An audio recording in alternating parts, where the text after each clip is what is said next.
jìnnà sí wọn bí sánmọ̀ sílẹ̀ o ara ló ń ta wọn ṣe mọ́ o náà bá sunkún sójú bẹ̀rẹ̀ má ti fi ìgbín sọ kó fẹ́ yẹ ẹyẹ kó lọ ìgbín sọnù sígbó wọ́n dúró títí ọwọ́ wọn ò tó ìṣó máa ṣe ta ní kókó ṣòkòtò tí olókùn ó dá kìtìyàn ó dórí àwọn lọ́tẹ̀ o.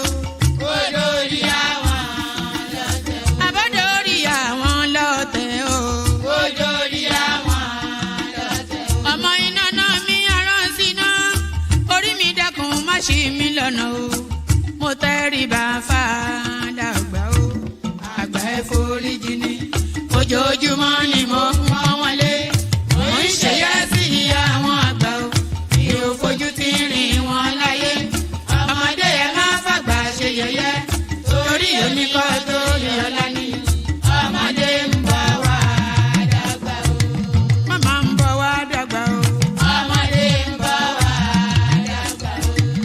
Máa ń bọ̀ wá dàgbà o. Ọmọdé ń bọ̀ wá dàgbà. Ọmọdé ń bọ̀ wá dàgbà o. Ọmọdé ń bọ̀ wá dàgbà. Bọ́lájú kòkòrò bá pẹran nígbó tó bá fúnra ẹ̀ pín ló dára jù o. Kọ̀wé mi á jẹ́ tàgbà o.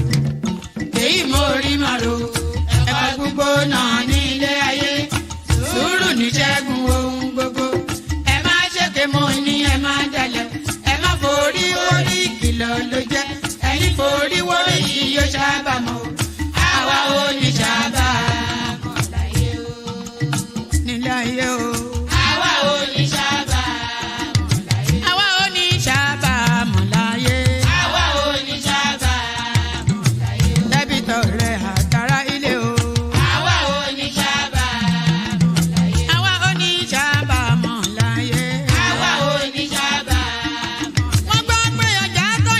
Ṣòkòtò wọn múra wọn sáré kárù sọkọ o àyànmọ́ ògbóògùn o wọn ò béèrè lọ́wọ́ orí mórí lọ́mọ mẹ́wàá lọ ìyàwó ohun tí ẹ wá lọ sí Ṣòkòtò ohun bẹ lágbo Ṣòkòtò mo sọ àkúnlẹ̀yàn ọmọ ẹ̀dá láyé kò lè yí padà mo ń tẹnu mọ́ o olórí làlá bàrò orí làlá bàrò olórí làlá bàrò olórí làlá bàrò orí mi gbé mi níjà o olórí làlá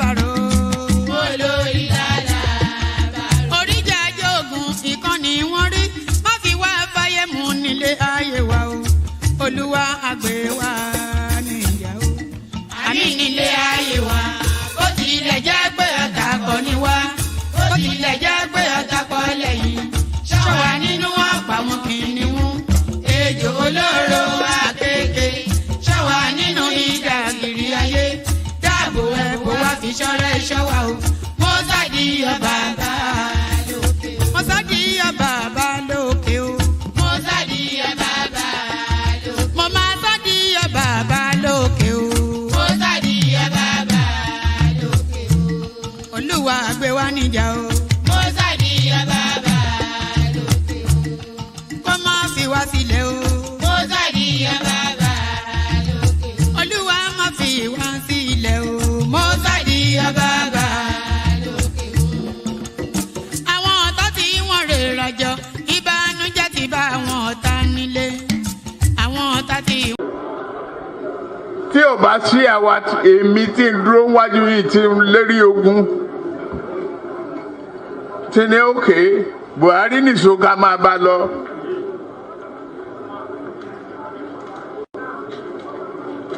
Kò lè di president ó ṣe kìíní olùlẹ̀ ó ṣe kejì olùlẹ̀ ó ṣe kẹta olùlẹ̀ ó tiẹ̀ sunkún lórí tẹlifíṣàn pé láyé òun ò tún rán mọ́ mo dẹ̀ lọ bá Kaduna wà rán ọ̀rọ̀ ẹkún kọ́ lélẹ̀ àdúró tiẹ̀ wà á dẹ̀ wọlé nǹkan ní pé o ò ní fọ̀rọ̀ orílẹ̀-èdè Yorùbá ṣeré ó dẹ̀ gbà àtijọ́ tó rẹ̀ ti débẹ̀ mi ò gba mínísítà mi ò gba contract mi ì tọrọ ọbẹ̀ mi ì tọrọ gàrí mi ì tọrọ fúra lọ́wọ́ ẹ̀ mi ì dẹ̀ ìyàwó ń bẹ̀ mo wá ní lọ́tẹ̀ yìí o Yorùbá ló kàn.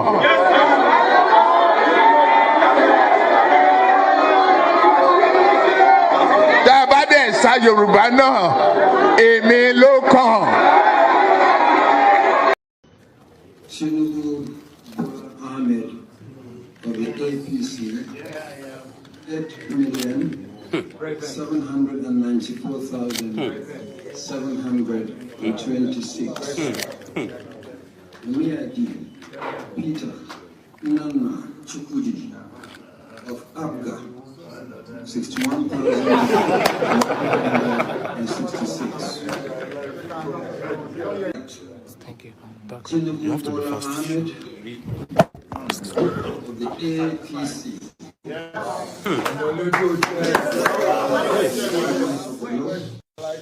Is hereby declared the winner and is returned.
Okay now. Okay.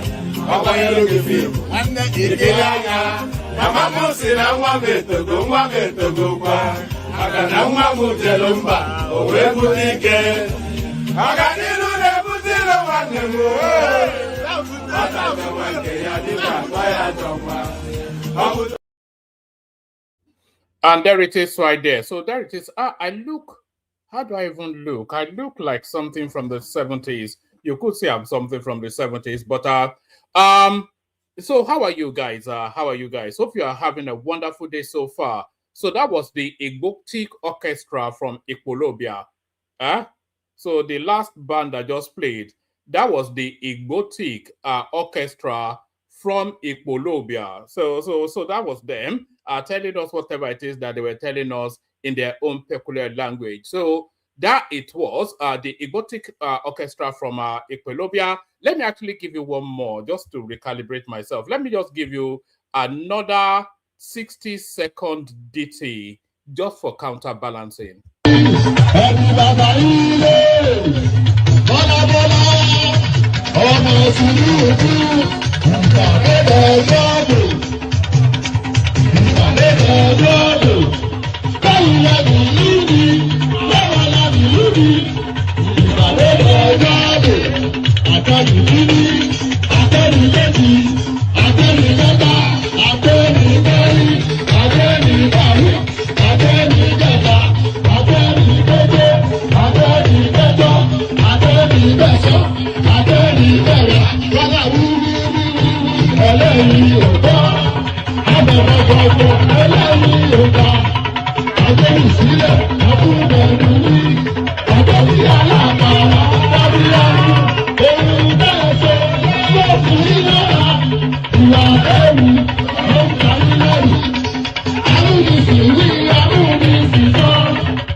You know what really gets me about that song is where he goes, Agbelusile atunfenowe.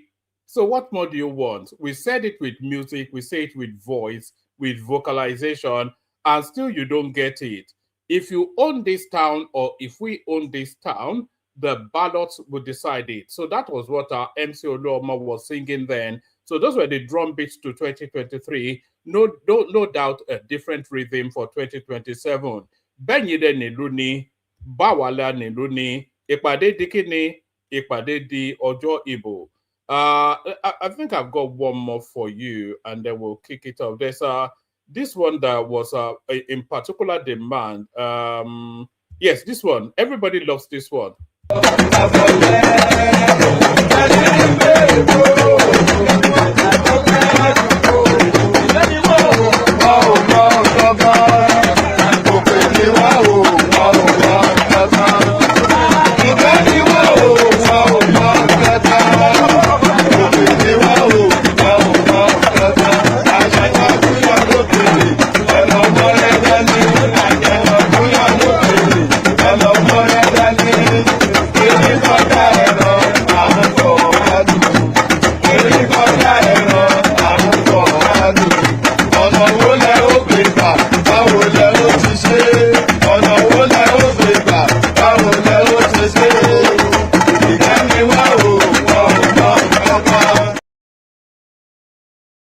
You know what really gets me about that particular song? That's one of my favorite, by the way, is where he goes, it's just the richness of the language is one of the enduring delights of that language for me. I'm talking about the Yoruba language, just the richness of its depth and the way they speak in proverbs and nuance rather than frontally. That's really what delights me in the Yoruba language.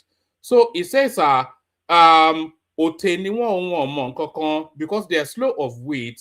You know, in Yoruba language, there's a word called awo, A-W-O, awo. So it's not awo, but awo. Awo means a sagely somebody that knows about divination. So that's where the word babalawo comes from. It's just a sage that knows about divination and world wisdom.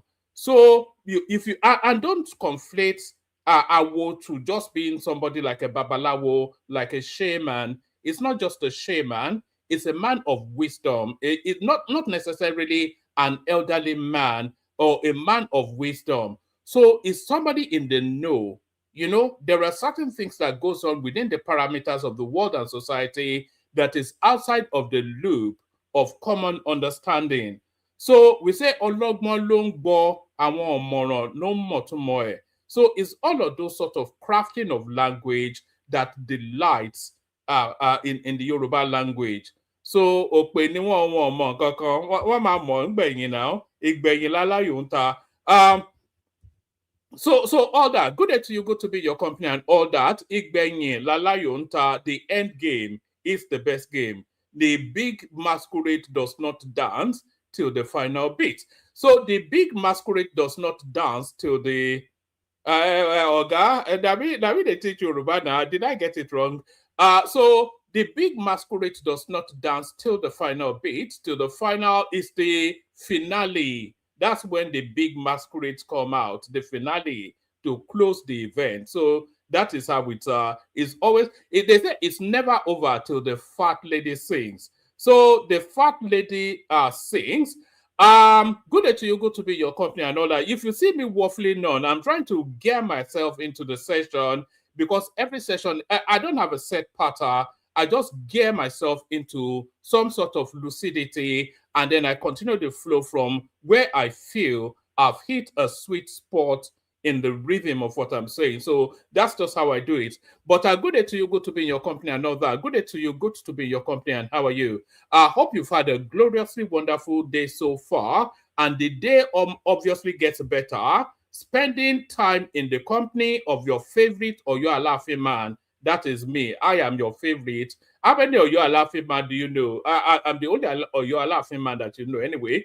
But spending our time in the company of your favorite or your laughing man, what better way to cap off the day than that? So good to have you here and all that. Good to be in your company. The protocol remains the same. Click on the like button, just as I'm inviting you to do so, do so. Click on the like button. If you have not already clicked on like, please do that. If you are not already subscribed, please do that. You will know that you are not subscribed because the subscription, I actually tried to look at the session on the television just earlier on today, and it comes across differently, and it doesn't give you the options to do all of these things that I'm inviting you to do. So if you're watching it on TV, if you do us a solid, make the effort to go on it on your phone, click on the likes and the subscribes, and then do all the necessary things that you're being invited to do. If the subscription button is showing as red on your screen, then you have not fulfilled then all righteousness. So fulfill all righteousness by depressing that red subscription button to gray, and that way you are part of the inner gang, you are part of the caucus, you are part of the cabal. So the cabal and all that. So click on like, click on subscribe, click on the hyperlink that says StreamYard if you want to come and join me on the screen. Share the links to the stream just as widely as you can. Copy the link, send it to your WhatsApp groups, send it to your Facebook groups, send it to your family groups, send it to your enemy groups, send it, put it on a probe and send it to Mars. Copy the link to the session, put it on a probe and send it to Mars so that the Martians can hear the peculiarity that is this one man or your man talking nonsense all the time. So let's do a little bit of nonsense talking. Good to be in your company and all that. Like, share, subscribe. Click on the hyperlink that says StreamYard to come and join me on the screen. Share the links as widely as you can. Super chat towards the stream. We don't see that coming in as frequently as we're used to. So super chat towards the stream. The wheels of commerce needs to be turned. And what usually turns the wheels of commerce is a super chat and money essentially. So empty the content of your wallet into the session. More importantly, say hello to me in the comment section so I can acknowledge your presence and say hello back. You know I have no friends, so you be my friend just for the moment that we spent together. Saying hello ever and forever, the first to do that. That's Agbadorian right there. Good to see you, Agbadorian. That's Lato Rich right there. I'm looking forward to an epic session. Hopefully we're able to deliver that. This is Abdul Mumin right there. Abdul Mumin. And tell us where you're joining us from as well, so we know the extent of the reach of the platform. That's Abdul Mumin right there. We know he's in Saudi Arabia, so good to see you, Abdul Mumin. So here is Samuel Adeleke, who says he's joining us from Ibadan. So I think he might well be on holiday because if memory serves, Samuel lives somewhere in America, so he's sadly almost on holiday. So good to see you, Samuel. Nice music, says Tony Africa, joining us from Germany. That's Oga right there. Destination unknown is probably joining us from Mars. So keep saying hello. And that's Taye Taiwo right there saying hi, hello. Good to see you, Taye Taiwo.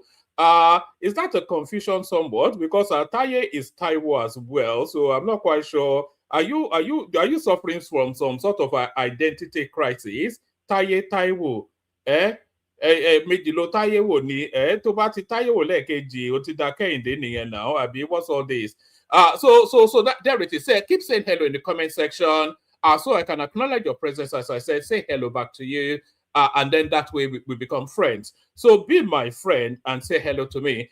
So now let's just get started. So the headline piece is a bit of a tease. And by the way, we're after 100 new subscribers in the course of this stream to tip us over a particular threshold. So, Samuel, you tell us about what your experiences are in Nigeria as you spent time there. That is Ajani right there joining us from New York City. They claim it's the greatest city in the world, but then of course they've not been to Old Oyo Town. Go to Old Oyo Town and come back and tell me you've ever seen a greater space. So all that. So a lot going on within the Nigerian dynamic. Sanwo Olu on a war footing against. There's actually, let me just bring it to you. No, I'll bring it to you laterally. But we're going to be speaking about the undercurrent of anti-Southeastern sentiment that is permeating the Southwest. It is there, and everybody can see it.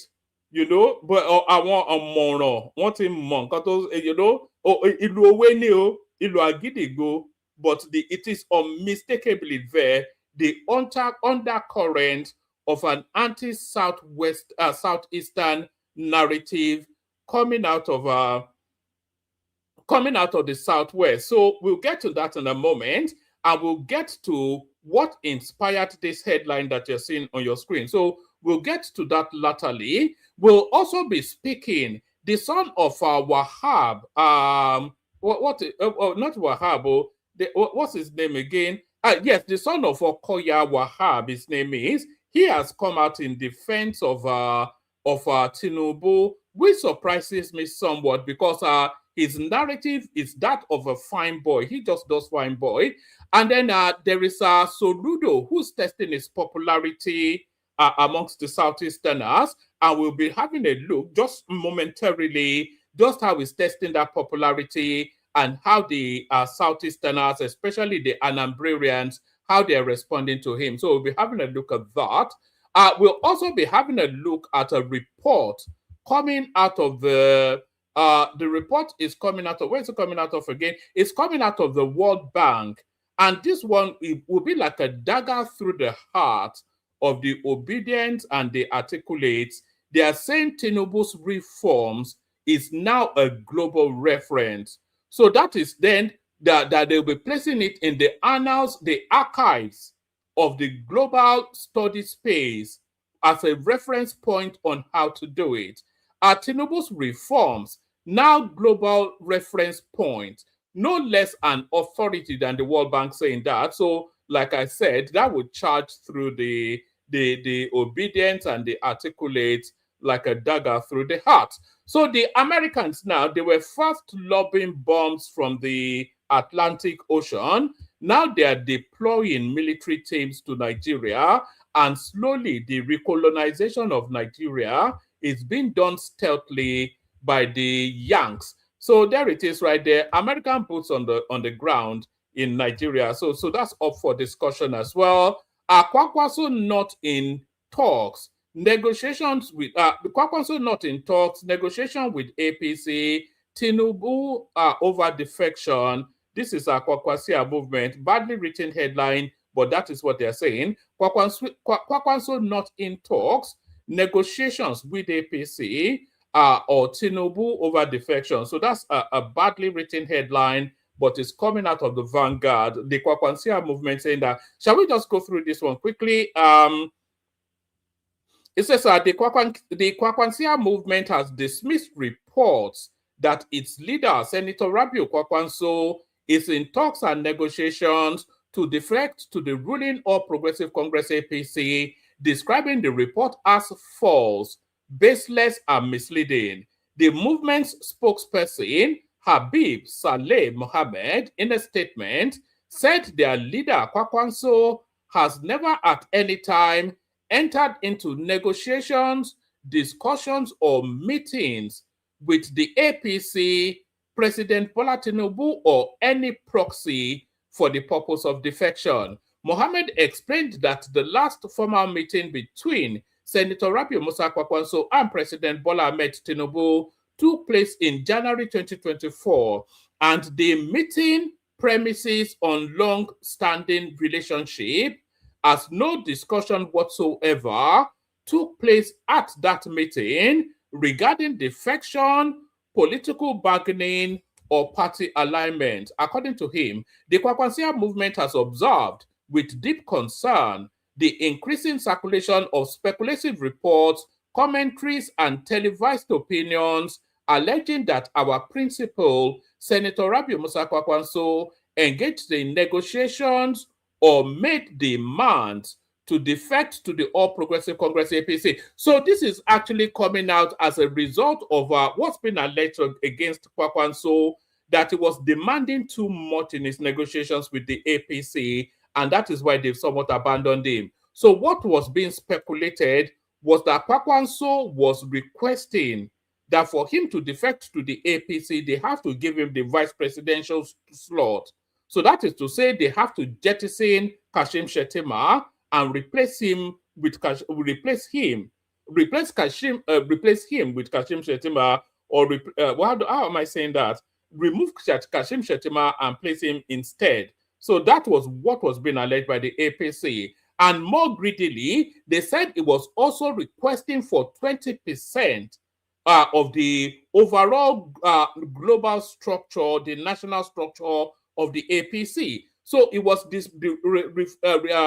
it was requesting for a 20% control of the APC nationwide and the vice presidential slot. So that was what was being alleged by the APC, and given as the reasons then why they've had to abandon negotiations with him, because his demands were unfeasible. So it is to that space that the Kwakwanso space is now speaking to. So with that backdrop there, let's take it from top again.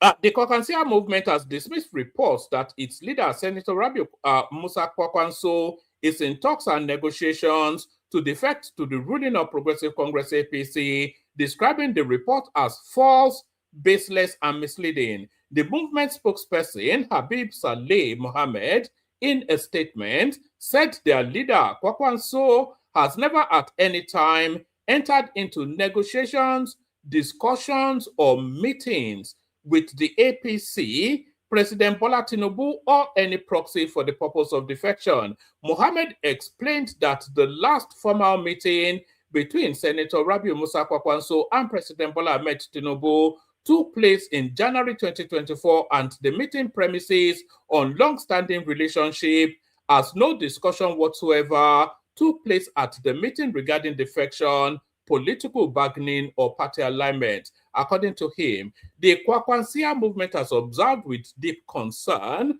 the increasing circulation of speculative reports, commentaries, and televised opinions alleging that our principal, Senator Rabiu Musa Kwakwanso, engaged in negotiations or made demands to defect to the All Progressive Congress APC. We state clearly, categorically, and without any ambiguity that Senator Rabiu Musa Kwakwanso has never at any time entered into negotiations, discussions, or meetings with the APC, President Bola Ahmed Tinubu, or any proxy for the purpose of defection. These claims are entirely false, baseless, and deliberately misleading. It is deeply so it goes on and on in that vein, actually. Does he offer anything else new? So I think it's trying to distance then from what was alleged that Kwakwanso was being especially greedy, but Kwakwanso now is in panic mode.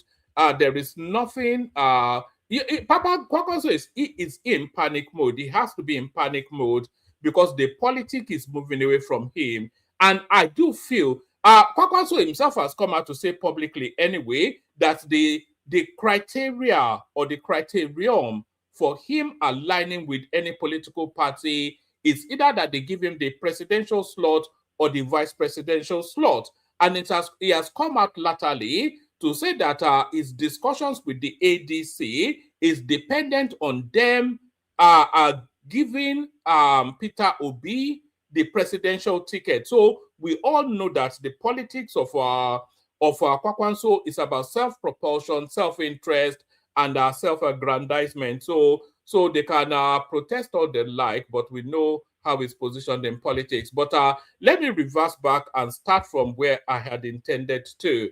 So I was saying that what was I saying? I was saying that Soludo was seeking to test his popularity in Anambra, and this is how he set about doing it, and this is how the indigenes responded to him. Tell me in the comment section if you can hear the audio.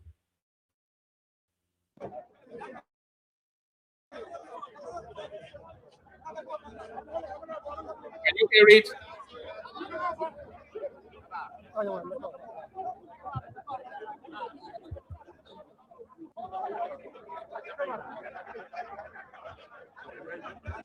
So this is Charles Soludo right there in the very thick heart of the Anambra State commercial market space. And he has gone there on a walkabout, saying he's out shopping. But what we're seeing here is him testing his popularity with his own people. You see, he has his own guards, but the volume of people there, it really tests his popularity, because if he wasn't popular with the people, he could have been overwhelmed quite easily in the space that he is in. He's entirely, completely surrounded by people and is engaging with them frontally in close quarters. So this is to say that Soludo is popular in Anambra State. Watch this. I have come, I've been going around shopping from Ose down to Main Market through Lagos Line. We're now passing through to Backup Plaza. Well, I don't know how my phone is behaving. My phone is not behaving. Whatever you need, with regards to phones and accessories and technology, everything is sold here. Okay? Go to repairs and so on and so forth.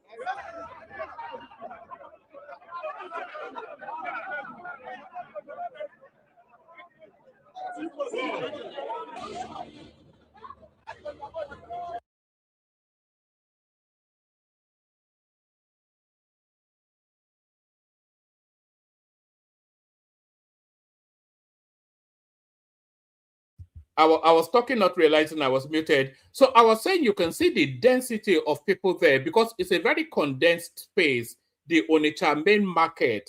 So it does have a security. There are no more than 20 of them, but you can see the people in that space. They will be in the thousands.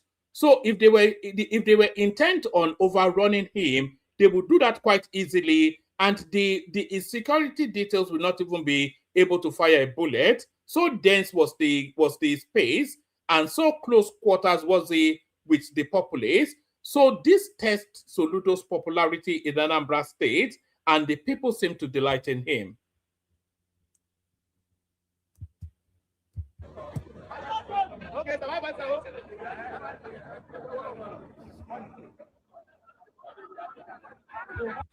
And that is a typical Igbo. You don't get more Igbo than this. I saw this name actually when I was watching the clip earlier, and this is the archetypal Igbo businessman right there, Sir Emeka Okafor. You can't get more Igbo than that. That is the DNA right there. Who is a trader in electronics, Sir Emeka Okafor. I wonder who knighted him for him to be a sir, but you don't get more Igbo. This is the DNA name, the DNA space of an Igbo person right here.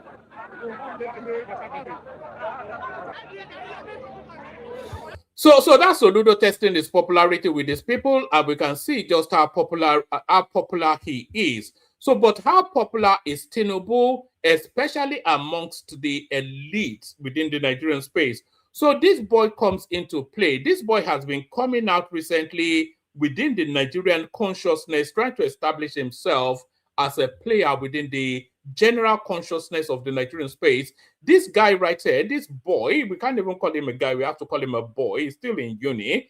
This young man right here, that is Wahab Tinubu, the son of Okoya Tinubu. So this is what he has to say. He's speaking to politics, and this is politics from his own prism. He's on cruise, one of those young people gathering social media something where they speak about whatever it is that they speak about. He says, do you know the price of fuel in Nigeria? I think they were questioning him in terms of his detachment or attachment to the common man. And this is what he responded with. It's no more than 18 seconds, but it's quite, it's quite crisp and nuanced.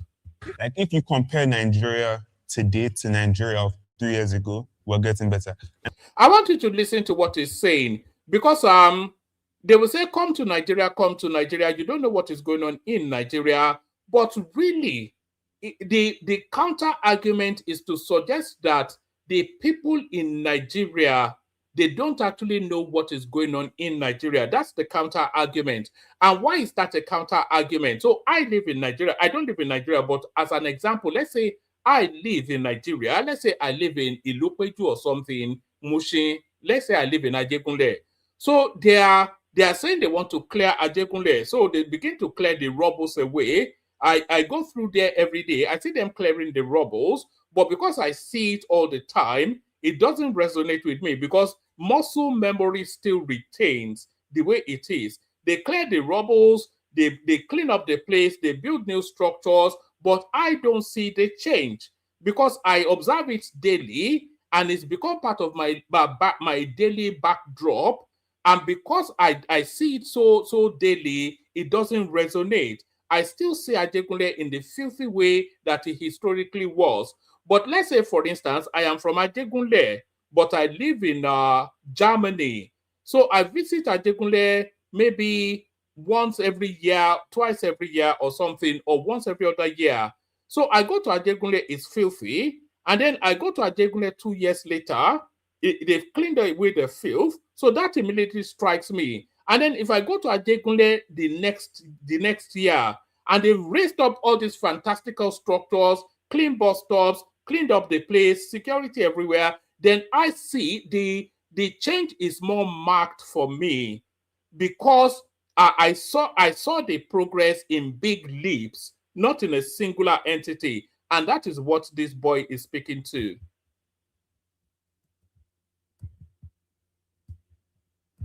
Like if you compare Nigeria today to Nigeria of 3 years ago, we're getting better. And I know it's because you guys live in Nigeria. For us that go to school and come back, when I come back, the change is so visible. I also we're not giving our government enough credits because they're actually trying. It's hard. Like if you compare. So that is Okoya's son right there, Wahab, endorsing Tinubu essentially. So this next clip is somewhat of an endorsement of Tinubu as well, but it's somewhat of a backhanded endorsement. What do I mean? Watch this. Hey, mamas, louder! This has been in my mind. I'm Mrs. Daniel Goodness. I've been a teacher for some time. It's not because I'm telling you all that. It's a change of level. Since Tinubu entered his seat, things has absolutely come down. I want to appreciate Tinubu. Bola Ahmed, because everything came down, people can eat comfortably. Few years back, we weren't able to eat. It was so difficult for us to eat. But since Tinubu entered, things has come down, rice, beans, yeah, whatever. More they loud down. When they clap for you, loud down. Make I just tell you something to add to you. As a teacher, you don't make nobody most of these teachers they happy. As in various states now, because of the local government autonomy when you don't keep, governors they increase teachers' salary for most of the states. That's one of them. He has done absolutely. Let him carry go. Let me tell you so that since you be teacher, you go teach your fellow women. Yes. That list is where we dey pay money for. So I just wanted to bring you that because it marks a moment in time, what that woman says. So this is a woman whose circumstances, whose lot in life has changed. She told us she was previously a teacher. She now finds herself a street hawker.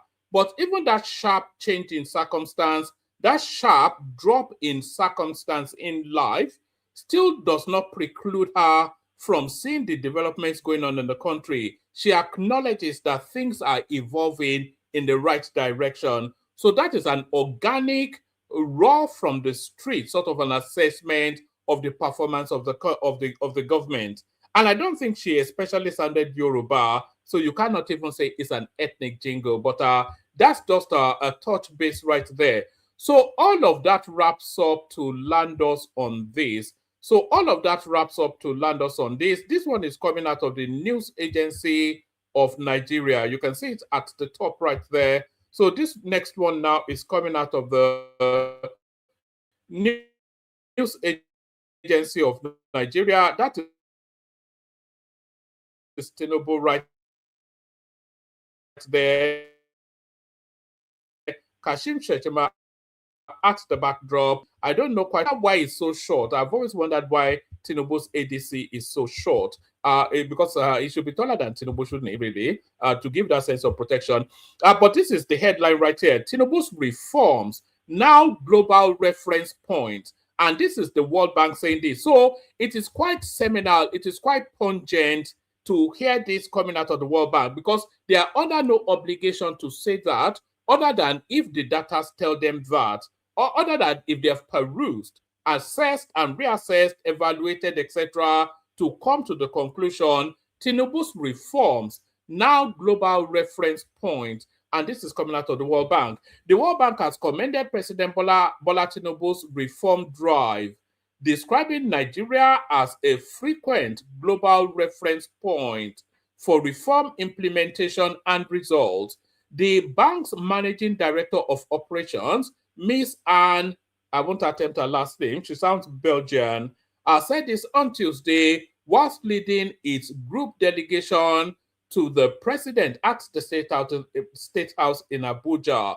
Ms. Anne said Nigeria's reform outcomes over the last 2 years were commendable and widely discussed amongst global leaders, policymakers, and investors. So it is quite, this is quite a statement to make, because this is central to, this is World Finance speaking, this is the World Bank speaking. So that is the topmost echelon of world financing, and what they are concluding is that what is going on in Nigeria is a seminal, it's a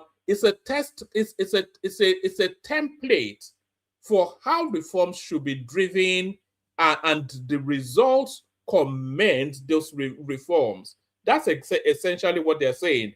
And said Nigeria's reform outcomes over the last 2 years are commendable, that's one, and widely discussed amongst global leaders, policymakers, and investors. She said, Nigeria is a frequent example in my discussions around the world because the results achieved in 2 years are really commendable, and praised Tinubu's consistency in communicating the necessity of reforms, noting that his steady leadership had built confidence despite implementation challenges. She said, even when reform implementation is difficult, there is no turning back. You are staying the course. Anne said feedback from Nigeria's private sector confirmed strong reform outcomes and improving investor sentiment.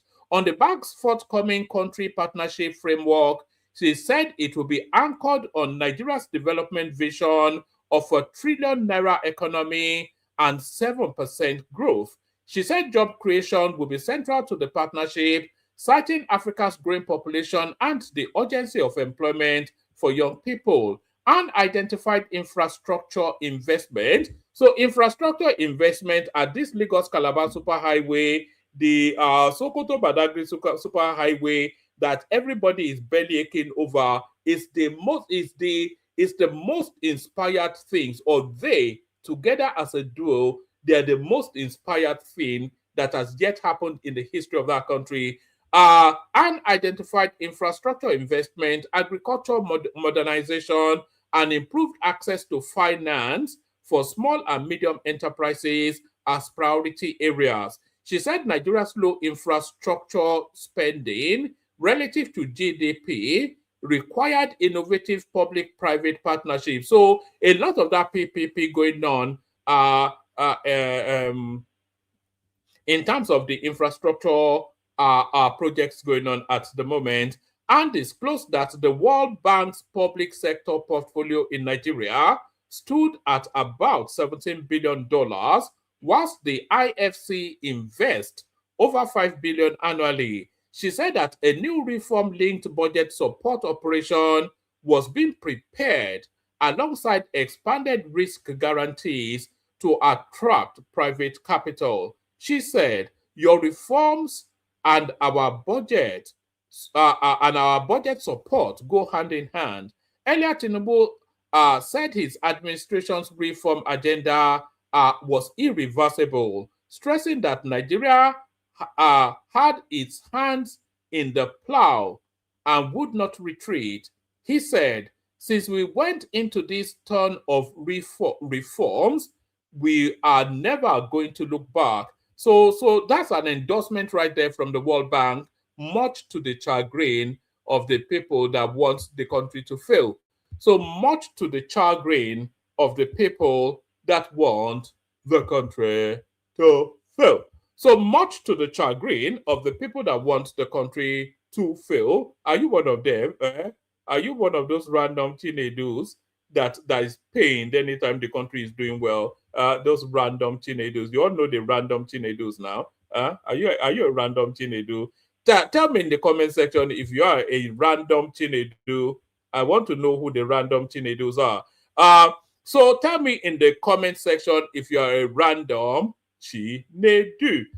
A random teenager. So the random teenager is now going to be bussed out of Lagos State if Sanwo Olu has his way. Lagos cracks down on illegal chieftaincy titles. So this is frontally and directly at the southeastern space. No equivocation. We all know what inspired. And by the way, there's a gazetted memo that somebody sent me on this, because I get a lot of information sent to me from a myriad of quarters. So this is set in law now, and this is targeted especially at the southeastern excesses in Lagos State. Lagos cracks down on illegal chieftaincy titles. The Lagos state government has warned individuals and groups. Let's do that again after I've had a sip of water. Pardon me. All right. Lagos cracks down on illegal chieftaincy titles in Lagos, essentially. The Lagos state government has warned individuals and groups against assuming or parading unauthorized chieftaincy titles. It described the trend as illegal and disruptive to public order. In a public advisory issue on Monday, the government said its attention had been drawn to an unhealthy development where some individuals and groups have assumed certain chieftaincy titles either on their own or as leaders of ethnic groups without the approval of the state government. So we all know where this is pointing to. And that is why I was saying that there's an undercurrent of an anti-Southeastern sentimentality that is starting to take root within the Southwest. And you can see that that sentiment now being fleshed out in the legal framings of the Southwest. So you can see it. We can all see it now. It's pretty clear what's going on.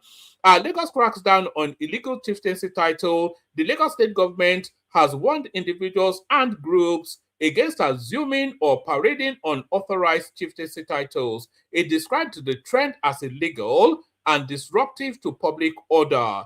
In a public advisory issued on Monday, the government said its attention has been drawn to an unhealthy development where some individuals or groups have assumed certain chieftaincy titles either on their own or as leaders of ethnic groups without the approval of the state. The advisory, signed by the Commissioner for Local Government, Chieftaincy Affairs and Rural Development, Bolaji Robert, stated that such titles are not recognized by the state. The advisory said these titles are not recognized. Oh, can I find? Oh God. I think it would have been better if I'm able to read it from the actual document put out by Lagos State. I have it somewhere, but it's not where I'm able to put on the screen, unfortunately. Let me see if I'm able to, just because it was quite detailed and quite aggressive in its tonality, and there was no equivocation on where it was being directed to. Let me see if I'm able to, just bear with me 1 microsecond. You see, it's quite grainy. I told the person to send it to my WhatsApp, but they did not. Let me see.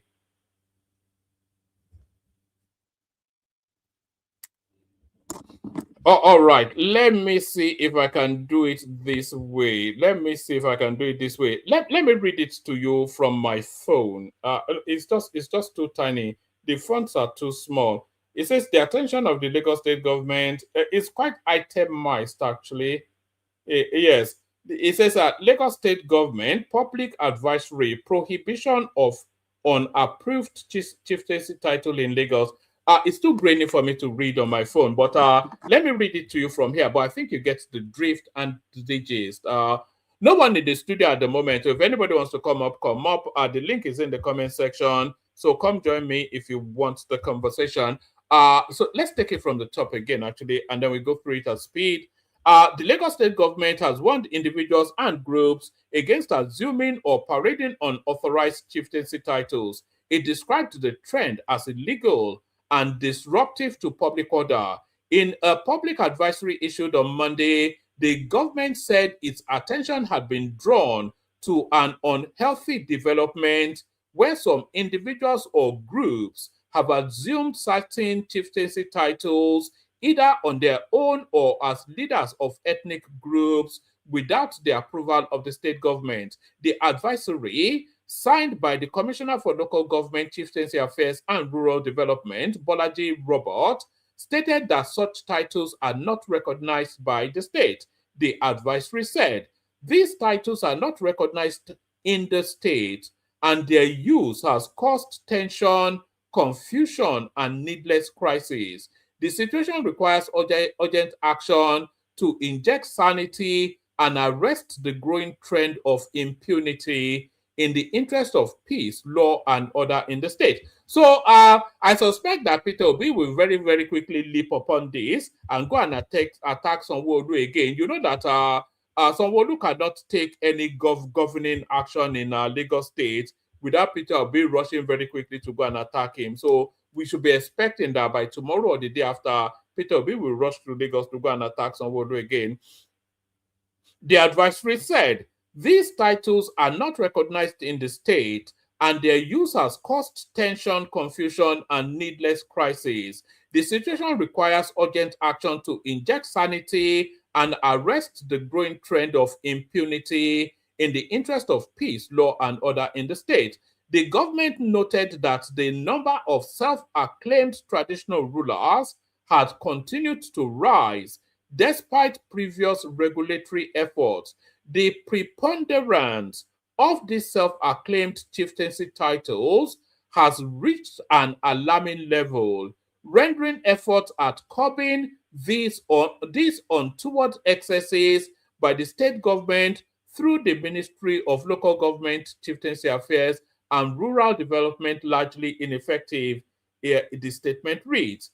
Whilst acknowledging Lagos as a cosmopolitan state, the government warned against the assumption of royal titles and styles not backed by law. Whilst we recognize the right of various groups to appoint leaders to coordinate their affairs in Lagos State, the assumption of chieftaincy titles and nomenclatures equivalent to that of an Oba or an appellation such as His Royal Majesty, His Royal Highness, or its equivalent is in contravention of extant Obas and Chief Law of Lagos State 2015 and thus illegal, the advisory reads. The government stressed that only the governor has the authority to approve chieftaincy matters in the state. Particularly, the appropriate authority for the approval of chieftaincy titles in Lagos State is Mr. Governor through the Ministry of Local Government, Chieftaincy Affairs and Rural Development, it said, adding that Section 15, 16, 17, 18, and 20 of the law outlines the procedures for such approval. It further warned against the use of royal insignia by unauthorized persons. Furthermore, Section 21, paragraph 2A to D, and Section 23, paragraph A and B of the extant law explicitly prohibit the assumption of royal titles, including king, HRH, whatever guise or its equivalent, as well as the use of royal paraphernalia, including beaded crowns or imitations thereof, beaded shoes, beaded staffs, and horse whisks, irukere, the advisory stated. According to the government, any chieftaincy title conferred without the governor's approval is null and void, warning that the offender risks punishment of 2 years imprisonment, a prescribed section, as prescribed by Section 21 sub 1 and Section 21 paragraph 2D of the Oba and Chief Laws of Lagos State. So they're looking to jail somebody. So that randomized Chinedu, TikTok, your time is up, is what they're saying to you. The randomized Chinedu that wants to constitute a miscreant or a vagrant to the Lagos Customs, they're giving you your final warning. Get out is essentially what that means. The state urged residents to comply with the law stating the Lagos State government urges all individuals and groups to comply with the Oba and Chief Law, the Obas and Chief Laws of Lagos State 2015 and refrain from assuming chieftaincy titles without due approval. It added that those already holding such titles should desist, warning that failure to comply may result in necessary actions, including legal proceedings, in accordance with the extant laws. The government also encouraged the public to report cases of unauthorized chieftaincy titles to the ministry, security agencies, and other relevant authorities for prompt action. So there it is right there. So that is where the headline came from for the session that we're having now. So we go on from there. U.S. military deploys team to Nigeria to assist in fight against ISIS. So the colonization of Nigeria is starting to take shape step by step. Lieutenant General John Brennan joined senior leaders in Abuja today to launch the inaugural U.S.-Nigeria Working Group. This group establishes a new framework for coordination, accountability, and joint efforts to counter terrorism and protect the vulnerable. So the Americans wanted to protect the vulnerable in Nigeria. That's a nonsense. It's a colonization move. For the first time, the U.S. confirmed today that a team of specialists were sent to Nigeria to support government forces against the Islamic State in the Sahel. African Commander Anderson said this development came following a meeting with Nigerian President in Rome, where both parties expressed their intention to intensify military cooperation. So apparently, allegedly, from that, it might well be Tinubu that invited them. It's reached far and wide. It was even reported in the Daily Mail, which is one of the preeminent UK newspapers. This is it from the Daily Mail right there. US announces military team sent to Nigeria after recent attacks. The United States has dispatched a small team of military officers to Nigeria. The general in charge of U.S. Africa Command told reporters in a briefing on Tuesday. General Digvin R.M. Anderson said the move followed his meeting with Nigeria's President Bola Tinubu in Rome late last year. This has led to increased collaboration between our nations, to include a small US team that brings some unique capability from the United States in order to augment what Nigeria has been doing for several years. Anderson said, it is unclear when the team arrived in Nigeria. So it did not say it is unclear when the team will be arriving in Nigeria. It's telling you that it is unclear when they arrived in Nigeria, which is to tell you that they are in situation. The ability. So who is texting me so aggressively? Hold on. Who is this person?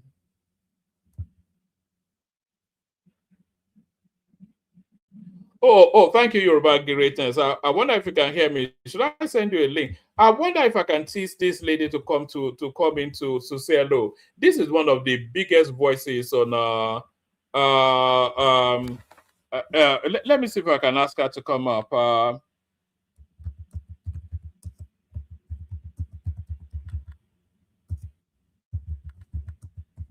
Sorry.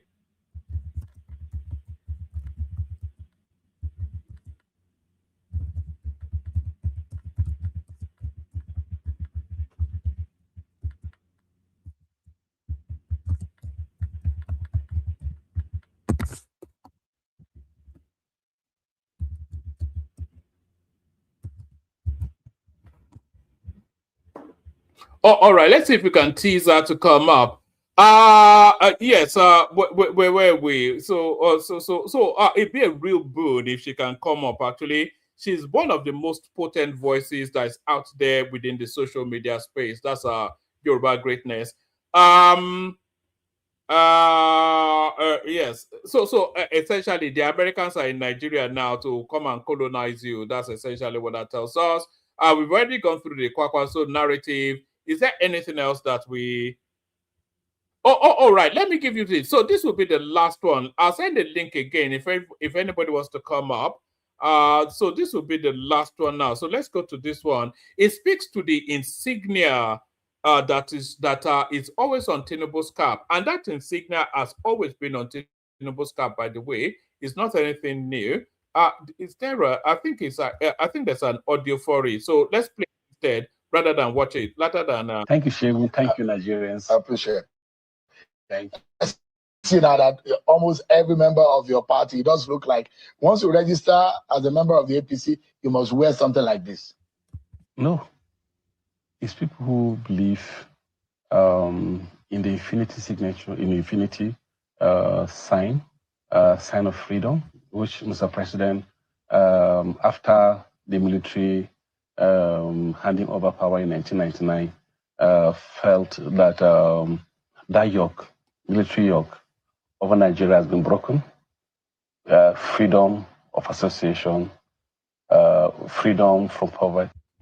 I think that insignia on Tinubu's, I think it goes beyond just the unshackling from the military. I think it goes to the wider black space, the unshackling of that victim mindset and that bondage, that mental bondage of subservience. I think that's where it actually goes to. But yeah, let me carry on. Freedom from all military entanglement of 1999, Nigeria has been broken off it. And that was why he brought it. And most people who believe in it bought into it. And they started wearing as a sign of freedom. Because some of your critics they said that this is an occultic signal to capture, that is an occultic signal. And I've read a lot of those who say they are standing on the mandate, that once you are standing on the mandate, according to what your critics are saying. But critics don't define the moments. Critics, as usual, they try to find any loophole, visible or invisible. Sometimes they don't even exist, they create them. Critics create environment and give an impression to society of what doesn't exist. And I think this is one of them. They are presenting what doesn't. Well, I mean, as a national chairman. All right, that's his understanding. It is an unshackling insignia, the insignia on Tinubu's heart. You know that broken chain. You notice that the chain on his heart, that image of the chain on his heart on Tinubu's cap, it never links together at any point in time. So that is to steer you to break the chain that shackles you in whichever form. So that's that guy then explaining that. So we'll play the Kegite music. The link is in the comment section. If anybody wants to come in, come in. Only water, where they see ma. Water,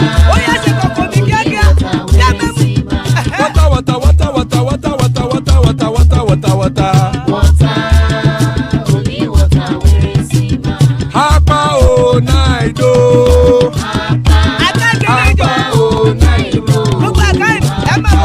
Hapa you don't come o.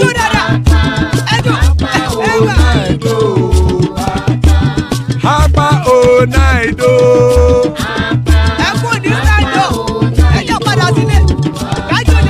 Oro kẹ̀kẹ́ ẹlẹ́mù yé o. Ilé sọ́díyà kẹ̀kẹ́ rẹ̀ ẹlẹ́mù rẹ̀ o. Bobby master kẹ̀kẹ́ rẹ̀ ẹlẹ́mù rẹ̀ o. Chifu Faila ti kẹ̀kẹ́ rẹ̀ ẹlẹ́mù rẹ̀ o. Eruku lẹ̀lẹ̀ ẹlẹ́mù dé. Eruku lẹ̀lẹ̀ ẹgbẹ́ ẹlẹ́mù dòdò jàre o. Eruku lẹ̀lẹ̀ Ghana ti dé ẹgbẹ́ bọ́dì o. Ọmọ ẹlẹ́yẹ ẹyẹ o ó dìlé o. Olúyẹ̀lá ẹyẹ o ó dìlé o. Petrosonana ẹyẹ o ó dìlé o. Petrosodunke ẹyẹ rẹ̀ ó dìlé o. Ẹlẹ́kọ̀ ọ̀run mú ìní o.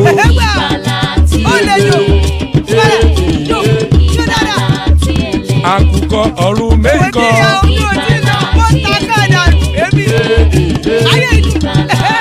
Ikú kò ní ríwà gbéṣe o.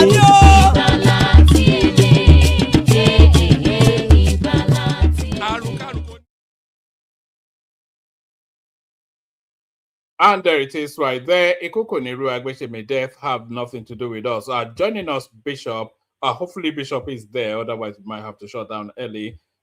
Bishop, you there? I am. Bishop. Good evening. Alpha, good evening to you. Yes, bad. Are you? I'm good. Have you had a good day? It's been an extremely hectic day. Past 24 hours have been something else, but that not. Here we are. Do I remember rightly that you said you are only giving yourself 2 more years and then you go back to Nigeria? Was it you that said that or somebody else? I mean, I don't know. And yeah, at the moment we are here, right? Yes. You know, I'm enjoying my Ibadan. Anyhow, oh, you're in Ibadan. We are here already, right? You are in Nigeria now, are you? We are on air already. No, we are on air already. Yeah, so we are speaking to. The stream is fully on. We've been on for about 1 hour. Yes, we're on air. Oh, I know. I just want to know if I'm talking to you privately. No, you're not talking to me privately. Or you are talking to the platform. Okay. Yeah. Let's that's good. Good evening, everyone. So I just wanted how you called me, so I just wanted to answer you that yes, I'm here. I'm listening. All right, brilliant. Well, you were the only one. Ola joins us now, but this chieftaincy thing that is going on in Lagos. So I see it very much as an anti-Igbo move that the Lagos state government is adopting. What say you? I don't think so. I don't think it's an anti-Igbo move. I think it's a necessity because we were very. I mean, let's say it the way it is. Lagos has been too liberal. And many people have taken it for granted that Lagos actually belongs to some people. It is unimaginable that some people can come up with talks like Lagos is a no man's land and beginning to rewrite history. And it got to the peak, it got to the, how do I call it, in 2023, and it became very obvious that we were facing some kind of existential threat from particular countries. So, I mean, if it is one of the 1,000 ways to hit back or to push back, I know we crossed the Rubicon in that 2023 election with guarded utterances, some outrightly banal, insensitive, disgusting, outrageous pronouncement from people that are supposed to know, that are supposed to respect boundaries. So it shows that we have been sleeping for too long. So if we are waking up now, it's better late than never. So it's not, how do you call it? It's not against anybody. It's just to draw the lines. There are certain things that people will not allow in that place. So let's play the game fairly. So liberalism is dead. Protectionism is the name of the game now. Let's protect our land. Let's protect for our future, for our children. Because the signs we were seeing are not good at all. I mean, I lived, and I've still lived in southeast for 30 years plus, and I've never disrespected them. So if people come, sorry, Bishop. yes, Sorry, Bishop. Your connection is quaking somewhat. Your connection is your connection is a bit quaky. Are you using Bluetooth? I'm not using Bluetooth. My Wi-Fi is perfect. Perfect. All right, it's a bit grainy, but carry on.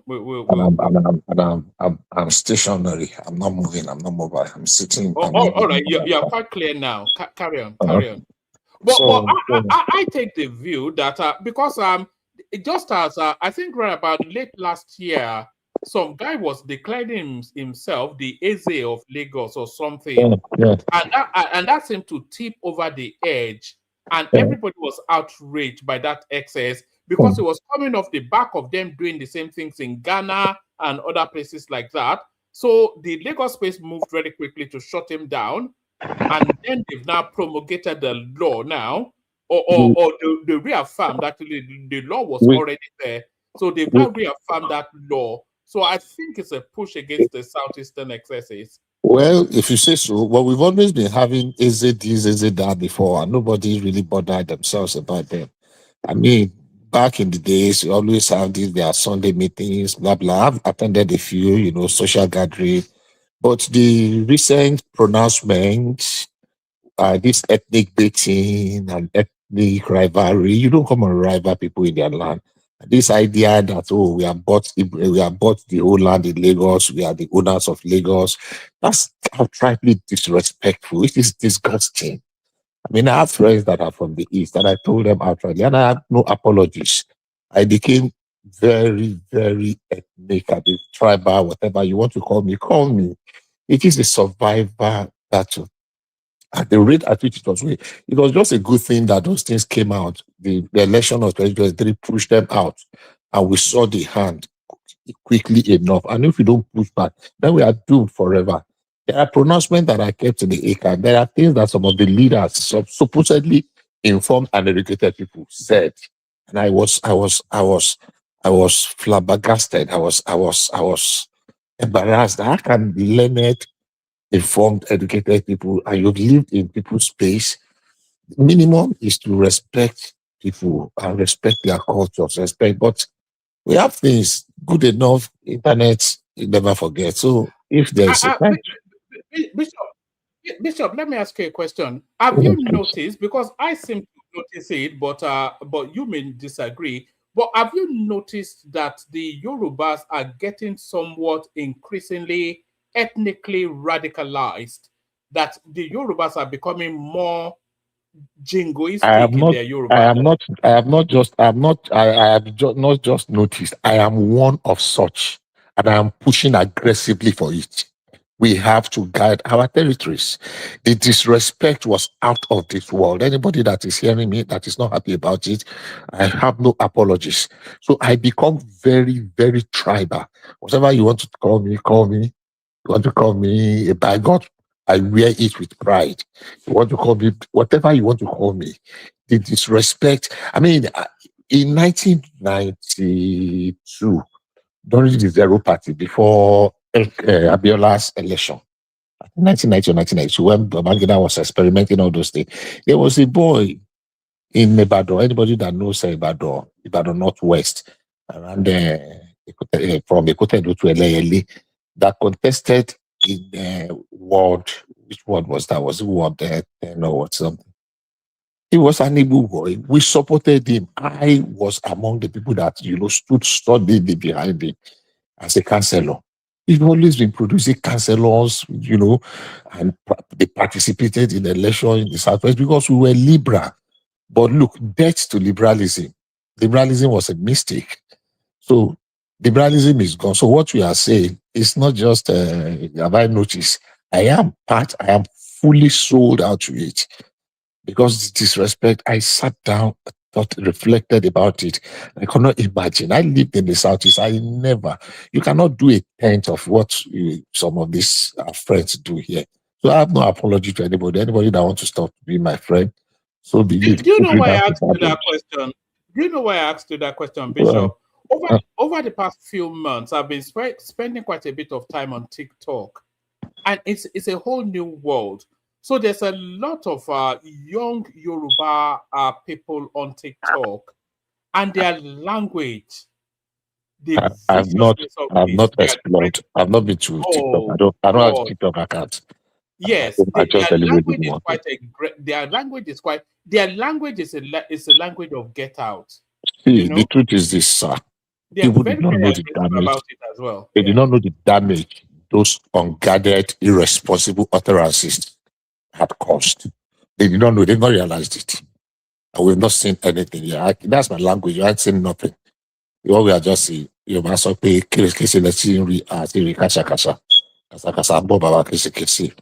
I mean, it was completely so. Let's just leave it at that. But that's my position, and I have no apology about it. All right, brilliant. I still feel that this law is an anti-Igbo law, but we have a difference of opinion on that one. This law is the voice of the people. I can tell you 1,001 things are going on the ground. This law is just the voice of the people. What happened before the gubernatorial election in 2023 was insane.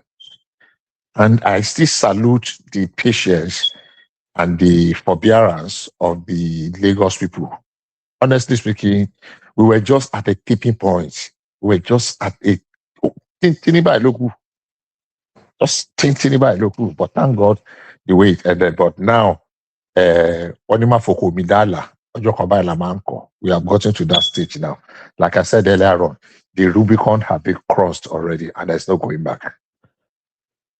Thank you. All right, thank you. And what you're saying, what is quite amazing about it's a cross-generational position. You probably brackets roundabout thereabout my sort of generational space. But if you go down the generational lines, the language that you're speaking now echoes throughout the Southwestern generational trajectory. So the whole of the Yorubas, whatever age or gender, I saw a young lady on TikTok, very, very eloquent, not at all aggressive in her tone, very civilized, highly educated, but the words that she was using, but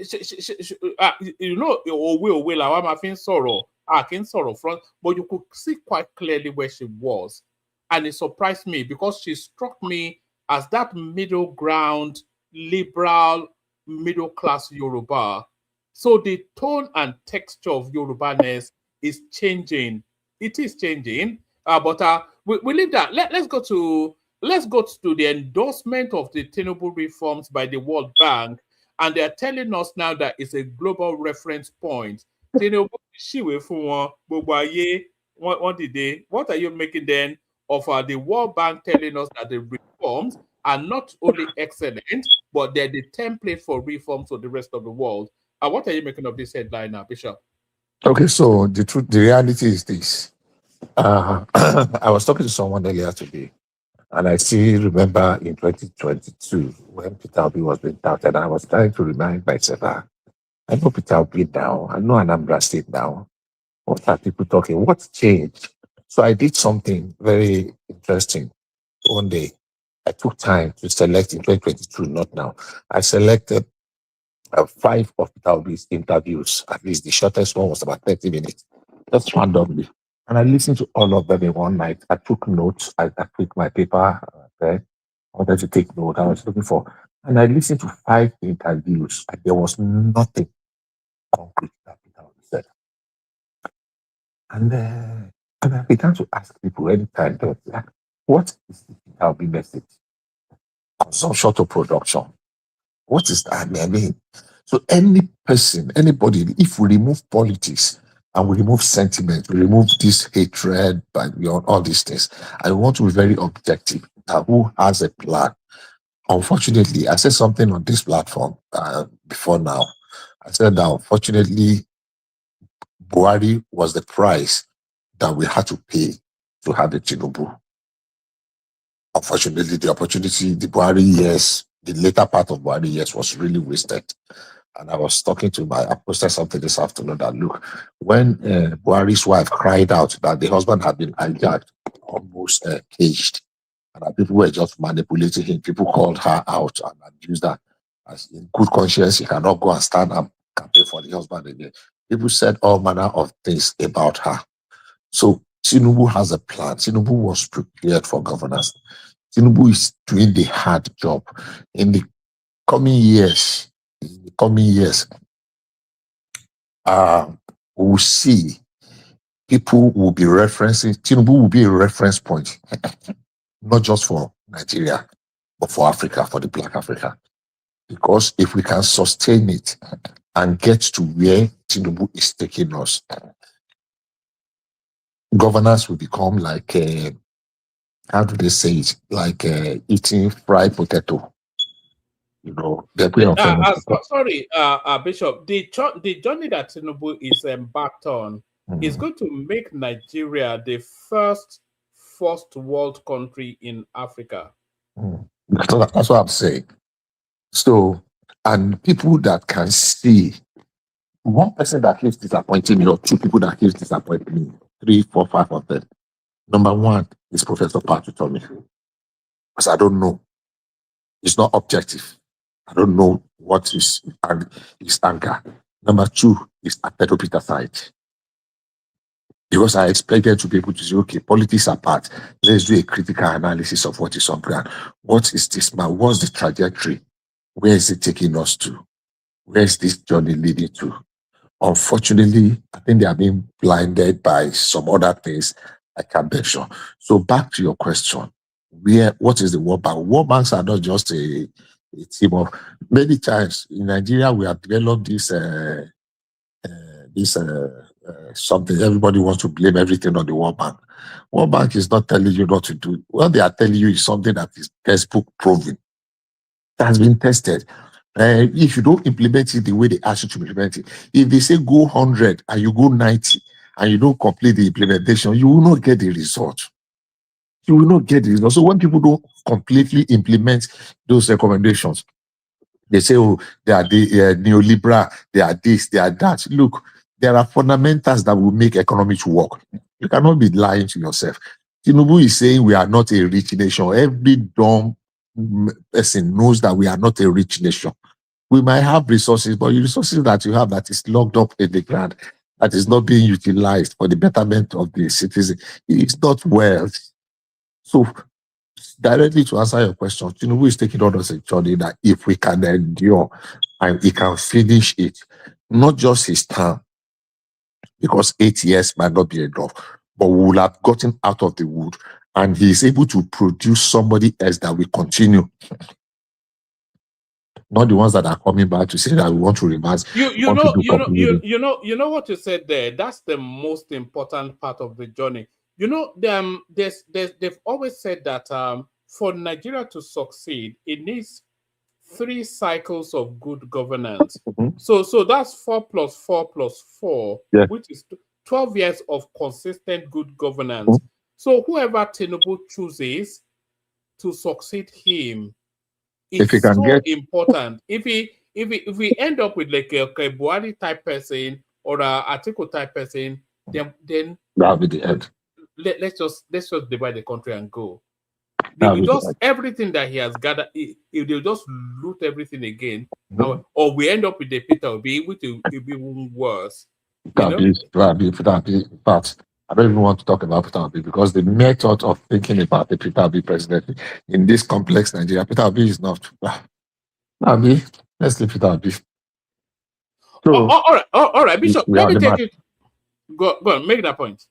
No, I say so. We are on the march. We are on the course. We are on the right direction, trajectory. All right, Bishop. Let me take you to 2 more places, and then we move the mic on. You know, Bishop, it's like the old days. You know that back in the day, it was always you and I that started. Yeah. Other people join up. Yes, it was. That was how we. That's how we used to get it. Oh, it's very good then. Yes. All right. Let me take you to this space then. U.S. announces military team are sent to Nigeria after recent attacks. So the boots on the ground are now boots on the ground. So the Americans are coming. In fact, they're already here. What are we making then? They said they spoke to Tinubu in Rome and they agreed that they should have a small presence militarily in Nigeria. But Trump has his own agenda. We know that Trump is not. What are you making of the headline? Let me know that. It's a it has many parts. Number one is that some people are very angry now. The maturity with which federal government of Nigeria handled this American whatever. They were happy before with the God blazing whatever. And they were thinking that they were going to be, but at the end of the day, we have benefited more from what the fallout. And this is part of the fruit we are seeing. America is doing everything to cut Nigeria. I listened to a snippet of Jumoke Oduwole's interview when they went for this something with the president. Just a very small snippet. And was that in Davos? In Davos, Abi? Yeah, I think it was in Davos. When this interviewer asked her about what was Nigeria's response to America's, their trade, what do you call it now? Tariff, whatever, tariff war. Yes. And her answer was very direct. It was cold-blooded. And it was directly at America. But, she answered this smiley, but the answer was loaded. That look, America, they can decide whatever they want to do. They be up on rage. If America say they don't want to do trade with us, there are other people. It's not the boss that we must be friends with them. There are other people we can be friends with. America wants to be friends with Nigeria. Nigeria holds a lot of aces. So America is doing everything. Now, one thing we have refused before is to have a U.S. military base in Nigeria, and we are still not having it. So whatever America is throwing in now, to make sure that we have a good relationship with them, a working relationship, it's working for now. We want to defeat insecurity. We want to defeat terrorism. We want to defeat banditry. That is very, very important. It's paramount. So if they are going to give us what we need to be able to defeat them in form of expertise, in form of hardware, military hardware, in form of technical support, eye in the sky, whatever we are going to give them. But we are not going to yield an inch of our land for them to have a base. Albeit, that is already late. They have in Ghana, they have in Niger is under fire now. The kind of brazen attack that happened in the military, in the airport and the military Air Force military base in DJ on how many days ago was that? Just a few days ago. That attack, the place is just close to our border, so we need to do something about this. America, DJ drove them out of their base there. So we are not giving them space, we are not giving them land, but whatever collaboration that they are bringing is a welcome development. Especially considering the fact that people that were reported with all this genocide, whatever, they thought that Trump was coming to humiliate Nigeria. And some people were already calling for this Venezuelan treatment for the Nigerian president. Sorry, Bishop. It was actually the dexterity of the Tinubu administration that prevented that. That was the first thing I said. Yes, because the way the narrative, the Americans, I think they caught Tinubu off guard somewhat with when so because there's an organization called AVID. It says it's an acronym, AVID, American Veterans of Igbo Descent. They are a lobby group. They've commissioned a lot of lobbyists in America to propel that narrative, which is the Ipobian/Peter Obi narrative, to propel that towards the Americans and use the Christian narrative as the hook. So they had hooked him. So Tinubu got in latterly, but because of Tinubu, he controls the Nigerian space. He was able to navigate that space to spin Donald Trump to his side. That was the first thing. Yes. That was the first thing I said. That Yes. Tinubu played it maturely to our advantage. And Nobody only he could have done that. Nobody else. Look, Why he could not have done it? Peter Obi would never be able to. Duwale said something in that interview I was referencing. I'll look for the whole interview. I can send it to you. He said that those that I saw that interview, but carry on. Those that ran to America, what has they achieved? What did he fetch them? Just embarrassment and humiliation. America, those that rushed there, that blah blah blah blah, trying to please US. Nigeria played it calmly. We first allowed the thing to settle down. Then we sent diplomat. We have diplomatic front and back. They went there. They came. They saw the truth. They were beginning to see the reality. They are using lobbyists now just to project our own side of the story. But some these people have been lobbying.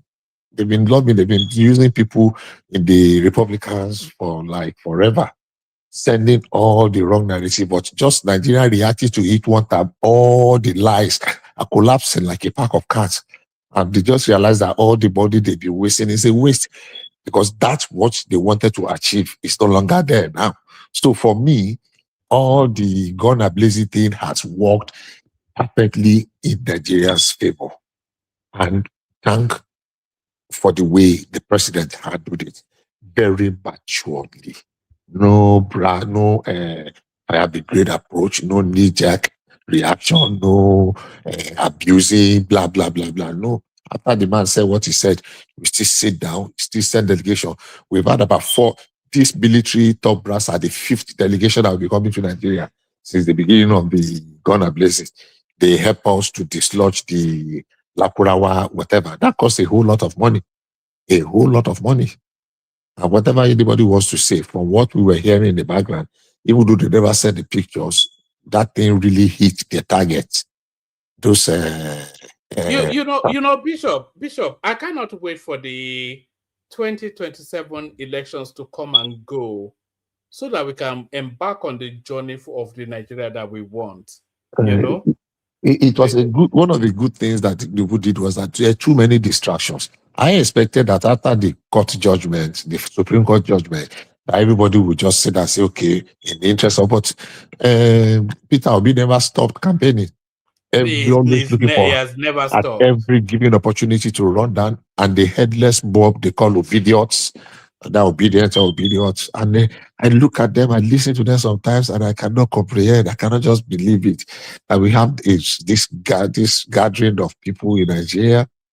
Some of them are educated, but it's to Nigeria's misfortune that we have these people. It's tiring. It's tiring listening to them. It's tiring that you have some of them there. And they have the temerity, the audacity to curse you out because you support the candidate. And no wonder Malaysian candidate their myrmidons. So, yes, the Americans are welcome.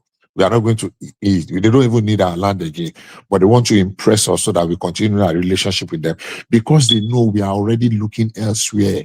We are looking towards the Chinese. We are looking towards Brazil.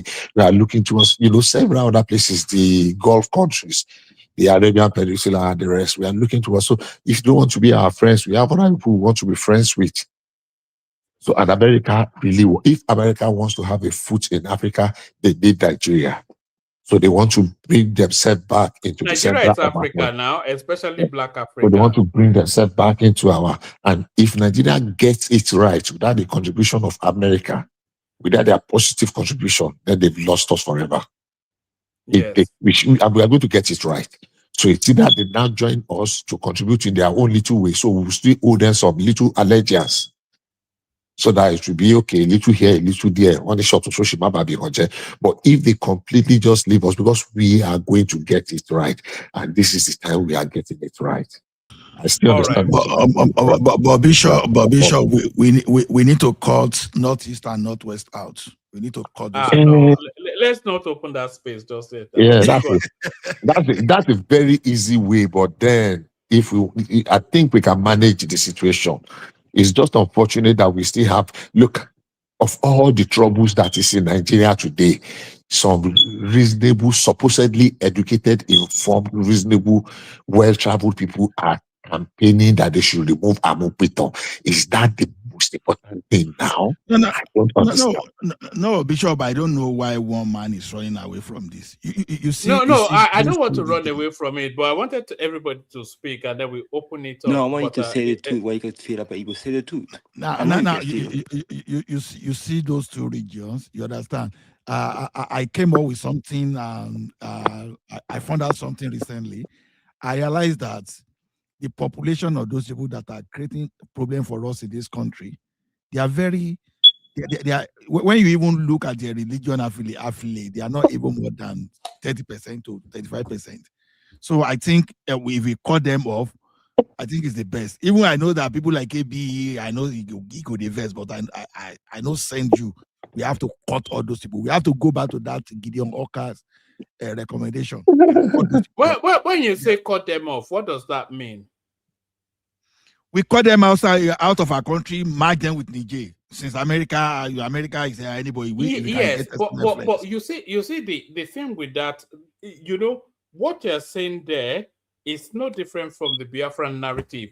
The moment to hold on, the moment to balkanize that, the moment to cut one region out, it opens the window to say, do we continue as a country at all? The Southeasterners already want out. The Odua people already want out. So if you cut them out, then everybody cuts out. You can't cut them out and then retain the rest of it now. I don't have problem with whether Biafra want to go or others want to go. You understand? The question is this. At least Biafra we are talking about now, they are not going around buying people, kidnapping people, burning. But do you get the point I'm making though? You cannot I got the point. Hold on. Let me make it so it's clear. If you cut the northeast or the northwest or whichever northern region you feel is the cancer that needs to be removed, if you cut them out, then it opens that narrative. The Southeasterners have been pushing aggressively to leave the country, so they cannot then, they won't miss that window to get out of the country. They will not miss that window. I don't have any problem with them. So what you are saying essentially is to break the country up and go around ethnic regions. See, woman, I can guarantee you that if we send those people, when it comes to that, our Southeastern brothers, they will want to stay because they are not strategically located. Okay, look at it this way. Allah is becoming a fundamentalist. I think he has always been a fundamentalist. We have just unlocked it out of it now. Allah, that's what you are talking about. We'll talk about it later. So this is my perspective. Woman, this is my perspective. Let me just say this one more thing. Now, I will vote for Nigeria remaining as a one united, indivisible country on certain conditions. See, we have challenges now. When you read before, I don't know how to interpret that one. That is the headache. When you have headache, the solution is not to cut off the head. We can actually treat the cancer that is in the northwest and northeast. You see, if we excise the northwest and northeast from Nigeria, we have only extended the boundary of Niger to come into the real heart of Nigeria because they will just be next door away from Abuja. See, Bishop, that's why I say that is this. They are already in the middle bed. I'm coming. Where I make my position is this. Oh, let Bishop, sorry, Ola, let Bishop plan, and then you make the final point. But I don't want us to hold So that. my That space could thinking last is 1 that hour if we hold we it. can actually cure the problems that is facing the North with good governance. They are posing some terrible challenges now, not with this banditry, with this terrorism, and the fundamentalism that some people seems to want to carry on their head all the time, at every given time. But if we can get those things right, we can correct them. They are the North is an asset too. I don't want to always want to see them as a liability. We missed it for a long time. The fact that I told people, I said, look, I've been at least I spent more than 50 years in the North, and I was not a baby. I know when I was, and I've been seeing Almajiri in the North since 1970s. I'm not saying 80s. The 70s, I've been seeing Almajiri, and we still have Almajiri today. What is there in Almajiri that we cannot tame in 50 years? And it's Almajiri that is giving back to this nonsense, population thing. I was seeing the statistics that is saying that the average birth rate in the North, some of them, in some regions, 7.5 children per woman, and the average is almost about 5 per woman. Whether you are rich or you are poor, so we have one man that has 4 wives. All of them has average of 5 children, and the man is just maybe one man that is not doing anything. So the poverty is really, really, and it's not something that can go away in 1 or 2 or 3 or 4 or 5 or 10 years. But if there is an improvement, we will see, and it will impact in the life of people. Put all these children in school, spend for them, take care of them. The North is an asset. It is not a liability. And if we get it right in governance, and we can make the North to be prosperous, then Nigeria will be the greatest place to be. All right, brilliant. I was going to take you to hold on, Ola, please. Just 1 second. I was going to take you to Kwakwanso, but I think people are pushing to speak now. I think I spoke about Kwakwanso. Yeah. There's still more on Kwakwanso, but I think people are pushing to speak. So let Ola. Yeah, no, let Ola make that point, and then we'll go to Simba, and then come back to Ola. AY joins us as well. Ola, you are about to disagree. Ola. Yeah, see, I can see some of my friends from the comment section saying, "By God, see, I'm a tribal bigot." You write it in capital letter, voice it, video it. I'm a tribal bigot. See, I won't at the risk of I won't stay here and start signing political. Sorry, big apologies, Ola. Can I ask people to please like and subscribe? The numbers are not looking good. Please like and subscribe if you haven't done that already. Ola, back to you. Okay. So, see, I won't stay here and sound politically correct when we know the facts and we can see the facts are staring at us.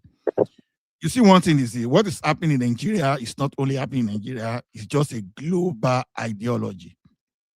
And go and even look at the European country where they take some people with this idea as a refugee. They are the headache and the back pain and the belly ache of those countries as we speak today. See, you can't have a wrong ideology and we are expecting everything to be written right. No, you don't have to show mercy to those people that believe that is their right to enslave others and it's their right to make sure they trample upon the right of others. Look at how the northern politicians have been romancing, have been celebrating all these bandits. See what Atiku was even talking about, calling was even making some kind of comment about tribalism, about irresponsibility. I say, wow, Atiku that could not even talk at what happened to Deborah, that when they even talk about that, and someone just threatening that, okay, I won't give you my vote, and the next thing, you remove that thing from Twitter. See, we need to, these guys, they need to be caged within their region and let them go and do whatever they want to do there. You don't just have to come and be telling others what to do. You put this ideology in UK, they want to take over. You put them in Canada, they want to take over. You put them in United States of America, they want to take over. They are creating problem everywhere. Let them go with their own ideology. So I don't want to live with terrorists. I don't see if they get it right in the next 100 years, you can always negotiate. You understand? You can always negotiate that you want to come back. But as of now, they are costing us lives and property. To the extent, look at what is happening. Henry, one American guy, and there's another guy. What's the name of this guy? It's my friend on Twitter. They are rebuilding where they destroy in Benue and Jos. I saw that American guy. He's been all over social media. Yeah. Now, and our government and the elite we need that place. They decided to look away as nothing is happening.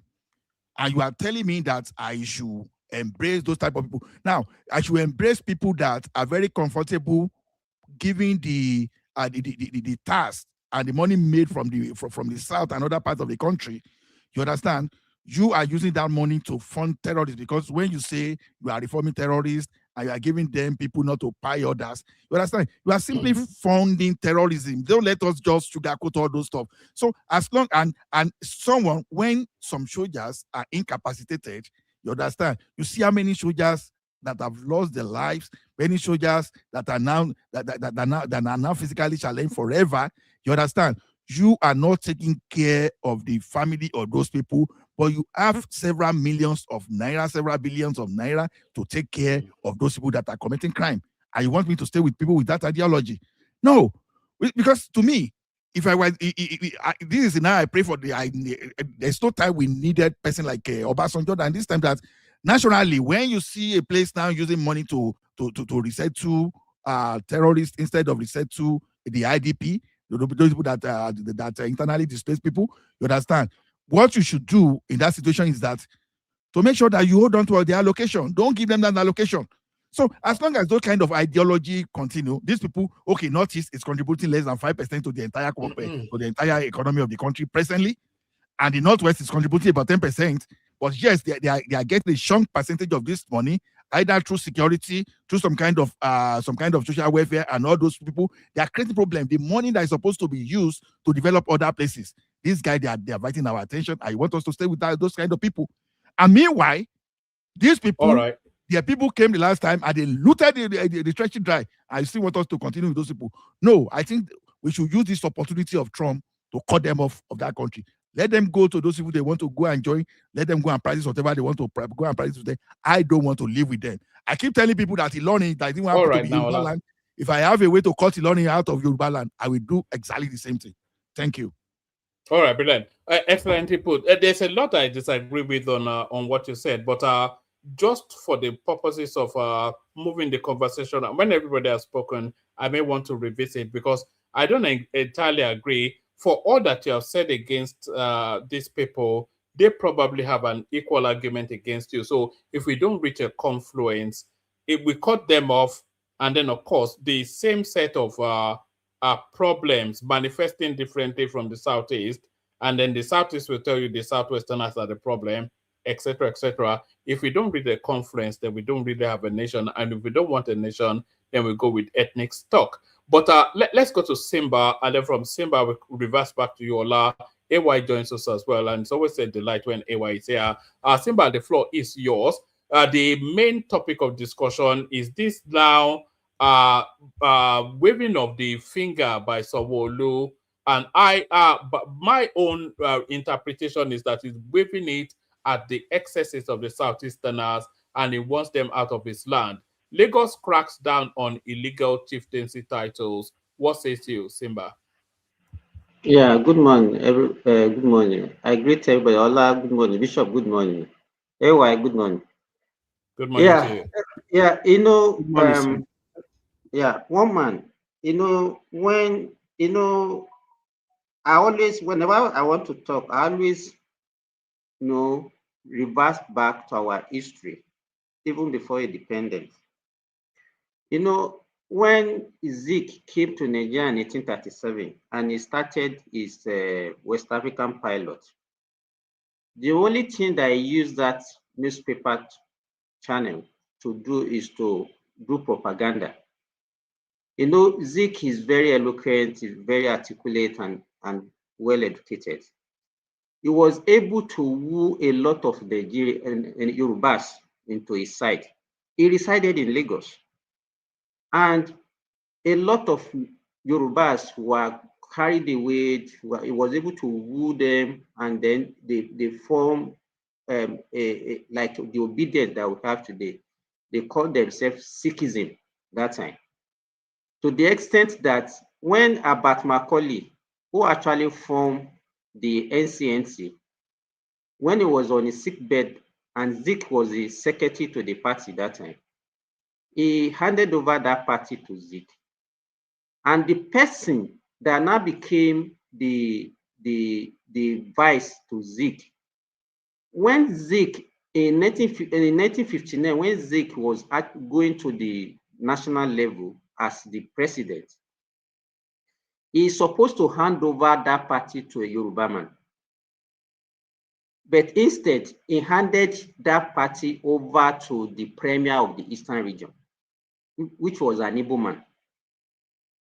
So from that period, a lot of Yorubas, they say, okay, they are liberal Yorubas, they are this, they are that, they are this, they are that. And it has not been working for us. So the 2023 election was actually the high opener for the Southwesterner. After winning that the presidential election, the Lagos, during the presidential election, they went agog, and they were now saying, no, it's not only this one that they are going to do, that they are going to even dethrone all the Yoruba chiefs in Lagos. But most people will not say that. I don't think anybody can be claiming that you are liberal, because when you hear people say you are a bigot, you are a tribalist, it only comes from people that are actually, it's what you do that you think that other people are doing. When you hear somebody say somebody is a bigot in Nigeria or somebody is a tribalist, look at the person that is saying it. It's usually going to be a Southeasterner. So the consequence of what they did after the presidential election in 2023 is this is part of the consequence that we are seeing now. One man, either way you call it, to me, is as Bishop said, everybody has to protect his or her own land. All this liberalism that the Yorubas are doing, and somebody will say Yoruba are sophisticated, that's why they are behaving like that, I think is errant nonsense. So everybody has to protect his land now. So I don't see the way you are seeing it, say that is against. It's not targeting against any. It's just okay. You see, there are also the people that will say no. If you are talking, they will not ask you, "Are you from Lagos?" Because they want to separate us, and that's why they say, "Hey, man, you are not from Lagos. Now, why are you talking about Lagos? Lagos is a Yoruba land, and Yorubas anywhere, we can live anywhere in Yoruba land. We have to protect our land." That is it. One man on that topic. All right, brilliant, excellent people. There's not much I disagree with you. You know, when we are saying these things, I'm always conscious of how it is coming across. That are we being somewhat jingoistic? But if you take the temperature of the Yoruba people, there's an undercurrent of being fed up now, and when they are fed up, then they have to react, and when they react, they go back to roots, which is ethnic jingoism or ethnic fundamentalism or ethnic nationalism. And we're seeing ethnic nationalism coming into the Yoruba lexicon now. It was never the case before. We're noted for being liberal. You wanted to interject, AY, before I move Simba to another topic. Oh, you are going to another topic? Yeah, one more, and then I'll come to you. I wanted to address those a lot of stuff Ola was speaking about, man. You can't allow such things to slide like that now. No, I disagreed with him now. You know, yeah, Ola has become Ola has turned completely over the last 3 years. Yes. Give me 1 minute. The Nandekano of the Yoruba land now. Yeah, I want him to. You can say whatever you want. I've always been myself, so don't just. I used to know. We want him to start Yoruba nation agitation. Huh? You will be the prime minister of Yoruba nation in exile. So you see, I understand the frustration of everybody, but you see, this country we call Nigeria, we have to look for a way to work together. You see, the difficulty of dividing Nigeria, I don't think people realize it too. So if you are telling the Northern they should call them out, Tito Niger, they have rights in Nigeria. So this is what we don't know. We have to respect ourselves. These are some of the argument I have with people on Dr. Damages, because you see people when they want to talk. I see, with due respect to everybody, I personally feel the three major tribes in Nigeria, they are Nigeria problem. This is my conclusion. When I speak to Yoruba people, I speak to Igbo people, I speak to Hausa Fulani people, I realize maybe because the minority are just smaller groups, but the way we speak, it does not show emotional intelligence. Like, we don't want to understand what the other people are feeling. I think this is what is causing problem in Nigeria. Even if when I analyze Nigeria deeply, right? Even Ola that is talking now, even if the Northerner go today, the Yoruba and the Igbo cannot stay together with the behavior of people. They can't live together for the next 6 months. I'm telling you this. It's going to be crisis. It's just like how the South Sudan is balkanized. North Sudan now, they're going for another division.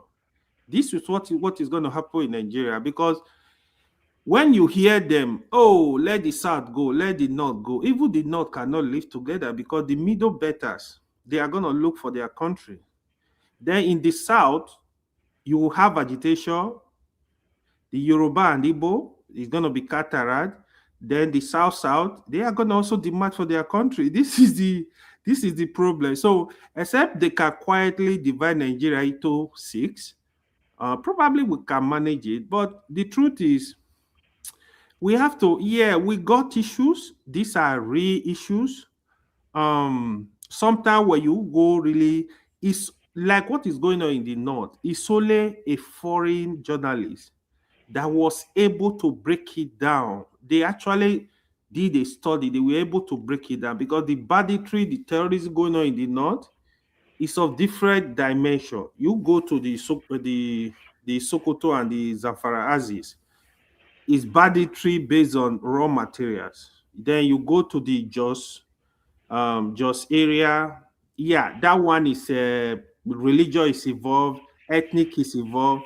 You go to Benue, you go to the Middle Belt. So it's all form of crisis. Don't forget, before now, the North used to be one of the most peaceful places to live in Nigeria.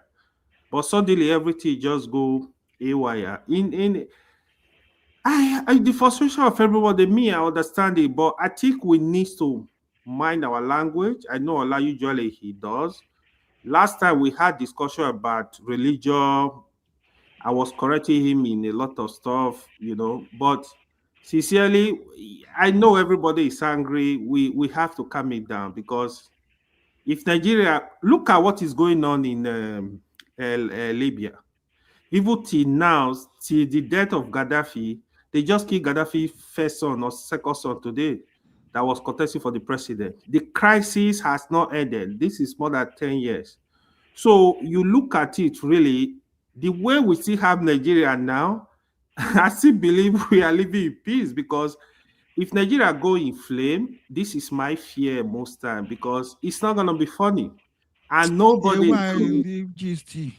It's easy to say when it's not because you are talking from your own perspective. When I said, see, let me tell you something. You've been facing this problem for how many years? Someone born in 1960 now. How old is that person today? I think I don't have time. Let me just say a few things I want to say. I don't take much time, so that people can continue your argument with this radicalized Ola that you are talking about.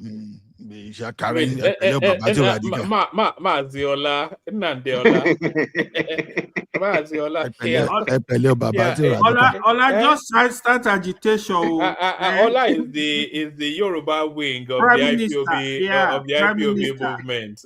We need to revisit Gideon Walker's demarcation. Those people, we have to exercise them from Nigeria. What is the demarcation? We throw the northeast and the northwest out. Leave Ola alone. I never see your last. I never see your last spoke in this manner. I don't know whether he takes. No, he has been doing that for the last 2-3 weeks, so it's because it's not like last 2-3 weeks. Yeah. I've been like this for 3 years. No, it's not true. It's not true. We know you. It's not true. Even sometimes when people are trying to go beyond this thing, you always call them to order. I'm surprised sincerely. That's your lie. No.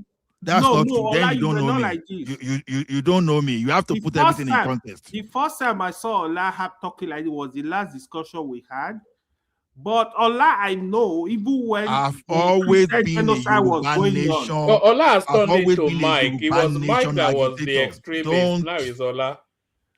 I've always supported Yoruba nation right from 3-4 years ago. So what are we talking about? I hope you know go collect person land like the way Biafra collecting. All right, I think. Wait, one man. Let me ask him this one. I hope you are not going to collect people land the way Biafra collecting non-Igbo land. What do you mean? Are we talking of Biafra? See, let me tell you something. Take Kwara back now. We know the boundary. Hold on, AY. See, when you cut all those problematic regions out, then the other people, other ethnic nationality, they will see that are we going to stay together? Yes, no, get away. See, those people you are looking at, you think that they want to go. Let them go now. As long as if South says that they are not going, they are going nowhere because those guys you see, they want access to the sea. That access to the sea is a very powerful tool to negotiate. Having access to the sea is not a prerequisite to be a country. I hear you because let me tell you what, because you fail to realize the importance of that having sea. Because some people do not have it, does not mean they don't want to. Let me tell you one thing. I'm in Abata today. Hold on. I'm in Abata today. And why Abata? Why they are agitating that they want to leave Canada today? It's just because they don't have access to that sea you are talking about. It's one of those that's stuff. Not the reason. That's not the reason. Okay. Shana, you be a Canadian, I've been at me. Shana, you be a Batan, I've been at me. I'm a core Albatan. I'm an Albata. You were. You are not now. You were. Me? Not now. You were. I am still. I have a property in Calgary. But you don't live here. We live here now. Do you know what is going on in Alberta? How do you know? No, I've been son of the soil. I've been okay. When I say I see it's one of those things. You know, we're trying to build pipe from Alberta down to BC. You know, all those BC they'll be blocking, even when they don't even have that power. Because it's within the federal government to do that. You understand? They block everything. You know, if we extend pipe to that place, we'll be able to even target more market, European market. All right, let's not go deep into Canada. Let's not go deep. Right? It's Biden that stopped it. No, there are two types. There are two types of pipe. Oh no, so it's too narrow a conversation now. Canada. We'll discuss that. You know, one man did not have pipe in UK. See, AY, now you let a person from United Kingdom be talking to us like that now. It's interesting, but the audience are not engaged in. It's true. The audience are not on board with Canadian. We'll discuss that later. Canadian whatever now. Let's take the mic back to Simba and let's have Simba speak to us about the Americans now having a military boot presence in Nigeria now. First, it was lobbing bombs into the country. Now it's boots on the ground. Is this some stealth recolonization of the Nigerian space, Simba? No, Goma, I don't agree with you. I think I welcome America to Nigeria. I think it's a welcome development. You know, the people that actually started this thing, I think it backfired. And I think I must commend this administration for their ability to be able to now, at least, to get America to their own side. You know, because the initial people that started it, what they wanted is actually for America to dethrone the present government for them. But the way the present government handled the situation, they were able to talk to the Americans, and then they were able to win them to their side. So, because if you recall, when the Minister of Defense was talking earlier, you know, when things happen in Nigeria, the question that we used to ask is that So why the delay in actually responding to all these kidnapping and whatever that normally takes place? But he made mention of something. He said for them to move 1 kilometer in the bush, that it might take them 6 hours. Because all these bandits, they've already put IED here and there and there and there. And if you step on one, you know, the whole contingent of that military can actually be wiped off.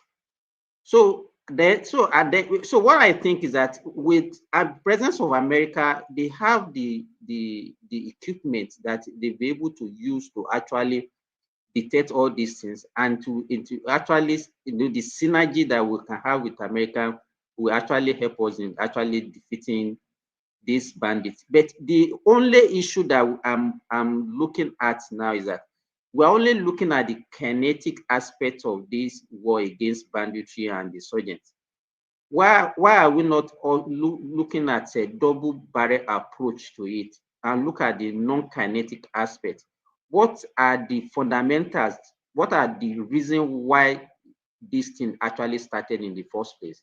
And what are those things that are actually... It's Wahhabism now. We know now it's Wahhabism. It's not only about religion, woman. What about all these Alumajiri and all those children that are not being taken care of? People, you know, I kept us saying it. Most Nigerians are not living responsibly. I was discussing with one of my friends that works with the Nigeria Airport Authority in Kano, and he told me that his gardener actually have 15 children. Gardener having 15 children. And when he asked him, why did you say? He says it's God that will take care of those children. Those are the people that all the people, I mean, they are going to recruit. Because they don't train them, they don't, by 4 years, 5 years, they were already on the streets fending for themselves. So if you don't take this one out, no, let me tell you, one man, you can kill as much as possible. At the end of the day, they will still regroup because the recruitment is very cheap. They have more than enough reservoir of these people that they can recruit. So the government has to tackle, and that one is not actually the responsibility of the federal government. The state government and the local government in this region, what are they doing on their own? You know, if you go to the north, you look at the banditry there. In fact, the bandits, they live among the people. What they do is that they are oppressing them. They know their family, they know they know them, they marry them, they live in the same society with them. The only thing they are doing is that because they have these weapons with them, they just oppress the people. They ask them for money. If you don't bring, they come and kidnap you. And those are the kind of thing. They have already integrated to the society. So government has to look at the another way of solving this problem apart from military whatever that they are doing now. If not, it's not going to last. Whatever we do, whatever we achieve by military, is just going to be just for a few moments. After some time, they will regroup again because they have the reservoir of people that they can recruit. So America, to me, you know, when you hear our South Eastern brothers and sisters when they are talking, and America is going to dethrone Tinubu. In fact, they are asking him to choose a Christian vice president. If we now look at it, even the so-called Muslim ticket, if you look at the cabinet of Tinubu, I'm very sure that you find more of Christians than the Muslim among. But Nigerians don't look at things critically. In what way is that Muslim ticket fueling religious crisis or affecting the Christians in Nigeria? Sorry, Simba. I have to bail because I have something to attend to. So you still have the floor. After you, AY can come in, Ola to speak as well. Mike joins also. You have the makings of an epic session right there. Can people please subscribe? The numbers are not going up. Like as well, like and subscribe. If you want to super chat, we're not seeing any of that. But thank you everyone. See you tomorrow. Back to you, Simba. Okay, so to me, it's a welcome development, and I think it's going to help us a lot. And the conversation continue between the two countries, and whatever we can gain from America, I think is going to help us in actually reducing the effect of all these banditry and insurgents in the northern part of Nigeria. So I think that's what I want to say about that. Ola, you are in charge now. AY, Hey, you may please go ahead. no, Ola, I saw Mike is here now. Mike, greetings. Hey, Alpha. I Hey, hope before you go, one statement you made, I agree, I also disagree in some degree. which one? Which one? The one you said, the three major tribe as the Problem. the problem in terms You of can't the deny ethnic. that. Yeah, Oh, no, you can't deny your I nation. say I agree. I say I agree and I disagree. It's actually not the three. It's the two. Is it two, ba? Yeah, it's the southwest and the southeast. The Hausas don't engage in that stuff, man. They don't. Let's be fair. Yeah. Thank The you, Mike. Hausa, you go on YouTube now, find a Hausa channel Hey, where they are promoting ethnic. honestly, like sometimes I don't understand If you the. notice, the Hausa get along with all the other ethnic group in the north. Yeah, Exactly. So the it's Hausas not don't do that stuff. It's the South, it's Yoruba and Igbo. The Yoruba just have problem with the north, and the that. Igbo just have problem with everybody. So the north they really don't they don't do that stuff, man. Honestly, even when thank you, Mike. I love this discussion. You see, when you did auto damage, for example, you get, let's say me and you get argument now. The person go say you hate Yoruba. I'm like, me and you are having discussing issue. Why are you telling me about tribe? Sometimes it just annoy me. I'm like, whatever. So I it's a problem, to be honest. That is why I always believe that even if you divide Nigeria, Yoruba and Igbo no go fit stay for one country. No. When Allah was saying that in earlier, I say, this guy. AY, just hold it. You see, I know that since the day I said the three major tribes are the major problem. I know since that time you'll be using that clause to Oh, you said it? No, maybe I didn't even hear you. Oh no, yeah, you were here. We were both arguing No, it. I've been saying it even before. You were that. here. I said it. Yeah, I said But it. it's not the three, it's two now. The third one, Hausas don't go online doing ethnic jingoism all the time. Man. Hold on. You have to know my. They will hear me saying it on the damages. You have to know my perspective. Okay. You understand? This perspective is this. You understand? Because when you have three major ethnic nationality, there'll be rivalry. You know, I came to that conclusion that time. That I said, take statistical data, sample around the world. Most countries that are progressing, they have just one dominant ethnic group that constitute between 70 and 90% of their population. We mentioned China that day. We mentioned India.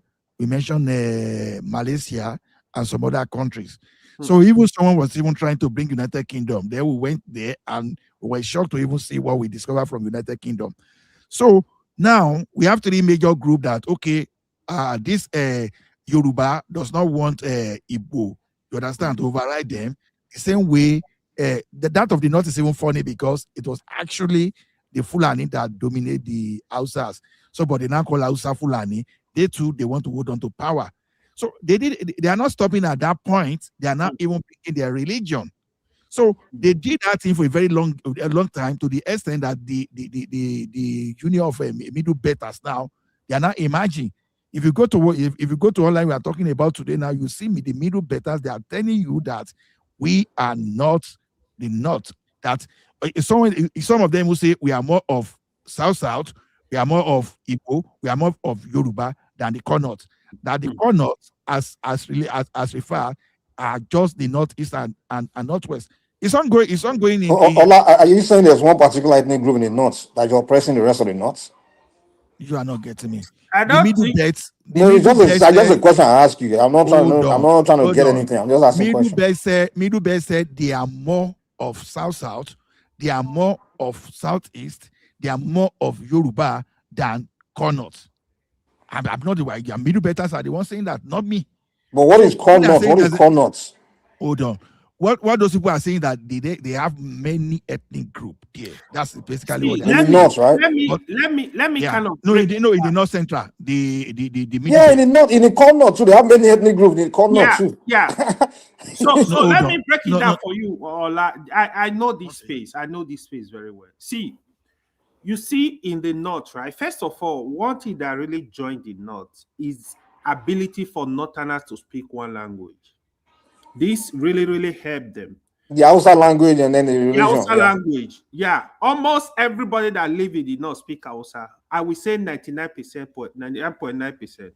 What do you mean by north? What do you mean by living in the north? North, like in the north, people that live in the north. So if you live in the Kwara, better are telling you they are wait not now. that north. Let me ask him. Let me ask you why. If you live in Kwara, you live in Benue, you live in Plateau, you live in Taraba. It's true. The middle. They learn Hausa in those places. Some of them speak, but the northeast and northwest, everybody. So when you are talking about the north, you have to caveat to it. Say when you are saying it emphatically as if once you are there.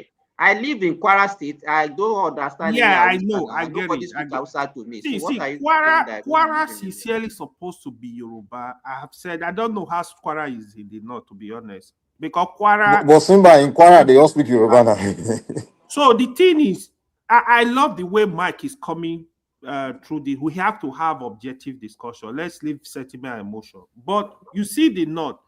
Even long time ago when I served in the north, I knew there was problem. I have friends from the north. In fact, I just left one now. He's chairman in the north. We have this discussion. I tell them my objective opinion. I'm like, listen, I feel the north, they are sitting on a keg of gunpowder. Even the one you are seeing now, it still appeared to me just the preliminary, because that lack of education is really, really affecting the region. The leaders, they did not have the worst leaders. Why I say the worst leader is, you see a billionaire in the north, for example, is comfortable having hundreds of people around him. They will eat breakfast, they will eat lunch, they don't go to work, they don't go to school. He's comfortable. So you see people have children, they don't want to be focused, take care of them, go to school. I know they said Ahmadu Bello used to, like, it was pro-education, let people go to school, let people get education, Western Islamic education. But right now, these are the issue. Simba was talking about recruiting people, even this banditry, the terrorism, the Boko Haram of this world. It's easy for them, if they are sure they can use 50,000 naira to recruit somebody in the north if they want to. I don't think these people they recruit, they will give them little. So there is crisis in the north. Nobody will deny. Let me tell you the root of problems in Nigeria. Okay. First of all, if you notice, before the Oyinbo came and introduced this modern economic system to us, every human being in Nigeria or in Africa, they wake up in the morning, they go to farm. Right. There was no such thing as, they go look for money, cash, or look for one industrial job. No, every family, everybody, even people that don't have farmland, they work. Those one they work as either slave or people that own farmland. So it's not like something we people call the sharecropping. You go work on somebody's farm, and the crops will grow, you give it some percentage, that kind of thing. But everybody focus on the nature, survival, working the earth to survive. And back then, everybody was fed. You understand? So agriculture, we grew in abundance. There's a reason why people began to pack slaves in Africa now, because they know that when they got there, these people, food was in abundance. You understand? Everybody, there was no such thing as you are going to one, there's a governor somewhere, there's going to, or president somewhere. No. Even there's no king that's not promising you anything. So everybody understand that they have to survive, and everybody used to farm.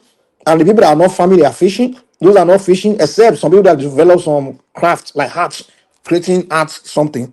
And then when they create it, they go trade by barter, those things. So everybody was busy. But somehow British came to introduce some so-called civilization, which part is good, but it's an industrial system. Guess what? That works in England and America because they are industrialized. We are not industrialized, but we're living industrial life, industrial economy. So now what you do is people go instead of growing up learning what your father was doing, right? Whether it's some agriculture or whatever it is, and grow up already master it and use it to continue to survive. So what they did now is take children away from parents. We now go send them to either school, or school is good, or start teaching them about, oh, you get a job somewhere. Says job, something they know. Now people now, so now school is good though. Don't get me wrong. Don't divert me. And We are even moving away from the topic. Let's just stay hold on on. I'm just trying to explain something to AY now. No. Don't let us go through the long, Well, let me just land my point. I'm almost done. So now, basically what I'm trying to say is, you had a government that didn't study the society to understand how to create policy to like that work with the nature of the people, which means they were supposed to invest heavily on agriculture instead of all the other rubbish they've been doing. Anyway, that's the point, sir. Nice. Thank you. AY, do you want to continue, or should we just move straight to Mike? Do you want to? You can move straight to Mike.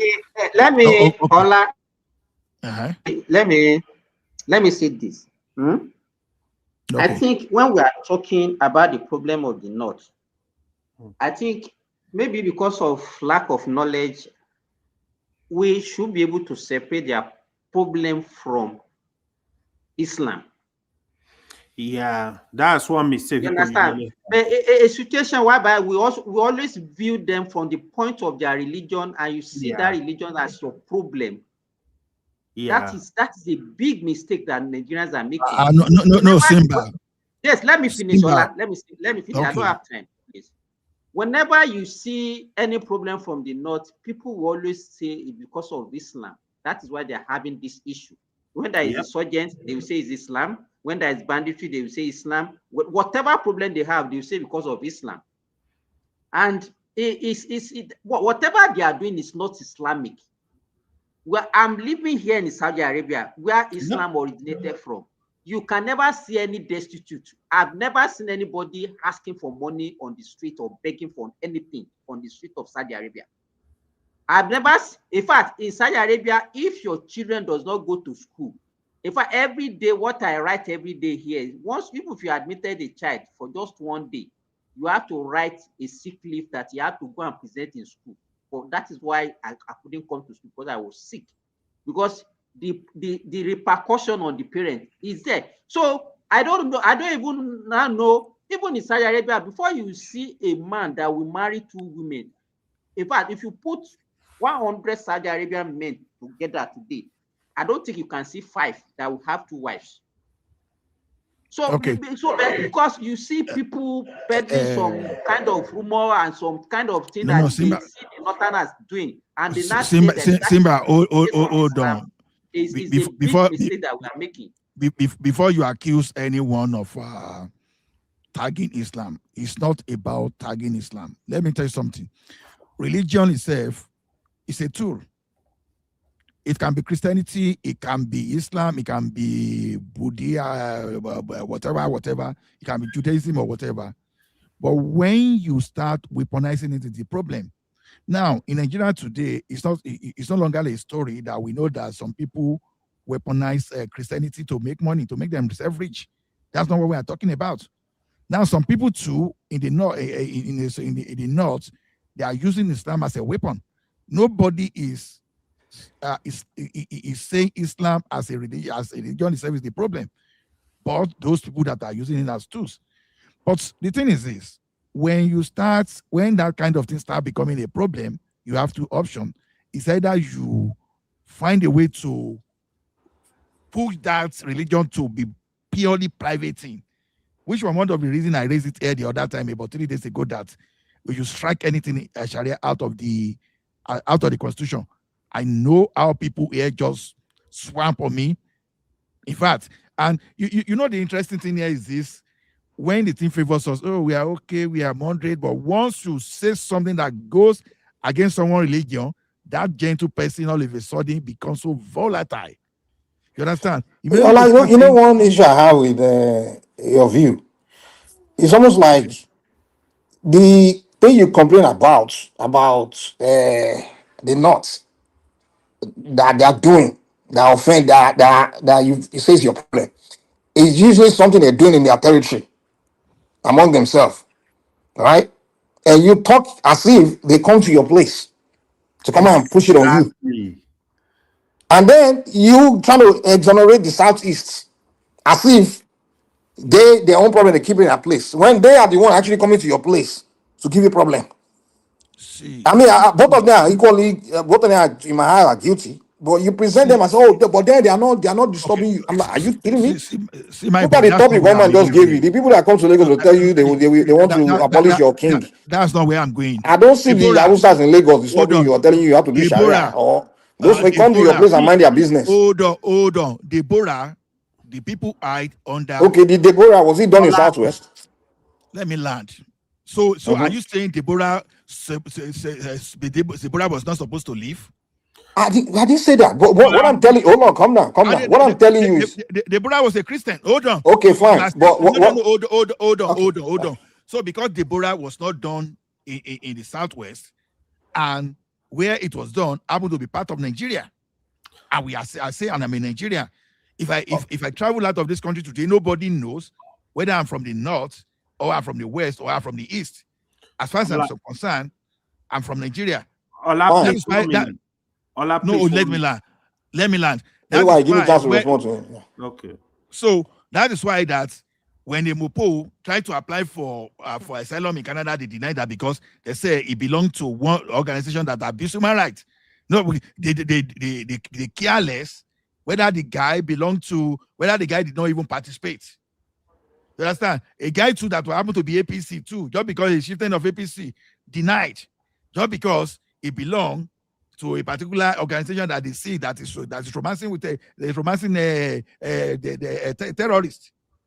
So you see all those stuff. So when you see all this the matter of Deborah, you say when you talk of a freedom of religion, everything, we have Christian, we have traditionalists, we have different kinds of people. Ola, we get your point. We get your point. Here's the deal, Ola. No, don't cut me. Don't cut me, please. So the thing now is this: when we have everyone there, everyone must be protected. But it is well known that the people that are protected in that area, or maybe I should not use the word protected, that feel safe in that area is when you are a Muslim. The fact of the matter is this, Ola. Here's the deal: in Nigeria, we all have different customs, different beliefs, and different things we will die for. For example, there are places in Yoruba land where if you disrespect the king, they will chop your head off. I get everyone here from Bini. Hold on, wait. If you go, what's his name? The younger brother of the former governor of Edo State, Pedro Obaseki. He made a statement disrespecting the Oba of Bini, and when he came to Bini, they beat the people that beat the hell out of him. That's their custom there. So me knowing that in Bini, that's what they believe and they will die for. As a Yoruba person, will not go to Bini and insult the Oba of Bini. Yeah. You understand? You know, the same. I'm not gonna say wait. Let me land. I'm not gonna say and say because we are all Nigerian, so the Benin people have to hand the way they believe things or the way they are custom or whatever. Dude, that's their business. It is the same thing in the North. If they are willing to die for Muhammad, that's their thing. I'm not gonna say because Nigerians have to go and hand their belief, what they believe in, what they'll die for. I will be agitating, say they should hand it, or things we believe in Yoruba land too. That we're willing to, we don't tolerate. It's like someone in North my campaign that in Yoruba land, they must end their belief, kinikon, because we are all Nigeria. You get what I'm saying? Me, I believe whatever you believe, I don't agree with. As long as you keep it to your space, I'm fine with you. The problem I have is when you now start coming to my own space, I begin to go impose your whatever it is or it is in my space. That's why if the Northerners now start saying they want Sharia law in Yoruba land, that's why I start having a problem with them. Or they want to start stoning people to death or insulting their prophet in my land. That's when I have a problem with them. Do you have a problem with Southeasterners? The Southeasterners will come to Southwest and start giving us problem in our own territory. That's when I have a problem with them. If they stay in their territory, when I probably do their pie in their space, I don't have a problem with that. That's their space. What did Deborah do? We did not wait. We Awusas in Lagos. Would they stone Deborah to death in middle of Oyo or in middle of Lagos? What did Deborah do to start with? What's my business? Bros. Deborah, you went to the north or whatever you go. That's their problem in the north. It's not my problem. I'm the southwest. Ola, let me say Deborah something. was a northerner. Well, that's their problem in the north. Hold on. What did Deborah do? What did he do? Bro, that's their problem in the north. We don't have in the southwest too. We have We don't say what their problem. Ola, that's the way they live their life. Okay, should I now be saying attacking Benin people because of the way they treat Pedro? I asked a simple question. What did Deborah do? You have to know what did Deborah do. Ola, in any Islamic society, if you go against their custom, Deborah did not insult their prophet. What did I don't. Well, first of all, you are making it about Deborah. You must. Ola, the conversation is not about Deborah. No. Of course, that was injustice that happened to her. But you're talking as if it's a daily occurrence. Deborah is a daily occurrence. Like seriously, Mike, as you are today. Ola, what you are doing is you are taking one situation to create a narrative and kind of make. No. Ola, please let me say something. Yeah, go ahead, AY. Okay, first of all, I want to add to what Simba said. You see, even the damage I have said this. So when there's something going on in the north, they bring it Islam to rob everything. For example, when people are saying, oh, Northern are not educated. Oh, Muslims don't go to school. Then you tell them, when you look at Igbo Africa countries, the top 10 most educated countries in Africa, the top 6, 5 of them are Muslim countries. Fact check me. When you go to, even in Iran, the most educated women, STEM in the whole world, they are from Iran. Iranian women, 98% literacy rate, Iranian women in STEM. So when you look at this stuff, so the way we discuss things, right? Even the Deborah you're talking about now, do you know how many jungle justice deaths we have all over Nigeria? In Lagos, in Yoruba land. From Lagos to Igbo land. We did not. This is the problem. No. Don't let us say about what. They will use one. No. That's why you got propaganda. They will take one scenario. AY, don't do this. AY, don't do this. Okay, Ola. But let him talk now. Ola, Ola, you want to control people's narrative. Let me speak. You don't. No. Of course. I'm a moderator today. Okay. Ola, what kind of moderator are you doing? You want to guide the way you express his view? You want to guide the way you express his view? No, AY, I'm not finding it funny. I don't find it funny for true. Let the guy say himself, Ola, now. Don't let us water that criminality down, no matter what. Let him water, then you can present superior argument. Let him water. No, see, let me tell you one thing. Nobody supports jungle justice in the Southwest. You will see the elite in the Southwest. Ola, are you serious? Nobody supporting and they are doing it. Cannot be speaking. Listen to me. No, when have you seen that? Ola, if you guys still in the middle of Lagos, the whole mob, the whole city will burn you down. Ola, listen to me now. Let me finish speaking. Why are you holding me now? So the way they Canada, how they hold you on here now. Listen. Jungle justice is jungle justice. What happened in the north, it happens all over the country. In the south, they call one old woman, they go say now witch, they don't burn her to death. This happened. Ole in Lagos, they don't put her for your neck, they don't burn you. So back is laughing. Let's not pretend we don't know this stuff. What the Deborah case and similar cases that come from religion, I criticize it. What did Deborah do first? You need to know. Tell me, what did Deborah do? You hold, I was not there. I don't know, but you said. Okay, then don't talk about Deborah. They created a group. Where class? Let me finish. Ola, you know what understand Deborah. Yeah. Simba. Ola not care about Deborah, like you know Deborah. Simba, hold on. Sorry, hold on, everyone. Sorry, Ola and Mike, you have to move the mic round a bit so that other voices can also come into the conversation. Ola is doing military. I'm sure you overthrow you one man. One man. You said you were going to sleep. We've moved the mic around, so we are not arguing normally. Because we call, Mike was supposed to even take the thing because I asked AY whether if he has something to say, otherwise Mike will take over. And AY said he has something to do. So if there's anybody that is supposed to take the floor for now, it's supposed to be Mike. So we are moving it. So one man, see you tomorrow. Thank you. This come back again, man. Yeah, warning him, man. All right, Emma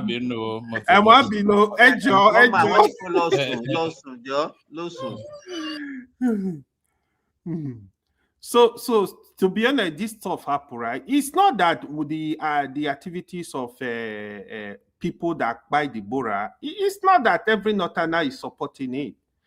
You know, it's just that we have a lawless country where you see juggle justice, government will not do the right thing. This is what is going on in Nigeria, you know, irrespective, because you hear some people discussing and say, oh, na Sharia make it's not. This is juggle justice. The right thing to do, people that buy the Bora, get them and charge them to court. Do the right thing. We don't have Exactly. government that are doing the right thing. You don't have government as serious. They don't relate to the people. They don't relate to communities. Their own is to go there and just loot and focus. I mean, that's society. That's a country. What you have in Africa is just a system where everybody want to get into that system to go and enjoy the ride. They are not really. There's no. Not to disrespect AY. When I was in Edo, I was in the Edo Central, Ekoma, Sabugida, or Iroa, and all those sites. One thing that is very common in that side is that if you mistakenly had an accident with anybody, even if that person did not die, you have to leave your vehicle and just run away. Yeah. If not, they will kill you instantly. Yeah. Yeah. They will kill you instantly. In fact, there was one that happened. It's actually Patrick Town, Uzeba. This guy had an accident with an old woman, and they thought that that woman was already dead, so they killed the guy. Wow, you see? Yeah. You know what happened? Why? Later on, they now discovered that that woman was alive. Oh. In order to not justify the killing, what they have done. Hey guys, they use the word pie, you know, they use sorry. Don't tell me they buy that woman. They not have to buy the woman. They say that okay, they buy the woman, that is why they buy him. Yeah, this stuff happen. Even a lot of barbarism. Barbarism is all over, man. It's all even over. In the South, if they tell you some of the barbarism, you will not even believe your eyes. But if they happen, you can easily call religion. But in the South, we just romance it and just move on. That is what Simba was saying. Because, for example, unknown government by people in the Southeast, nobody call religion. If it happened, it did not, they would call Islam. In fact, all I even say earlier that you don't. In the Southeast, they are not going around buying people. Like it's only Northerners that are going around buying people. No. I did not say that. What I said. You said it now. No. What I said is this: when we take a particular region, and we are focusing on that region, don't let us just divert and start watering down about what about reason. If we want to focus on, but you are the one that said what about you are the one that said you compare them to this other places. Let's focus on Sokoto. The combination is not about region. You are the one that shifted it to this combination. When we started, it wasn't. We are not talking about. I was just making an example. See, I told you, I said, because I said we should cut Northeast and Northwest out of the country. You understand? That's the basis of my argument. Why is that? Because and then you say we should keep the Southeast because they are not going around killing people. The thing is, No, I didn't say that.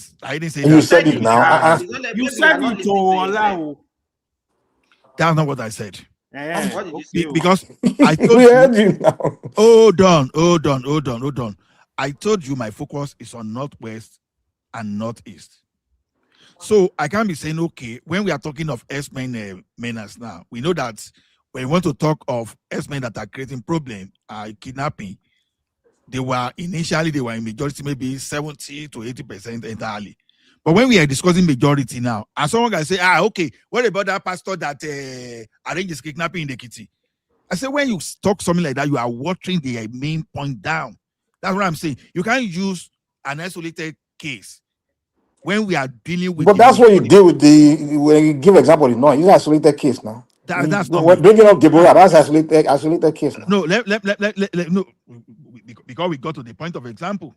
That's totally different thing. Ola, let me ask you a question. Let me ask you this question.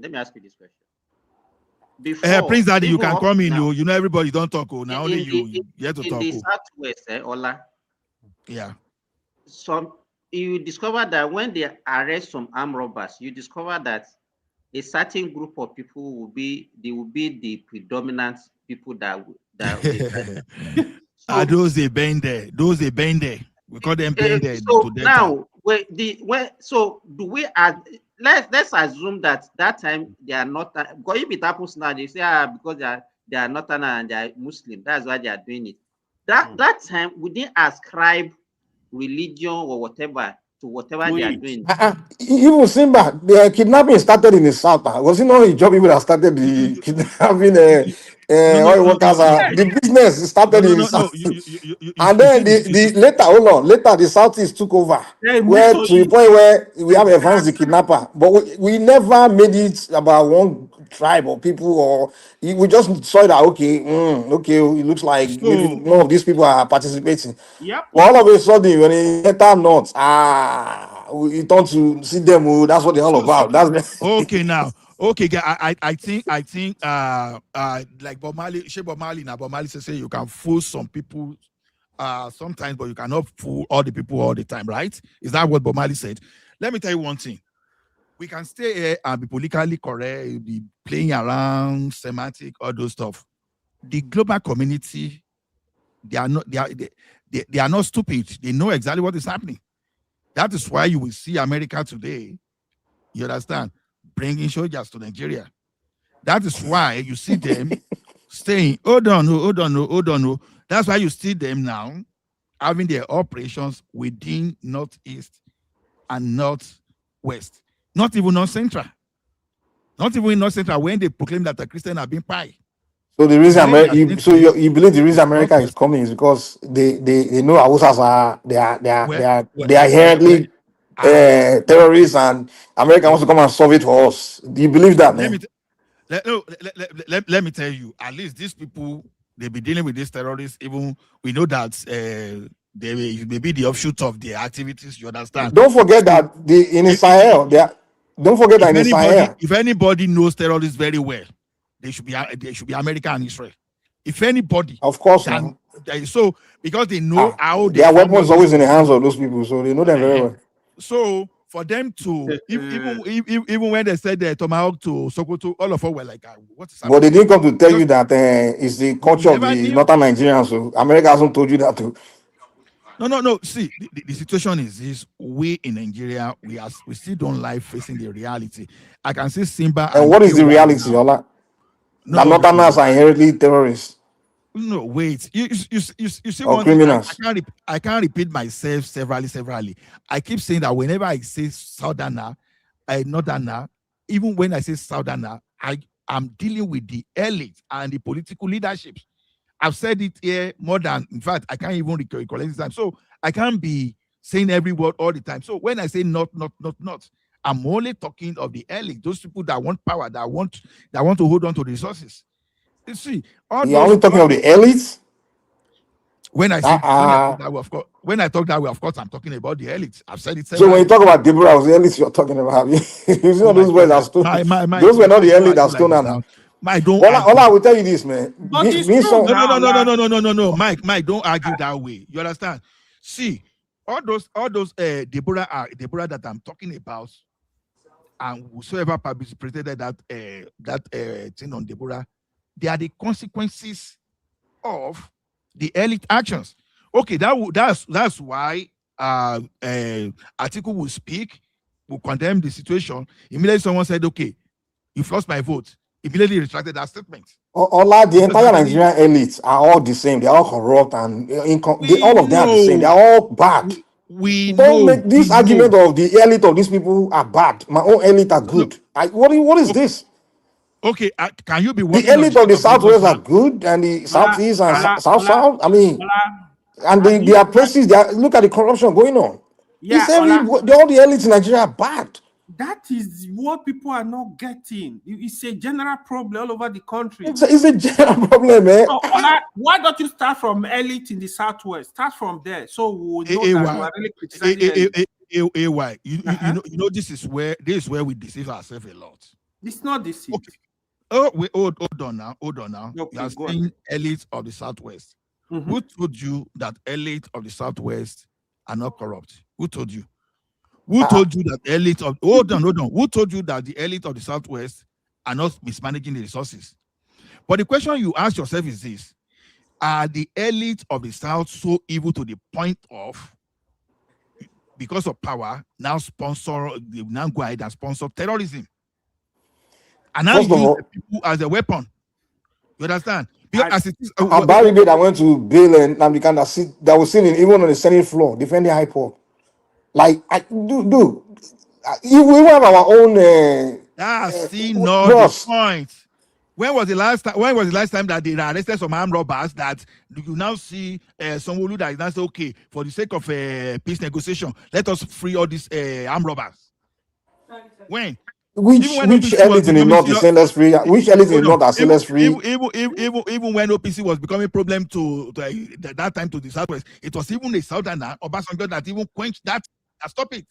Ola, this idea that elite in the north, is flawed, to be honest. Ola, this idea that elite in the north are the ones sponsoring the terrorism, these are just accusations. Do you There's have no facts. There's no really evidence. Anything. Okay, It's just suspicion. That's what it is. Are you being serious now? Are you being serious with this statement now? Like, seriously? Are you serious? Well, show me the facts now, so maybe I can go and do the arrest myself, because it's a crime to against Nigerian law to participate in terrorism. Okay.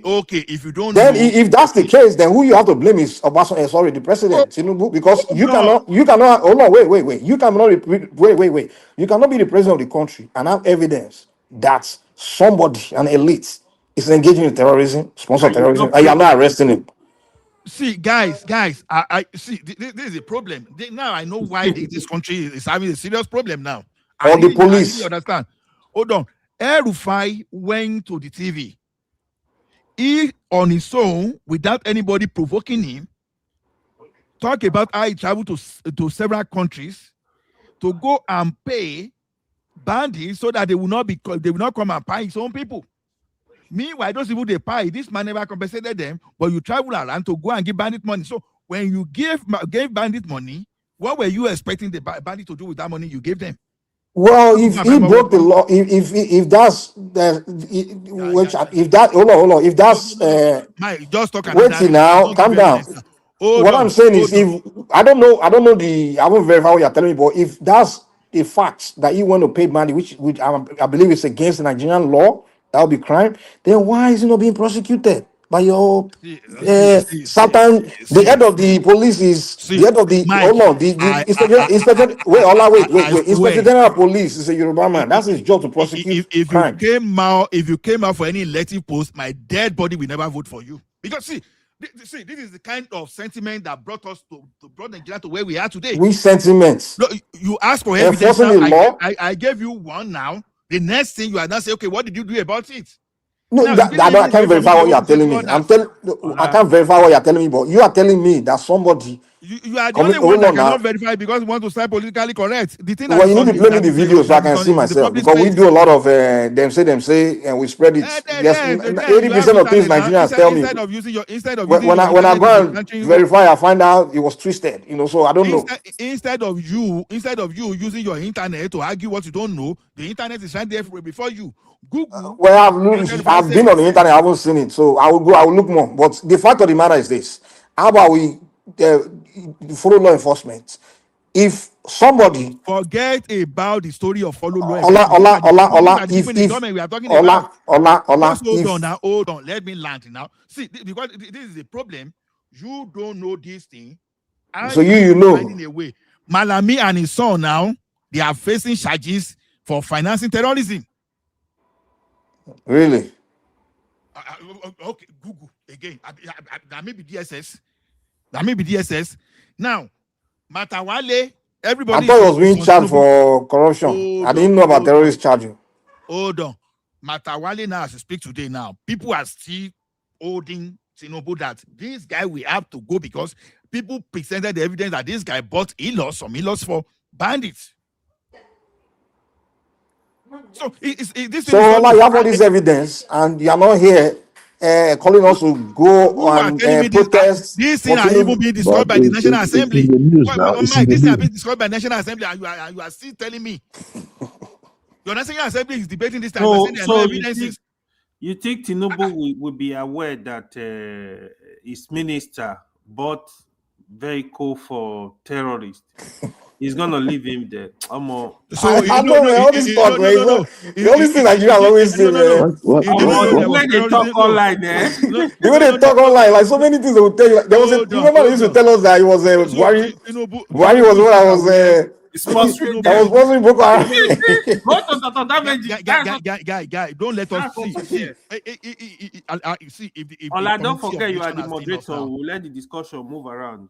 Oh yeah, they talk, but make sure you don't talk this thing to Nollywood, because when you talk this thing to Nollywood, so it's somehow funny. Tinubu is not aware that it took America for even our country to start acting. Join on that, welcome. If you have anything to say, please go ahead. You see, you don't join. Thank you so much. Good morning, afternoon, evening. We're listening from Joel of Nashville. It's an interesting topic that we have here tonight. Is anyone hearing me? Am I loud enough? We can hear you. Okay. So I don't know. I think I had Mike saying that there's no. Was he saying there are no corrupt leaders in the Southwest? Is that the argument? I don't know if I had it right. You heard me wrong, I guess. No, I'm just saying, what was the argument about that? You can't listen to me with prejudice. You have to listen clearly. I never said that. I never said there's no corrupt leader in What was Southwest. the argument? No, you and Ola was going back and forth. So I wanted to know what the back and forth was all about. You should have known before you start coming at me now. You should know what I'm saying before you start coming. You coming at me as if you know what I'm saying. And you're asking me what I'm saying in order for you to respond. I asked a question. I mean, you just answer. This time you used to say all of this. You would have just in a sentence, just say what it was. No, you want me to explain my argument to you? Okay, then keep it going. Okay, let's go to Ola, please. What's the topic? What's the cocoa tonight, please? Me, Seth, I don't even forget. AY, can you please remind me of the topic for today? Because I don't change the topic.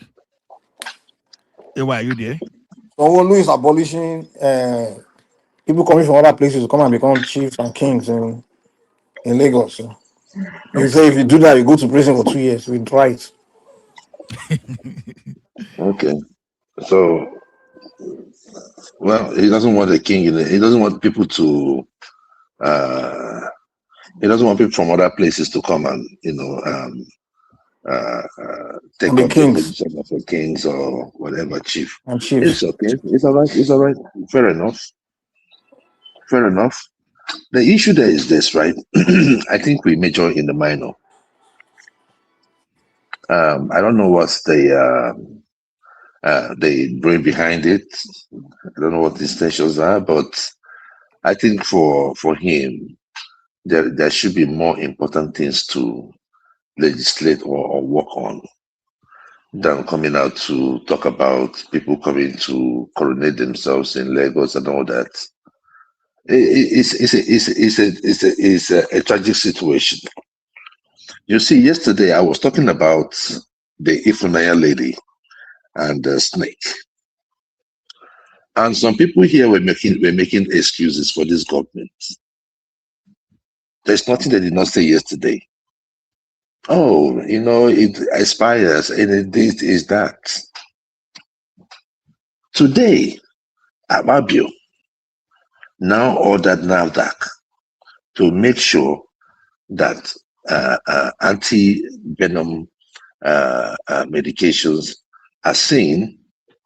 are put in place in every hospital in Nigeria. So where did that money come from? You see, we are always reactive as a nation. So it took the death of someone, if Naya, for them to get snake venoms, anti-poisons in the hospitals. So what are these hospitals, what are they doing? Do just give out medication, just give Tylenol? What are they diagnosing? What is the the functions of these hospitals. They are death traps.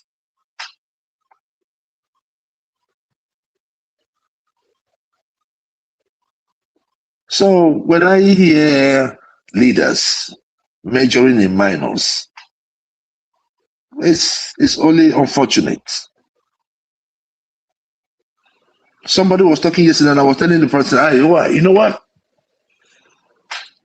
When we look at, the way our leaders, it does not matter where they're from, whether north, east, west, it doesn't matter where they're from. Most of them have failed us. I was listening to Nemeko,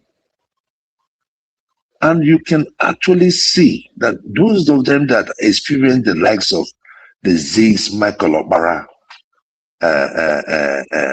Amadou Bello, you find that there is some sense of gratitude for some of them that are sincere. There is this kind of regret. But Joel, to be sincere, that illegal shifting seal we are talking about, you are just looking at it as something that light. It's not really light in the sense that it has been creating problem. When people are saying Lagos is no man's land, start doing something that is not in the culture of that Lagos. For example, when you say it's just like if you say Ekiti now, for example, we know the family with chieftaincy title in my hometown. But you see, by the time you now get foreigners now that start having even more than the normal chieftaincy title we have in my town. And not only they are doing that, they are now even grabbing land. Land grabbing start from ideology. You understand? I've been here. One land grabbing. By saying Lagos is no man's land already, Who said Lagos is no man's land? It started from the first indigenous speaker of the House of Lagos, which happened to be an Igbo man. No. You're getting it all wrong. The person, it was Jakonde that made that statement. Hold on, please. The history, the history is out. Look, let me say this. Let me make, because you see, we are getting into election period, and this kind of rhetoric comes up every election year.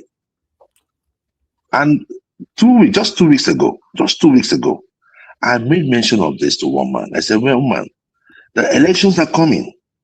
We will start hearing that some people who say they own Lagos. Let us just stop this propaganda.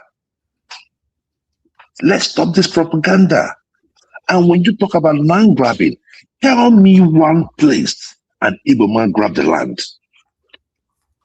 I'm not talking even in Lagos. I'm talking in the whole of Nigeria. Show me one place an Igbo man went and grabbed the land. I can tell you. Where? Tell me. So, they've laid claim to Igbanke in Benin, in Edo State. They've laid claim to another area in Delta. They laid claim to part of rivers. These are issues that are... That is land grabbing? Yeah, because it doesn't belong to you. Are you kidding me now? What will you call it? Are you kidding me now? Yeah. It is not... Hold on, please.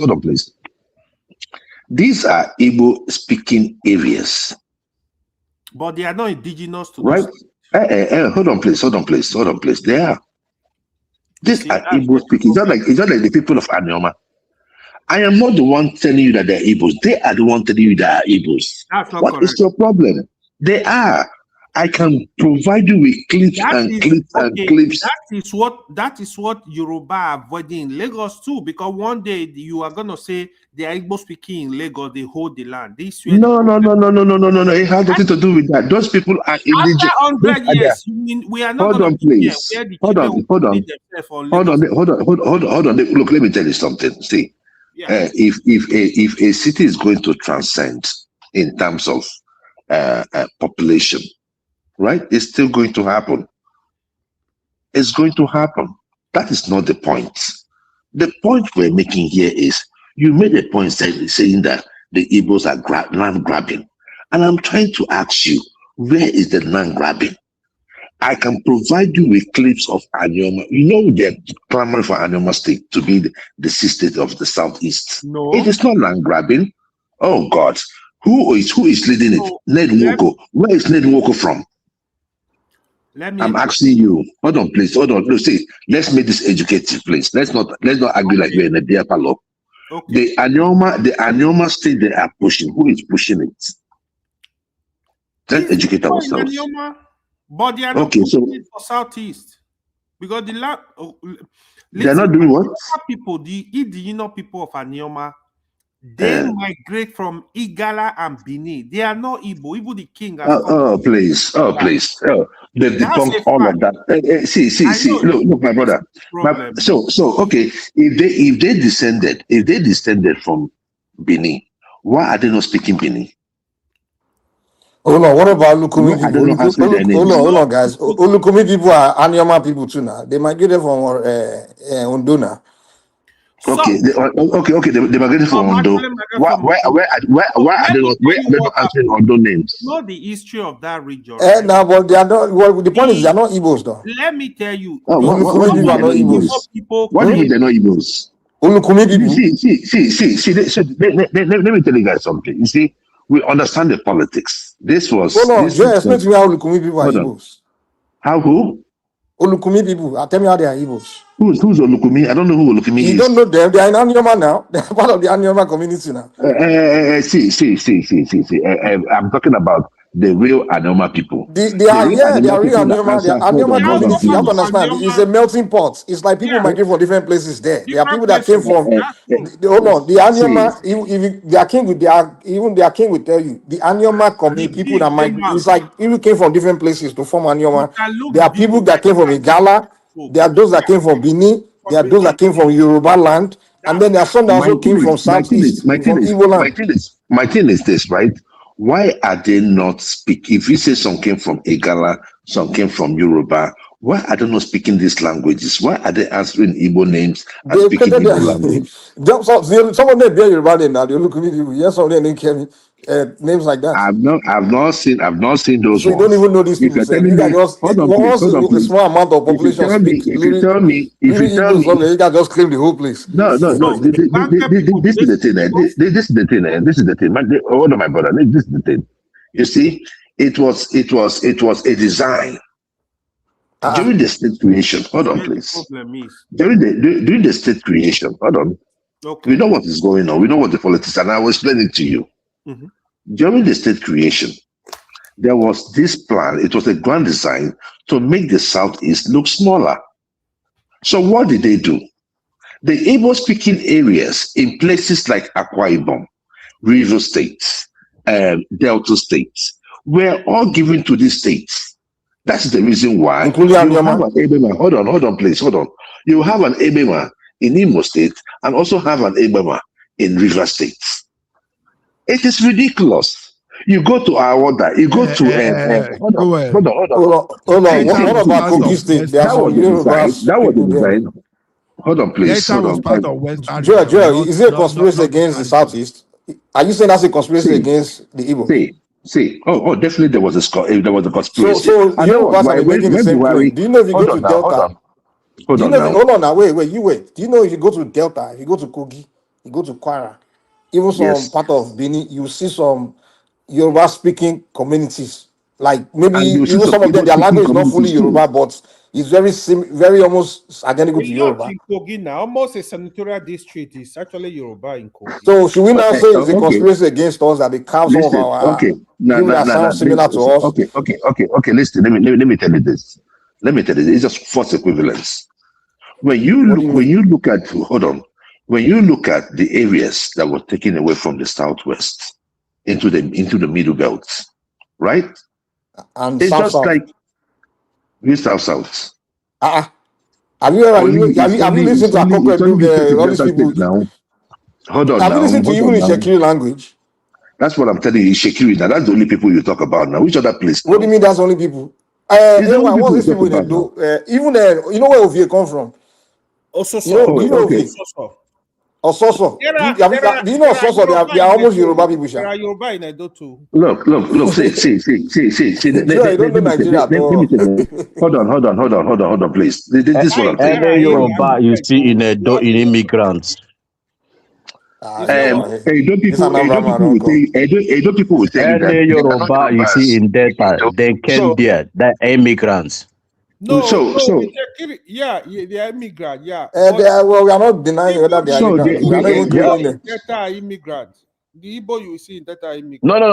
Any Igbo you see in Delta, that land belongs to them.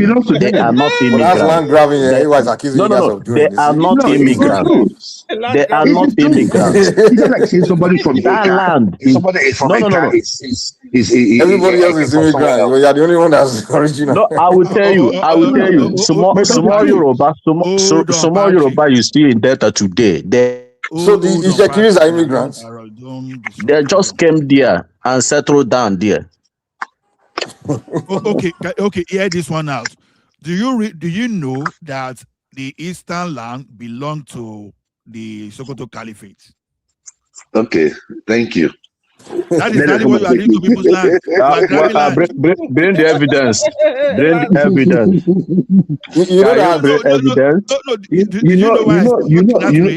You know. I also had do you know that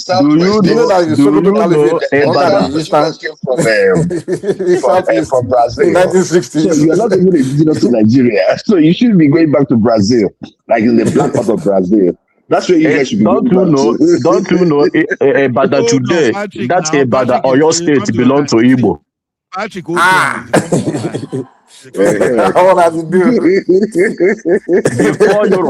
Before Yoruba came, there's Igbo settlement in Yoruba land. Igbo came before Yoruba.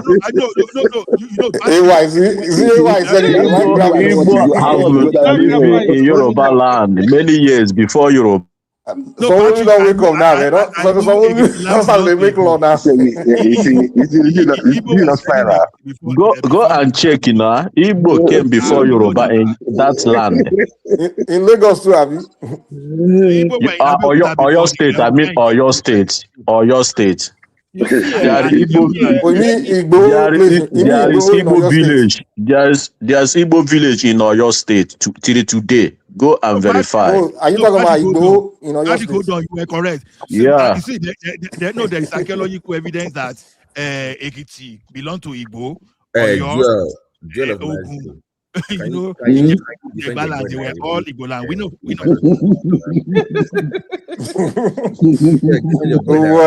Now the guy don't do number for some people brain. Right? Igbo and the Yoruba fight big war that time. No, before Igbo left. No, before Igbo left from Yoruba land. Come down to Benin. You know. They left from Benin. Hold on, Patrick. Let me hear what I want to say. Can I ask Patrick a question? Patrick, Igbo and all these Igbo in Igbo. Are they also Igbo land too? That's what it means now. That is Igbo community. That is Igbo community in Oyo. Anywhere there's Igbo, I didn't get them. I like Joel. Yes. Your brother. I'm not part of that. I'm not part of that. I don't know about it, but the issue is this. My anywhere there's Igbo in Yoruba land, it belongs to Igbo. No. My thing is this, right? I mean, the statement by Buhari, right, clearly show that there was a design right? You can't just call this is the dots. And that is why during the elections too, it surprised many people, right? Well, you When you guys are talk calling about, him Jibril now. I can hold be on, hold insulting on, hold somebody and on. expecting them to insult you back. You Mike, guys are Mike, calling him Please, Jibril. please, You call him no, that was which other name? They call him that man, man. that You know was this insult. That was you guys call him all kinds of names. Now you call you dots and you are pissed off. I mean, come on now. let me talk now. I mean, make I just talk. I mean, stop defending Buhari. No be your papa.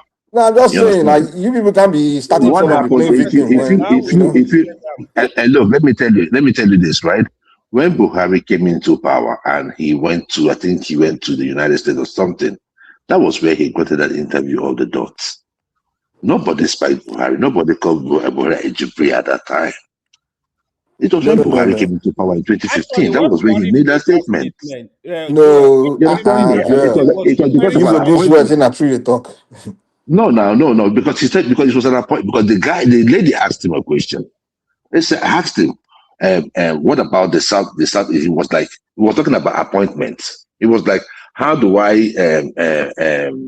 lead those that give me more votes? No, he Then was asking start question with about IPOB. Come, Joel, no, don't do that. They were asking about iPod now. He measured no. The issue of the dots. No. The video It is was out there. according to the Come on now. agitation now. It was a question of agitation. I mean, Truly, about Buhari said that thing, but Joel, Buhari said that thing because Buhari was not diplomatic. We know, but then you were trying to pull him down. At the end of the day, you now wanted him to do something. No, Buhari was an housewife. He was an housewife, So, right? Because as a president, see, let me tell you this, right? As a president, when you come into power, right? You know that there are people that are against you. If everybody's for you, then it's a setup. Some people will be against you. But what happens is this: when you get into power, you become a president of all. That's true. No.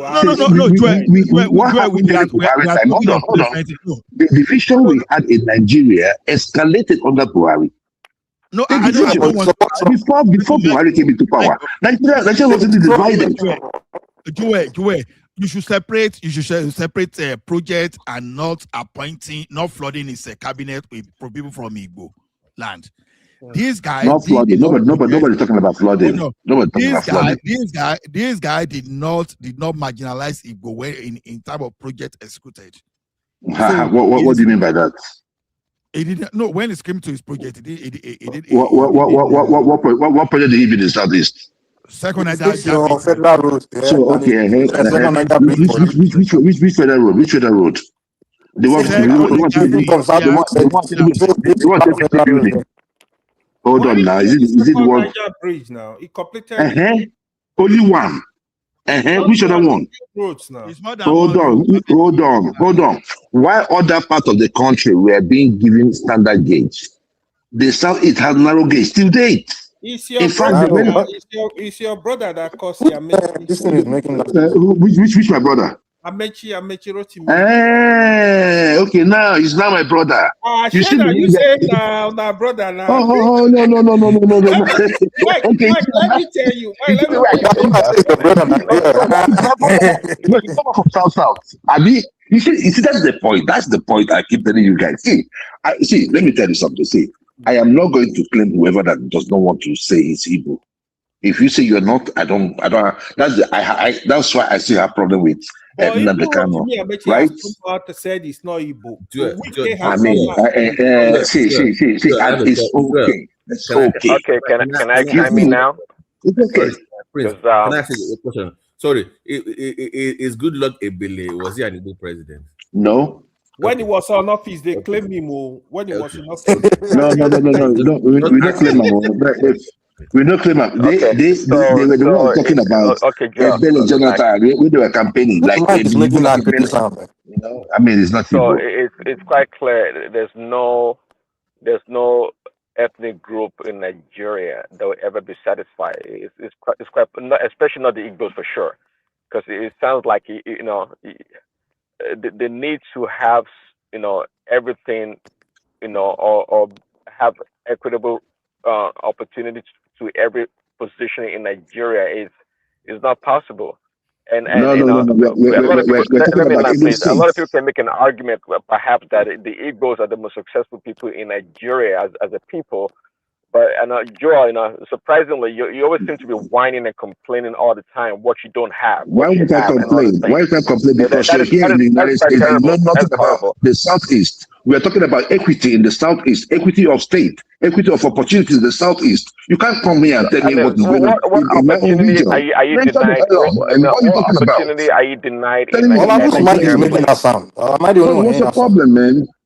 Talk reasonably. You should Yeah. ask me the problem of the Southeast. I have Tell me one what you're Are you talking question. hearing about. that I have quickly one Because I'm sound? question. coming out on the street talking Hold on, about Southeast. Okay, Tell me they're guys, mad. let me ask Are my they mad question, guys, people? because Are they all mad?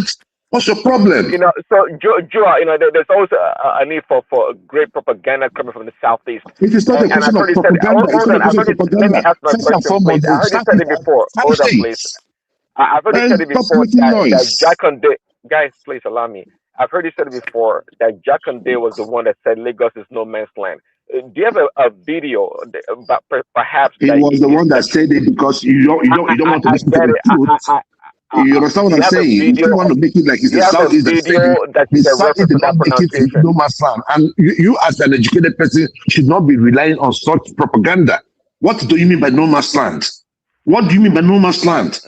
Has anyone come to take over your state? Did you What are you hear my talking about? question? Every time I'm you not just throw blaming around anybody. this propaganda. No, I know you shouldn't. You shouldn't be making that Joel, did you statement. hear my You are too question? big My for that. question was quite simple. I heard you say that it was Jackson that first It was Jack Conde that invoked said, "You go that Google it." term. But even if I Google it, even if I give it to you, Guy, you will say it's a can I lie. talk? Come on, please go and sit down. Go sit. He said Jackson Please, was the Daddy, first I'm person very that ever disappointed in you invoked tonight, man. that term "no man's land." And I'm asking you, do you have a reference video, I am perhaps, not when he going to said it? give it to you. He was the one that said it. I made that statement here. You go Google it and you find out. So, But I am not going to sit here and tell you that. Hold on. But don't come here and spread propaganda. See, so Joel, Lagos is no man's land is based on the cosmopolitan nature of Lagos. It's not based on land ownership. Who made the statement? Who made the statement? No. Whoever made the statement is AY, not hold based on. on land Hey, ownership. hold on. Say, Allah or Mike, can you guys confirm that Jackson actually said that? Okay, Prince Daddy. He never Prince said it, Daddy, man. The person that came up with that lie was a guy named Prince CM. Daddy. CM. Prince Daddy. CM. Hold on. They started saying it, then all of them started repeating it. Yeah. See, Hold on. You see, Jaja Washuku, who happened to be the first indigenous speaker of House of Representatives between 1959 and 1960, made that statement. And he even made references. You understand? Okay. So look at it, because I got this thing. It's in one of the book in the British Archive. So I can give it. They call it British Colonial Office Records, CO series, UK National Archive. So you can Google it online and you find that thing. So now, when he said he was are you referring saying to, that it was not Jack Conde that said it? Is that what you're saying? I need to be clear on this. it was Jajawashuku. It was Jajawashuku. You understand? And it's documented. Okay, Jajawashuku sound like a Southeasterner or a Southside person. Or is it Yoruba person that said it? He actually sound like a Ekiti name. You know, Washuku sound like a Ekiti name, right? From Ikorodu, it's much more down. From Ikorodu. Okay. This thing is. Was the Yoruba person that said it? Look at what Jaja so Jaja sound like your grandfather. He said treaty of. Look at it. He now referred to British colonial record and treaties. He said treaty of secession, 1861. Lagos was formally ceded to British colony by Oba Dosumo. After cession, Lagos became crown land and not tribal land. So it was even saying the legal status was the foundation. Okay, this is just a comment of this. The legal status was the foundation of Washuku's argument. It was arguing it legally and seriously. You understand? Well documented. So see, this thing is already. You see, it's good to always write book. That's why I don't blame all these politicians when they leave office. They write book. So now, in the answer of the House of Representatives, this part of the book, you understand? So he repeatedly emphasized that Lagos was federally owned and not subject to ethnic ownership claims. Wow. See, okay, so Ola, just do a little search on the Jack Conde say Lagos is no man's land. Just no. Let's go back to the person that even said it. Hold on, please now. Oh God. So you guys say he did not say it. Just Google. It's just there. You guys all have computer. Please do that, because obviously, Joel himself never did it. He never heard Jacqueline himself say that. So Allah do us In his inaugural speech on October 1st, 1979, he made that statement. I heard that Jacqueline actually said something similar, but politicians. It's okay. It's okay. The issue is this, right? The issue is this, right? The idea of hanging a bone on a dog in order to kill it has to stop in Nigeria. So all this propaganda. And look, let me say this. Please, let me learn on this matter. The issue is this, right? Even when Jack Fonda made that statement, I understand what he means by that. When you look at just like hold on, please. And I will explain to you. Sometimes a city gets bigger than its indigenes, far more bigger than the indigenes. Let me give you an example. New York, right? If you go to New York now, New York is filled up with mostly foreigners, right? I'm talking about New York City, right? So somebody might just make a case and say, oh, this place is a no man's land. Does it mean that they don't have indigenous people that own the place? No. It does not mean that there are no indigenous people that own the land. It does not mean that there are no what they call them again in New York. We got it. Okay, we got it. Right? So that is the idea behind it. But the issue there is that most of you here, the moment you make that statement, you say that to that term. Out of all the Gentiles in Nigeria, it happens to be the Igbos that always cling to that term. No man's land when it comes to Lagos. Show me one Igbo man that says that. No, they don't. See, the issue there is that you love propaganda, and see, you stay in the United States, but you still sometimes you guys act like you guys come to the United States. Don't digress in a no. I'm just saying it's a waste. It's a waste because you did not grow.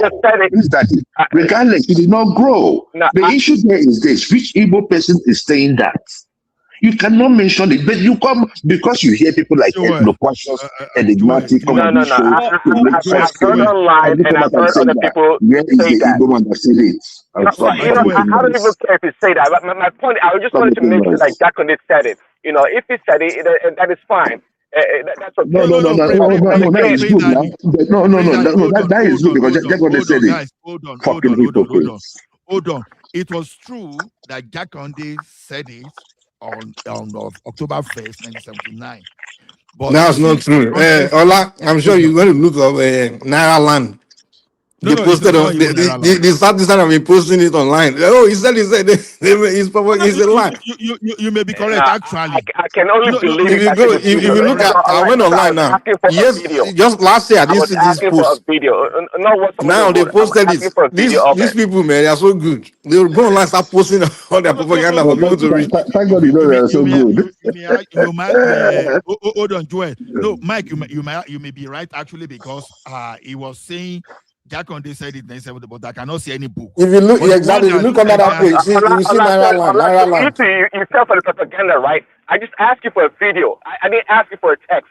I just told you that I Google now. No. Did you find the video? Hold on. Sometimes I don't get you, but we're like a winner. If you want to reference something, you must at least. Where's the reference? Is it an article? Is it a research paper? I think it's credible source, not Naira Land. It has to be a credible. No. I didn't. No, hold on. Let me clear myself. That's a video. I was asking specifically for a video of it. I know the propaganda online. Hold on, Prince Daddy. Let me clear myself. I googled it online, and online they said, Jacqueline said it on October 1st, 1979. However, I cannot see any academic paper or any book that references this one. Hold on. When I googled that of Jaja Washiku, book was published, even in the British Library, where this man was arguing all his arguments. That's it, mine now. End of story. That's it. So see, okay. I can't see where it was documented. You see, this Lagos is no matter. To be honest, it's politicians that are using it to divide Nigerians. No, Yayawachuku as a speaker. No, see. Everybody Yayawachuku talking in the House of Rep. That one is not ordinary. It was a plenary session. It is not just ordinary campaign grant. I don't know any.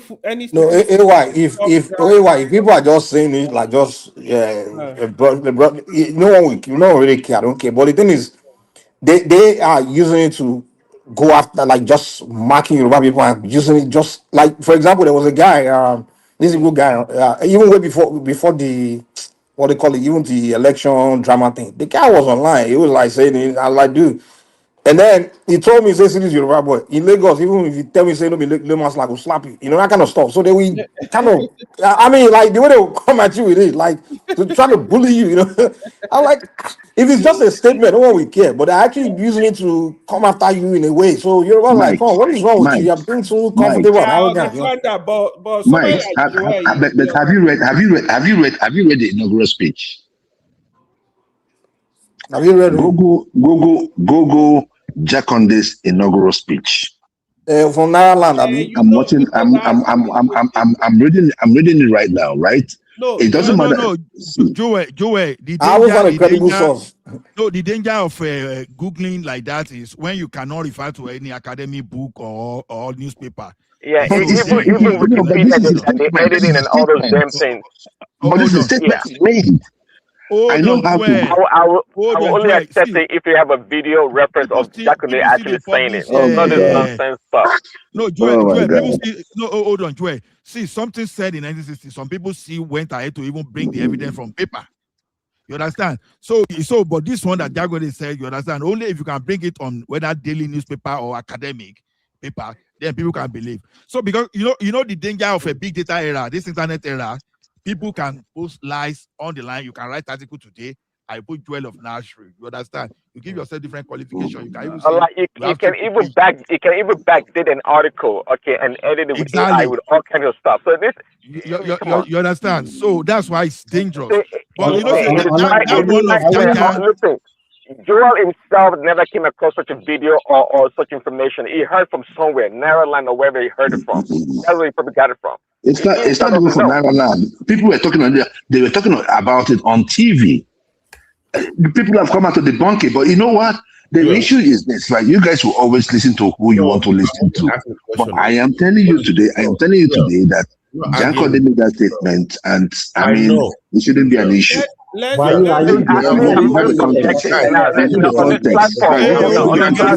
on, one after the other, one voice. Second, me, I'm always objective. I can never be tribal. I like, 1 second, please. I like to be objective in all that I say. And when I have, if I hear from the horse's mouth, I'm going to reference that point or from that source.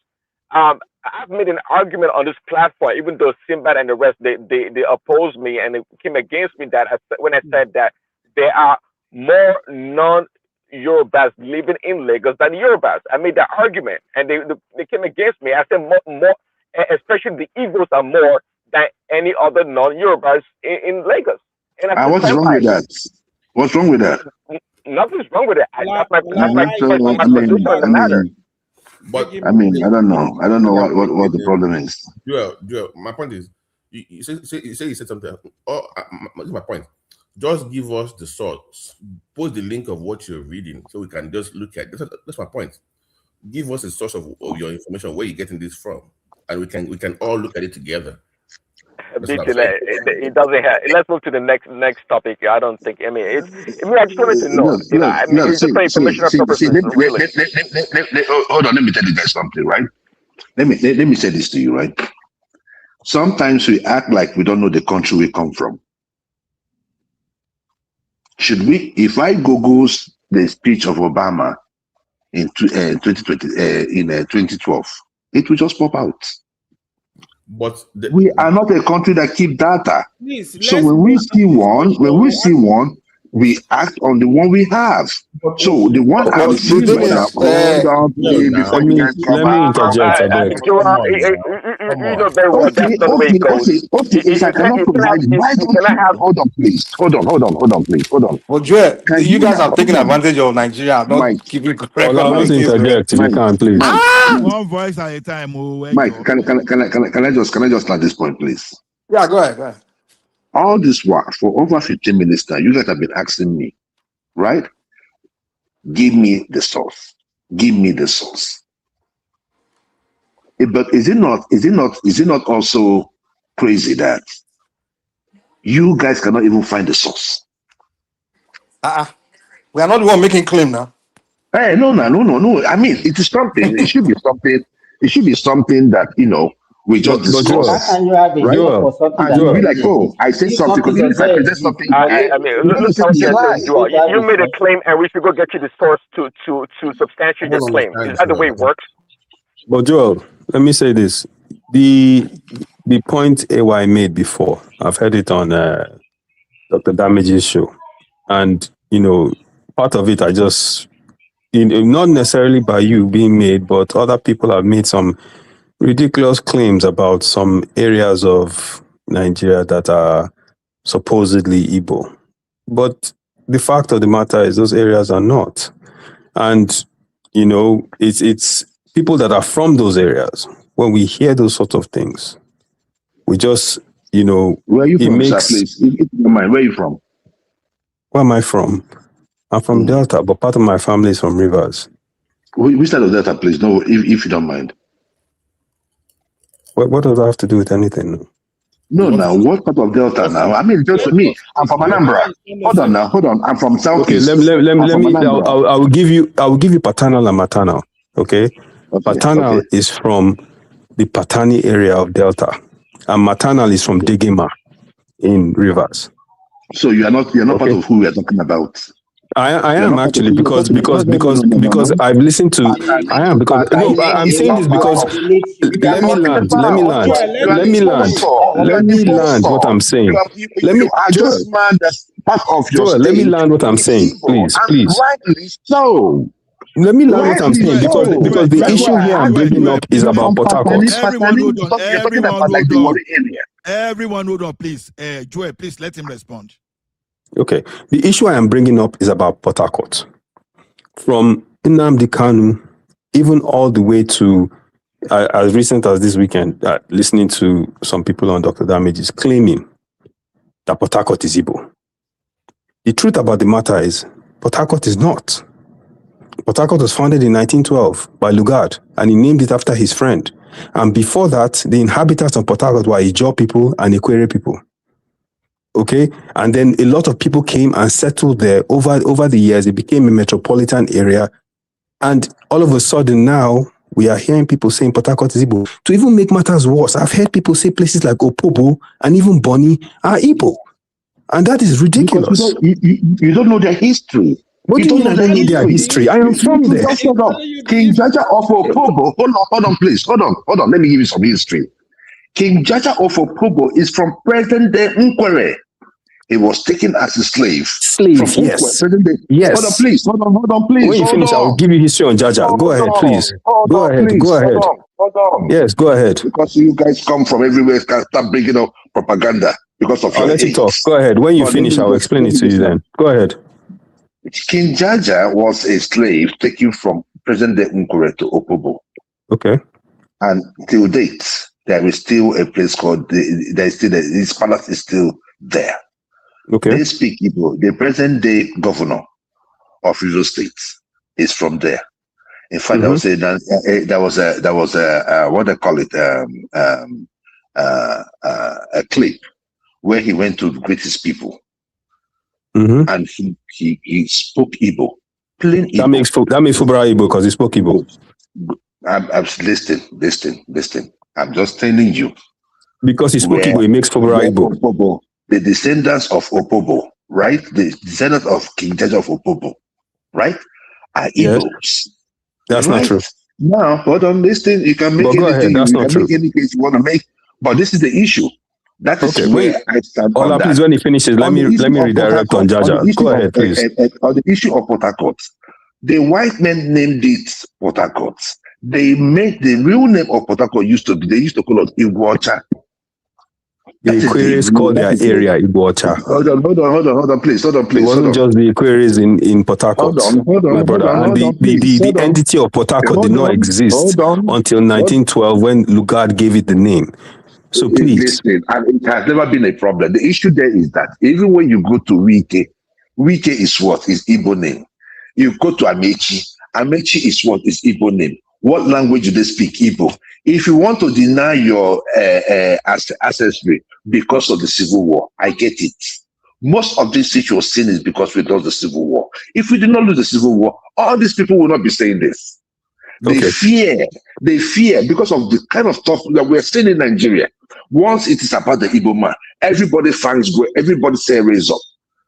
That is some of the fears most of these groups in these states are having. It's not because they know they are not Igbos. They are. Rebota.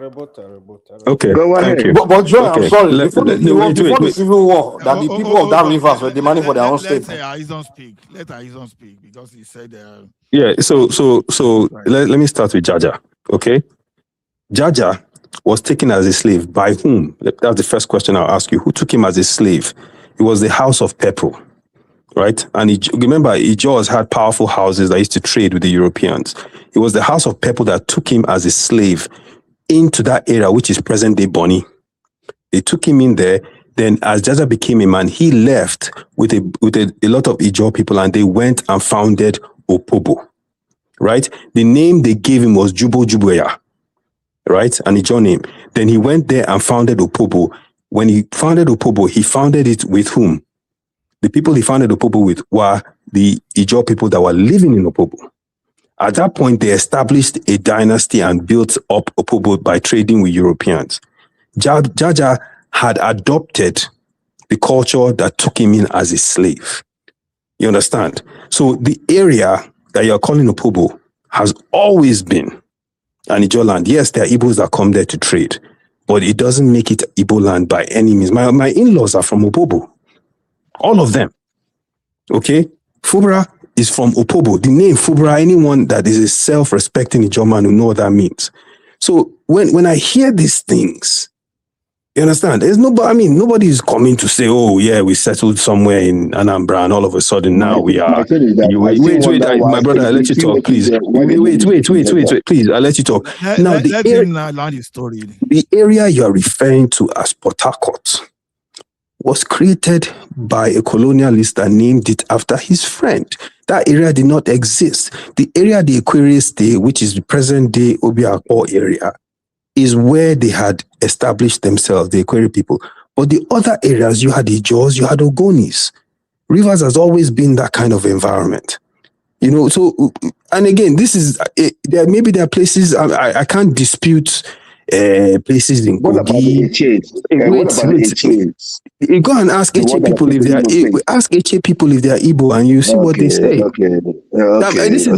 This is not me saying it. What I am saying is there are places that people just can't come and say, "Oh, this belongs to us." When you have indigenous people that have lived there for centuries. You understand? That creates a problem, and it creates animosity. Okay, nobody is saying that there are areas that are not indigenous Igbo. Like for instance, I'm not going to argue with you about Asaba, okay, or some of these other places that people there, when they drew the lines, they just kind of drew the line into Delta. To be honest with you, we didn't even want Asaba to be our capital. It was because of what's his name, Babangida and his wife. That's why Asaba got capital in Delta. So to be honest with you, every self-respecting Deltan wanted Warri to be the capital. Okay, so it is not even. I'm not gonna follow you drag that one, but to other places. In fact, to hear people say Bonny of all places is Igbo, it's an insult. They claim the whole of South too. It's not, you know, and these are the things, and that's why you hear like the comments, and yes. Aizon, you know what I don't know is this between Fulani and Igbo. I don't know who is the very territorial. The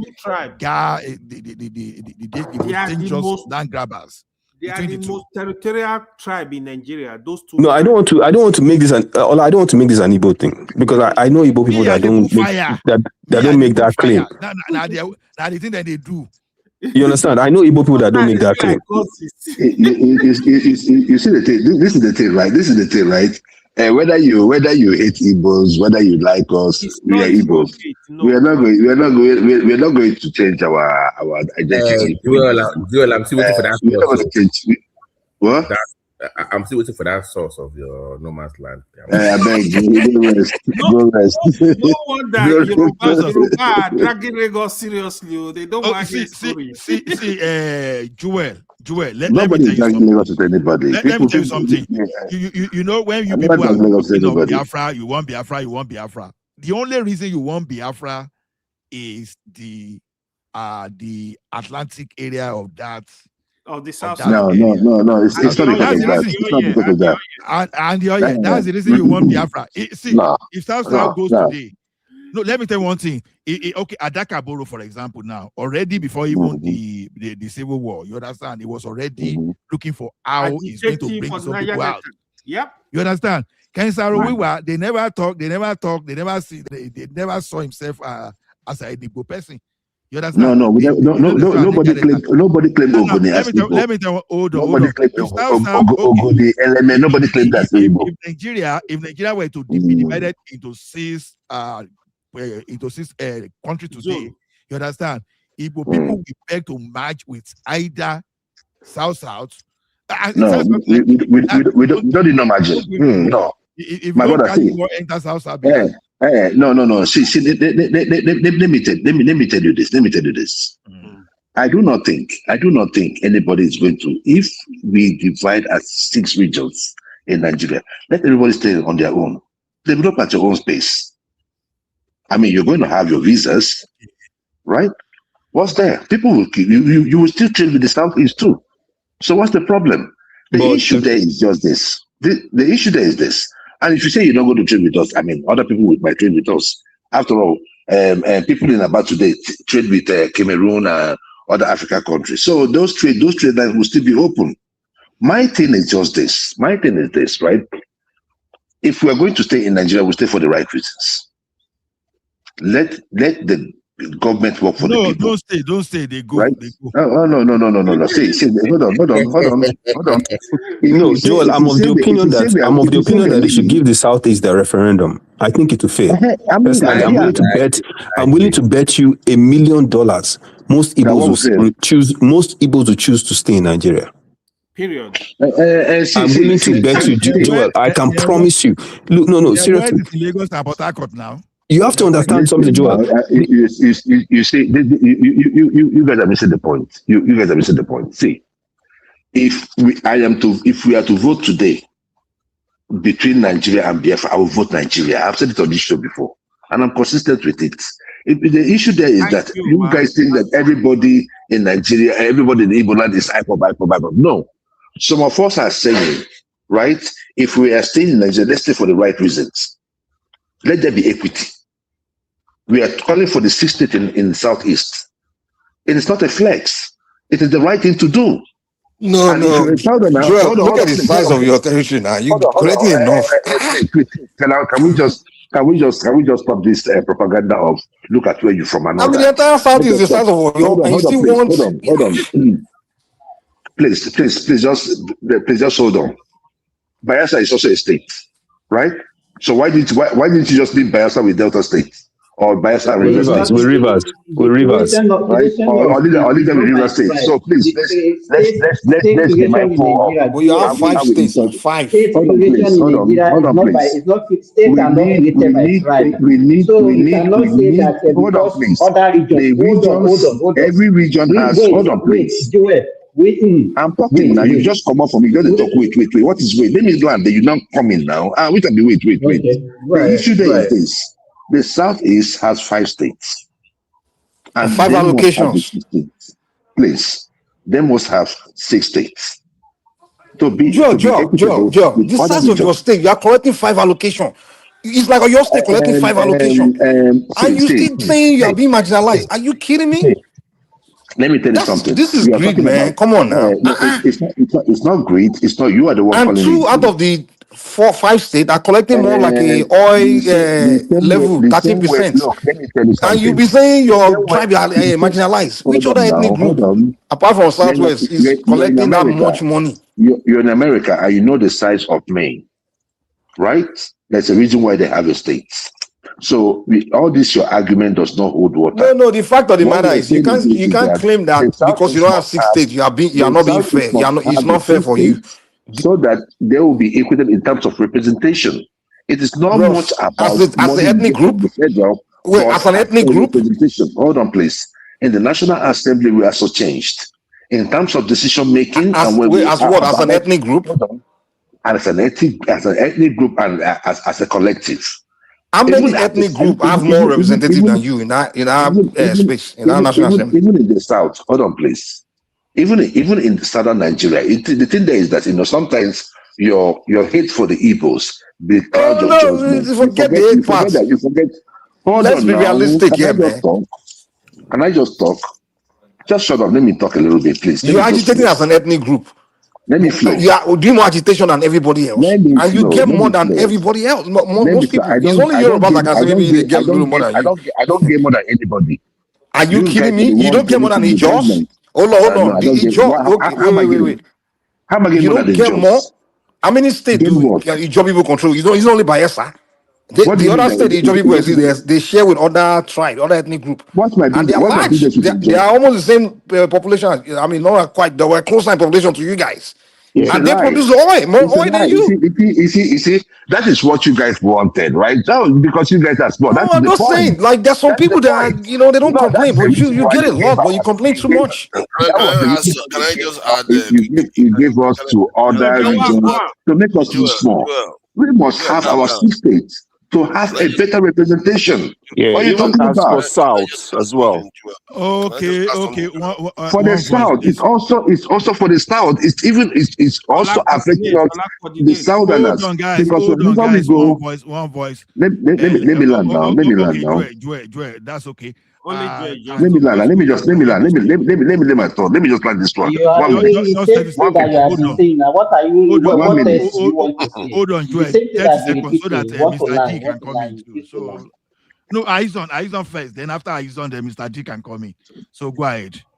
I wanted to say something. John, don't you know? You can coordinate when I'm not here too, but I know you don't. I don't have to coordinate before I can say something. Aizon was saying something when I joined the last time. Okay, guys. Guys, I beg. Joel, land your point. Tonight, just say what you want to say, then I'll speak. Okay, so my thing is this: that even in terms of representation for southern Nigeria, we come short. And whenever we see those from the north brag about numbers, these are what we're talking about. So, Joy, quick question. You understand what I'm saying?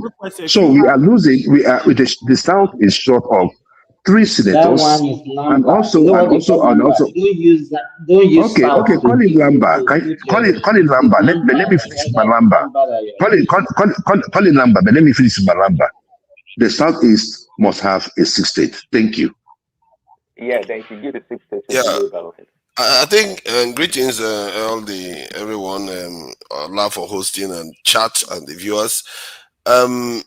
One, I think, Joel, I don't know whether you're using population to decide how they appoint states, apportion states, or what matrix you're using, or just a kind of entitlement that this Wazobia nonsense has created. Equity. Which one you're using. But you see, this is the thing about equity. You can't have equity all the time.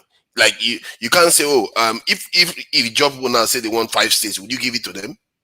Because you want equity? That's not how it works. Sooner or later, there has to be objectivity in the way they do things. You can't compare. We're talking about region. Every region has 6 states. One has 7. The Southeast has 5. If it were the Southwest, exactly. I hear. Sorry. I hear what you are saying. Hold on, calm down. I hear what you are saying, but the regions are also different. That's why some of them have 7. They are also different. They are not all the same. Like But if you look at the why Southwest, would some it's people quite have different from the 7 and some Southeast. people have 5? What do you mean? Because the way they decide to make the regions, it creates that arbitrary this thing in terms of this thing arbitration in terms of the states. You can say that okay, Who maybe they should be decides that? apportion them so that it's equal.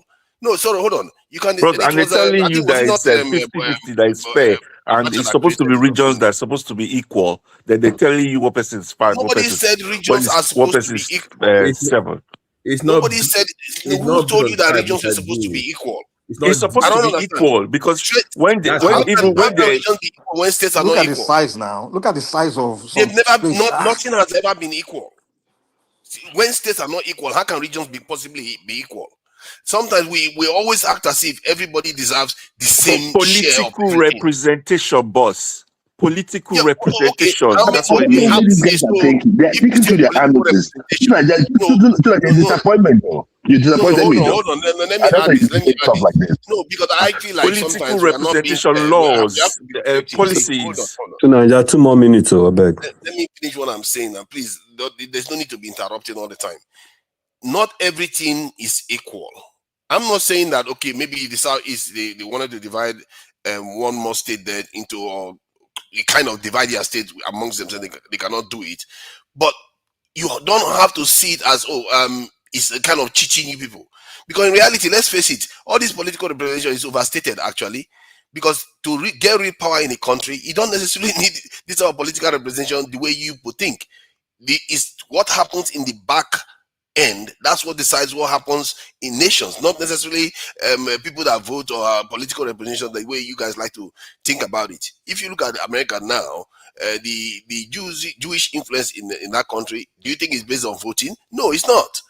And we overstate these things and lament and gnash our teeth over things that are not necessarily going to change our fortunes. All the people that have 7 does that make that much difference in terms of their outcomes, in terms of appointing president? No, other regions will see producing president nonetheless. So I'm not sure we should be dwelling too much on this type of issue. The one I wanted to comment about, so that is on that what you were saying before about claiming some parts of the South as Igbo.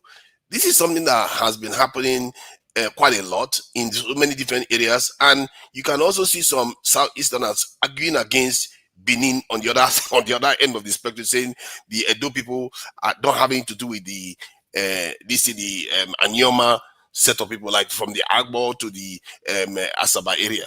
Even when you see certain traits that you associate with Edo culture within the Agbo and all the other Agwashiku and all the other cultures there, they will say, oh, they don't have any connection. The truth is that sometimes you have kind of what they call bridging communities, whereby once they have some traits of let's say the Southeasterners, and they also have traits of the Edo people. This is what we deal with Somalis all the time. We deal with North Africans all the time. Yeah, exactly. We deal with North Africans all the time. We say North Africans are not Africans. You see that all the time. People always argue that some North Africans will say they will die African. Some North Africans will say they will die Arab. So you see that problem. And I don't think this argument should necessarily, and I don't want Southeasterners to be forcing people to choose them. And it's not also good for some of those people to be saying, oh, they are not Southeasterner in any way, because many of them speak Southeastern language. They pretend as if it doesn't exist. You just have to admit that you have mixed culture and you have something that is also unique to you. It's not a contradiction. And this thing that we do in Nigeria, where we dwell over tribalism, dwell over equity and all the rest, I've seen many countries that have none of this. Like the countries are so unfair. So many things are so unfair in the country, but yeah, that country is prospering because the people focus on doing the right thing so that everybody gets a good living out of their country. Like the UK now, the South is what you call the South of the UK. That's where all the prime ministers are produced. Most of them, 90% of the leaders of the UK are produced in the South, not in the North. The wealth of the UK is generated in the South, not the North. So why did the UK manage to rule the world with all that? Man, let's not over dwell on all these things. That's what I'm just saying, because it tends to blind us to actually working together to actually put a strong country forward. Because Nigeria has a lot of potential to do a lot of good in this world, but we are not letting it do that because we just keep arguing about all these things. Okay. Equity to Nigeria is the word. Okay. I think, look, Joel to Nigeria. I think this thing with this Nnamdi Kanu, let me start with him. You know, one of the main things that made me not support him, even though a lot of what he was saying were things that were true, was because he kept on saying, as long as you tie to rapper, you are Biafra. Now, for me and my people and all the people that I come from, where I come from, that's a big problem. Because you're not going to put us inside something without asking our permission. You understand? And what he was doing there was, you know, neglecting the self-determination and opinion on all these people. Whether you're in Kogi, Benue, all the way down to rivers or cross rivers, Akwa Ibom, you can't just say people because you tie to rapper, then you're Biafra. This is the fundamental issue. You understand? I think in that region, states that belong to South and states that belong to Southeast should be collaborating economically to develop that region. You understand? If they come together economically and they make a case to someone like Tinubu that they want to build a mega port with rail that will run through that whole area, I don't think he would fight against that. You understand? But instead of us to be talking about those things and how we can develop that space and make that space grow economically so it can be self-sufficient and the business can be developed and less people will travel out of that area. You know, you hear things about people, you know, disregarding ethnicities, you know, claiming that, oh, yeah, this area belongs to us. No, it does not. You understand? And this is part of the issue. Now, as it relates to the creation of Anioma State, has anyone asked those people in those areas that are presently in Delta whether they want to go and form a new state? All you see is Inoko running about the whole... Me, I'm from Anioma. I'm in support of it. Yeah, you are, but you're not the only person from Anioma now. The people, they've asked everybody. We want it. Wait. I know people from Anioma as well. I'm from Delta State, my brother. Yes. And I know people that have said they don't want to be part of it. Even the king said they are not Igbo. They don't want to be part of it. Exactly. They talk to person when they from there. You can't sound like say I don't sabi waiting at the top. You have people that say they don't want to. You have yes, but you have. This is my point. Wait. This is my point. This is my point. You are one person and you're entitled to your opinion. Nobody's one person. Everybody represents. Okay, but you see, AY is telling you that the king in that area. Wait. We have different narratives. He knows. If he's from there, he knows. You're not from the people, so you shouldn't even be asking us. I'm from there, and I'm telling you, and I'm listen. I know people that are very well from there too, so don't see. You understand, but you're joining a It can't be possible to join you. I'm from there's another angle people are not seeing. You understand what I'm saying? Wow. 15 seconds. There's another angle people are not seeing. The dynamics on the ground before we got independence. Because like now, if you want to break Nigeria, one of the biggest problems you're going to have is that the North will not like that because they know that their brethren have bled to keep Nigeria together. They will not want to do that no matter what you It is not our business. It's not our business. Hold on now, let me finish what I'm saying. They the have same to. thing applies to the Benin We're not Kingdom. the same people. The Benin Kingdom controlled those areas before the British arrived. If you tell them now that, hey, you should just go to Anioma and do whatever you like, they are not going to like it too because they feel like those people are also related. My guy is talking like we don't know people from Anioma. Nobody today at the Good Delta. I have a lot of... You understand? We know Anioma people. Nobody only you are not the only person from Anioma. And I can tell you, listen. Nigeria, you guys don't know Anioma people. Hey, what are you talking about now? You guys You're going to tell me what I know. You guys hold on for You can't tell me what I know now. Everybody hold on, please. Everybody hold on. Everybody hold on. I beg, please. Izone, just a quick question. Why can't we just call for a referendum in that area and let the people decide for themselves? I'm in favor of that. You You have that right to self-determine of of what you want. Even if you are Igbo, you can see Nigeria no agree.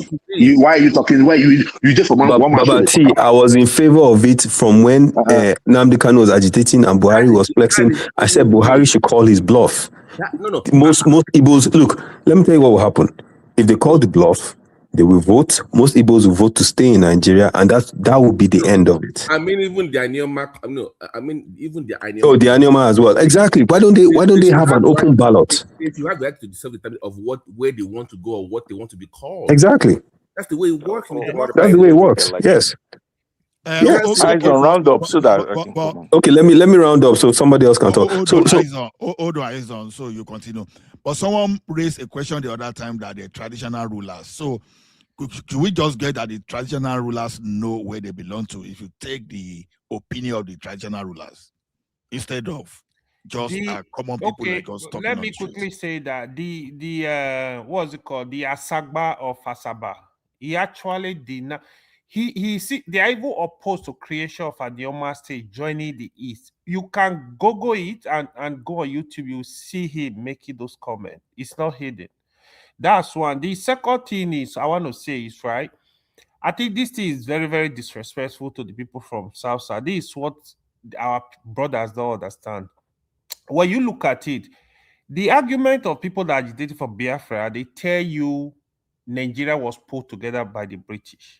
Now, the area they call the Biafra, the old eastern region, was actually created by the British. Why don't you want it to go? So when they created that area, it was the Igbo, the Efiok, the Ijaw, like all the region of the current southeast and the majority of the south you have.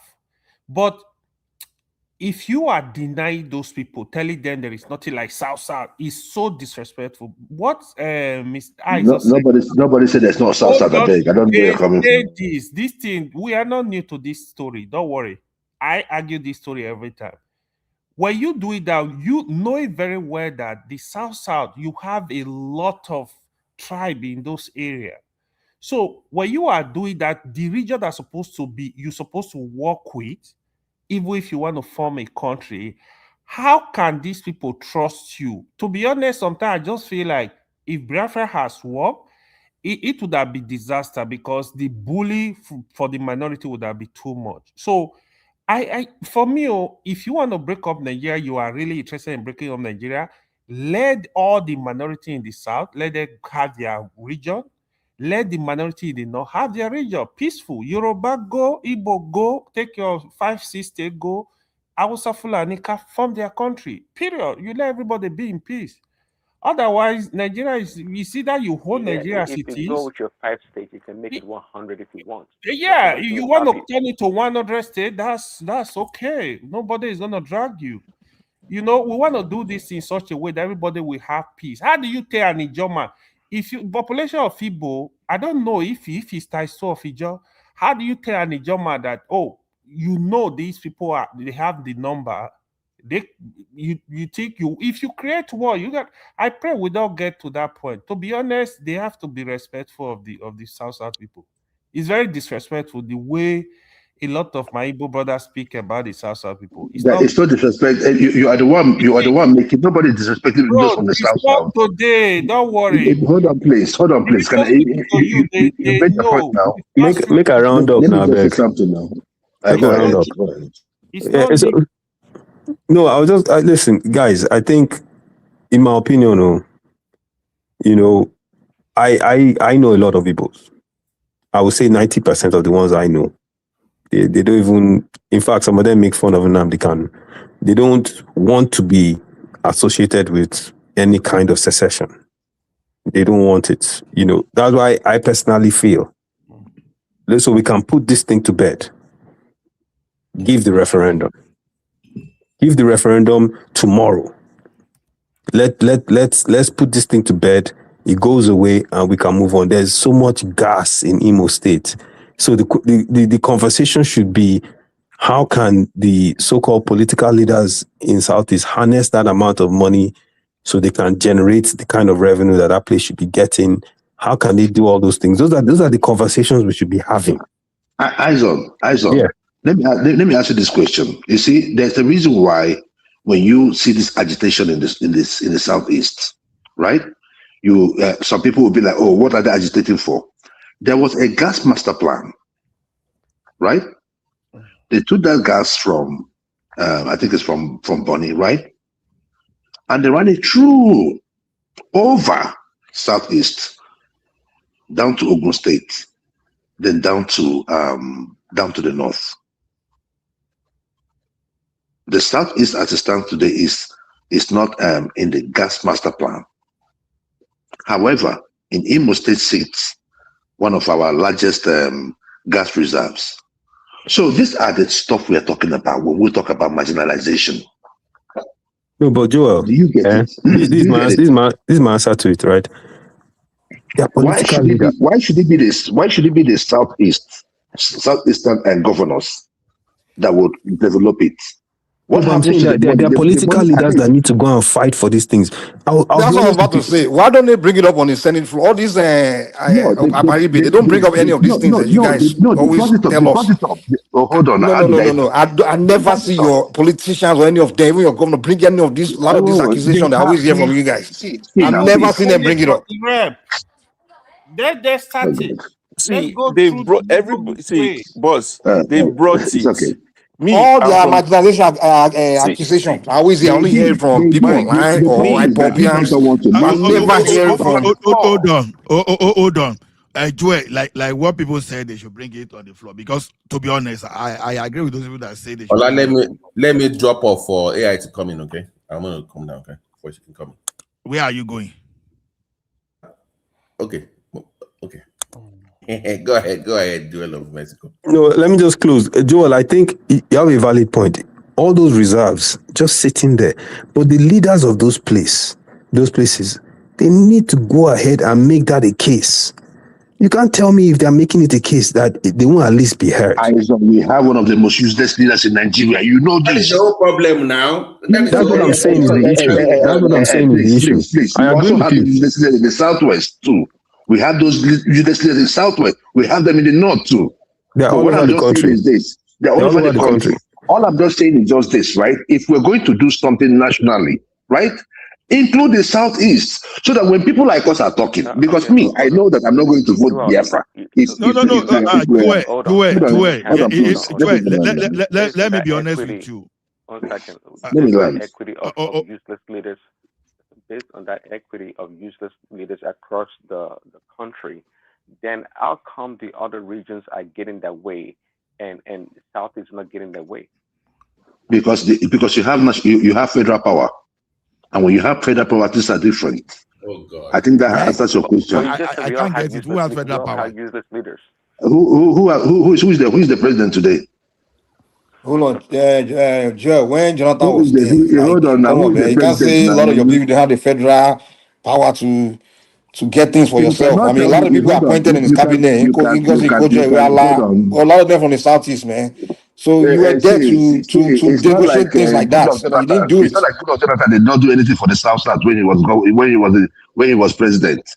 No, these things are this marginalization issue. You didn't bring it up to Jonathan when he was there. A lot of people you appointed as minister were from Southeast. They were there. You didn't talk about these things. It was when somebody from now is right now. You have a lot of people like Soludo is a close friend to Tinubu. David Umahi is so close to him. So these things you want to get done in your space, you can really. They can bring it up. You are talking about selfish leaders, or you want to talk about so your problem is not somebody else. But someone just ask you about the other leaders from other places. They have their way. Mike, there is no. Hold on. You hold on. Joe, here's the issue with you guys. You loving it. In the Southwest, we learned it very quickly during the OBJ era. I can hate you as a leader, but if I need you, I will still lobby you. Don't love Soludo all you want. You can hate him, but you still need them as a people. You need them to help you. Forget hating them, their own personal issue. Forget that one, but you need them. Should I teach them their job? Their job? It's called lobbying. What are you talking about? Guys, you are missing the point. You must force the narrative. You must force the issue with them. You must engage them even if you don't like them. They've been engaged. They've been engaged. By this thing, I'm talking, even the issue of the stop lying. You guys don't engage these guys. It doesn't insult them. You don't engage them. You just say, oh, I hate him. I don't like Soludo. Forget hating him. Engage him. See, do you know the problem with those people? You understand? We are talking about those guys. They don't want out of Nigeria. Now, let me tell you something, Joel. If you want to see where your leadership, your elite, what they want, they rather want to become Yoruba. They want to become Ekitiman. They want to become South. How do I know? They are sponsoring indigenous. Indigenous. Sorry, they just want to become indigenous of everywhere. That's so funny. That guy,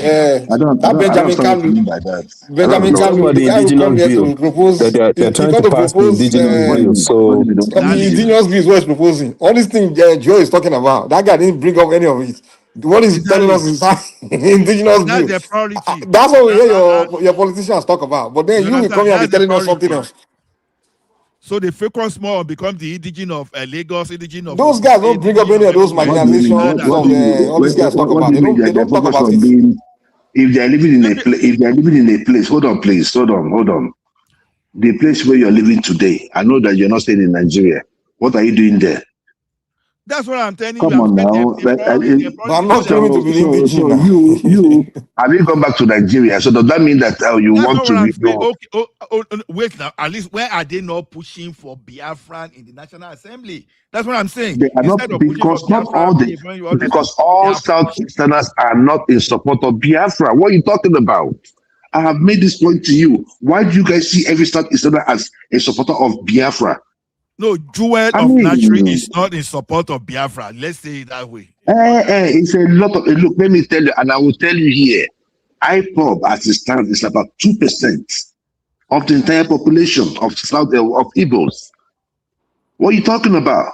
That's not true. The issue there is this. Okay, you can go get your own numbers. The issue there is this. You can see so many Southeasterners. Most of us agree.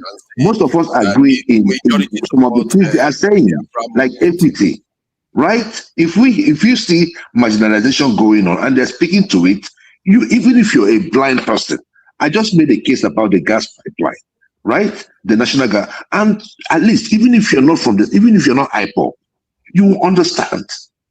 So why is Benjamin Kalu not bringing that up? Why is he bringing up and trying to do indigenization, trying to turn everybody's land? There are many things that Benjamin brought up. The only thing there is that I'm talking about Benjamin Kalu, the House Speaker man, that idiot.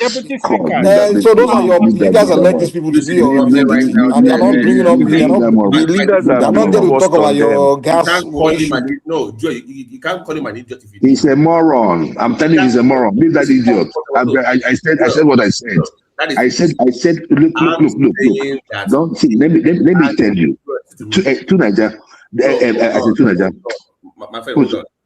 You can call him a moron all you want, but you still need him because he has a political muscle and you don't. That's he does not. Let me tell you, his political muscle means nothing to the Southeast. Okay. Means nothing to the Southeast. But Joe, how come you guys don't agitate against your leaders there? When it's time to agitate against when you come to that he's done. Why would I support him? What is it that I was told? Okay, because of Benjamin Kalu. That okay, this is what he attracted to the Southeast. Go and see the constituency project. No, but Joel, don't you see Babati's point though? I mean, it's like okay, you don't have to like the guy, you don't even have to vote for him or support him, but because he's there, if you have the numbers, you can lobby and try to get him to. You understand? His actions in office. That's what I'm talking about. His action in office is despicable. Okay. Isaac, is that not the same thing where they're saying? Let Mr. D speak now. Thank you, Mr. Ola. I've seen that at first they were all rumbling with you. Yeah. But yeah, I mean,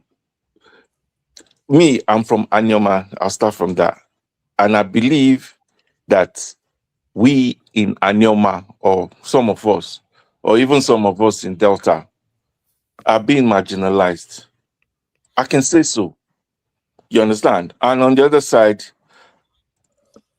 Yes, I'll say so because we have the resources. We have the gas plant that goes away from our land, and we still don't have electricity.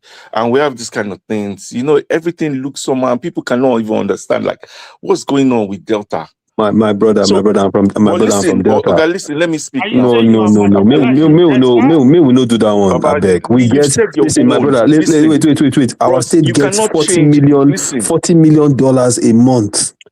A month, and all the governors. Wait, my brother. No. Let's not do that. Let's not do that. All the governors since 1999 have been under one man. Don't say this thing. My brother, no, let's not do it now. We get $40 million a month. Don't tell me a $40 month. million. Then buying cars for what happened is you're buying cars. That's the problem. It's a function of leadership now. For the our leadership is useless. For the chief and the kings of the city. Listen, we'll have nuances to his argument. But can I speak? No, let him speak.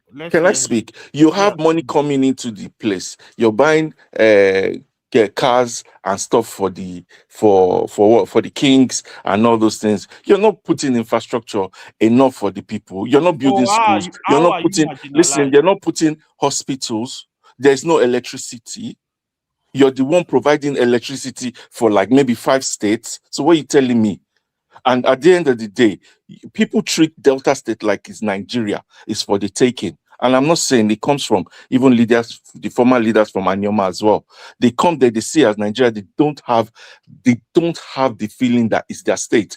And I'm saying even all Delta State leaders is the Yorubas states, they're even better than the Delta State ones, because once they get there, see so much money, they're embezzling it seriously. Because again, we have different tribes in there, so they look at it like Nigeria. Because you have Ijos, you have Urobos, you have Ishekiri, you have the Igbos. You understand? You have Igbos, like 5 of them, different. They all speak almost about different language a little bit, but it's Igbo. You understand? And everybody looks like it's for the taking. So people thought, why is it like this? At the end of the day, we know it's because you speak Urobo. I'm not, me and you, we feel no understand. We just here, we're brothers, we can tolerate each other, but we're different people. If your leader comes there, he will come there to take anything. If my leader comes there, my leader too will come there and steal everything. Okay, for the sake of representation, if we can put a balance, because that's how I look at it. I'm not saying it's still okay being in Delta, and it's still okay being in Anyoma. It don't make no difference. But to create a representation, and again, we're still Igbos, to create a representation for the South, where we start balancing everything one, so that everybody should stop feeling that they're being cheated. There's nothing wrong in that. Okay, I have a question for you. If you have 6 states in Southeast, it doesn't mean they're going to take our land and go and transfer to Southeast. Okay, make I ask you a question. Make I ask you one question, I beg. Do you understand? I understand. Wait, we actually agree. We actually agree. Let me just ask you this question. Okay, let's say tomorrow they create Anyoma. Yeah. Right? And they carve out the land for Anyoma from present-day Delta states, those local governments that they've identified. Yeah. Okay. And they now start getting their own allocation. Yeah. How will the people's lives change? It will change, because that time is us people will be homogeneous like the Yoruba state. Listen, we'll be like the Yoruba state. Let's see the difference. The Yoruba states, they're homogeneous and they don't steal the way our people steal. And brother, nothing will change. They'll just be chopping the money inside that small state. Sorry, Mr. D, it will change the way the Yoruba and the Igbo state change, right? Is that what you say? I'm giving example as the Yoruba states. Yes, even the Igbo states. Listen, which state will you say? Even the Igbo states, they are homogeneous with whatever they get. Which state that does not have allocation? Example of one state that changed that you think it is going to be like. Tell us one state. That what? Example. Give us example of one state that you want Anyoma to be like when this created. See, me, I want Anyoma to be by itself. There's nothing wrong in that. I can want. Do you understand? There's nothing wrong in that. But don't tell me that I don't have a right to it, or don't tell me that Anyoma has to be under Benin. Baba, please. Nobody's saying that. Nobody's saying I'm that. just saying some people will be going that. Oh, instead of Anyama to go, make it go under Benin. That's no. Where do Please, you want? we're out of that already. Do you understand? And at the end of the day, we're looking. I'm not, even if it doesn't go, we're still good. We're not saying it's this thing. But again, representing the South, where we have the North, some people have 7. Then we start bridging those things that you're bringing. Remember, all of us were still contributing to Nigeria. We're still contributing to Nigeria. We're in the South. We're still contributing to Nigeria. So let's start leveling up our political, what's it called? How do you call it? No, they have Do you to hate understand? You're Igbo not because making it's a Igbo. good argument for it. Can I ask this question? What is it that they do in the central government that is based on They make policies. Hold on. Let me ask the question. You've not even let me get it. What is it that they do that is based on geopolitical zone in terms of gaining political power? You have policies that would be done. If it's not done now, it will be done in the future. That you need to have equal representation, and stop being like you don't know this thing. I asked, what is it that they do in the center, like in Abuja, that is based on geopolitical? You put people in zones, boss. Please listen. You put people in zones. You put south. You put southeast. Yeah. You put southwest. You put north central. Then you put everybody to be equal. No, the What's wrong with question that? is 50. What does it matter? Some of them are 7, so everybody should have 7. It matters because you have Hold on, so representation of have the 7 senators, House of you have everything there. You're not Please stop asking questions. zero question because your questions, your point doesn't hold water. I asked No, you, you say my point doesn't hold water. You're diminishing the most important part of representation. Let me answer the question. Let me answer the question directly because listen, you're here diminishing the most important part of representation. No, that's do you not understand? it, Okay, would you say the people from Edo State they should not have people representing them in the center? Hold on. Would you like that? And I just asked you the question, representation. What is it in the geopolitical zones that means representation in the center? Listen, it's when everybody's getting it, let everybody get it. That's how you have to say Nigeria. Just for the sake of it, whether it matters or not. This is where, boss, please stop asking me those questions. I beg. You should understand. If you don't understand it, that's up to you. So you are telling me that you don't know the implication. You just want the same number. Okay. So why do you have 7 and why do you have 5? Has to have 6 too. Why do you have 7 and why do you have 5? Okay, then why don't you want to give it? Why don't you want to give it just 6? Yeah, when is that time to get 7-7? Everybody's going to go 7-7. Then so everybody can go there. You just get 7, Fulani get 7, everybody gets 7. Everybody will go. That's why. And what's wrong with that? Flying. Because do you understand? Please see. You have to. I'm trying to be quiet. Where don't try and keep quiet. You always talk on representing. Listen, you always talk on whether you're being sent by these northerners. I don't understand because you, as a southerner, you're supposed to be happy that we're trying to level up stuff in politics, in Nigerian politics. For now, we're not saying they're going. Well, this is not people exiting. This is not Biafra. If you had told me you understood the implications of whether you have of 5 states, do you understand? Then I will understand. Please, tell me what the implication is. You can't even tell me what the implication of whether you have 6 or 5 states in your geopolitical region, what it means. You can't even tell me that. Please don't ask me those questions. You're always on these things. Because you can't make an argument without understanding the basis of your argument. Mr. D, within the next 30 seconds, can you just okay? So I mean, and this is why we're saying thank you, Mr. Ola. Yes, Remy, you are not speaking there. Maybe I don't know whether you are there. That's why I'm not even sure you are there. So go ahead. 30 seconds. Yeah, thank you, Mr. Ola. So this is why we're saying it is necessary for us as Southerners to level up.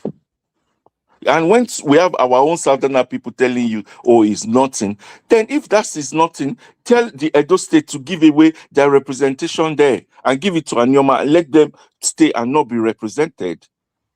Do you understand? And we're not talking about exiting Biafra. We're not talking that one. No, this is Nigerian politics. Everybody needs to be represented properly and equally and fairly. Exiting with Biafra. You understand? So, I mean, that's my contribution for now. Thank you. Okay, thank you. Remy, are you back first? Maybe so that we need to go to you first before Madam Sita if you are there. Remy, 1, 2, 3. Okay, Madam Zita, you may come in. I beg, what are you people talking about? I hear about discretion of state. So Okay. They want to criminalize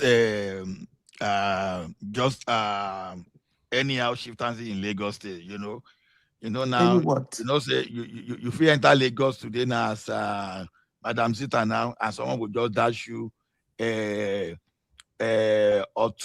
at Ola, only can one you of hear Lagos. me? Ola, can you hear me now? Madam Zita, don't take over. You just hold on. Let him speak. Let I him know. speak. I wait. Okay, Madam They are Zita giving said you should titles speak. in Lagos. I'm in need of a title now that I'm in Nigeria. I need a Speak. title. So, Remy, Madam Zita said you can speak. So now the topic on ground is this. You understand? The one that Mr. Aderemi Koka. The thing now Why is now? this, Just call my name. My name is Remina. Why are you calling out your own name? But you normally they put your name fully now. You say I mean, I see they put time there back. No, I take No, your that name. was a mistake. That was a Okay, mistake. no verse. Yeah, okay. Look at No him. verse. I think we all know say you be Lagosian now. So the thing is this now. Someone can just give you badge of Lagos of Lagos State, and you just be the king within your area. So Lagos State is trying to criminalize that one. Then again, another one that is on ground now is this: the US military on ground now, at least since the Nigerian military, since some of them are compromised, at least they're bringing the US soldiers to come and fight. What you have some kind of so you have a bias that you don't want That's to fight. At risky. least we are bringing we know why it is risky, but since you say let Remy go, so US soldier is coming on ground, so you have to warn your northern people not to be supporting. Okay, Not like that. right. Okay, good morning, everyone. It's an opportunity to be here once again. I think Nigeria is a federation, and every state can also promulgate their own law, especially after signed by the governor and maybe deliberated by their state assembly. So if Lagos State is trying to say this is what we want in this state, I think, and backed by law, I think everybody should just obey and abide by the law. And as we see that because of the unnecessary rivalry and competition, especially what the last election, that is the negative consequences of talk or some talk that is not important. So, and then the people, the original ethnic people in the state will feel threatened. And sometimes they can come up with a law to set things in the right order. So I think what they have done is the best interest of their own people. And I think every state that do something like this or does something like this, you can't blame them. So everybody is looking at their own interest. So if you want to go to another state, and if you are comparing, most times the mistake we always do is that you don't need to be comparing what happened in America should happen in Nigeria, what happened in England should, because we are about our own people and we have our own culture and tradition. So we are totally different. So all other countries too, they also promulgate laws or whatever according to their own culture and tradition. So I can say what the Lagos State government have done is good. When you talk about the American coming to Nigeria, I think what they talk about, what I read about is just a collaboration with the Nigerian army.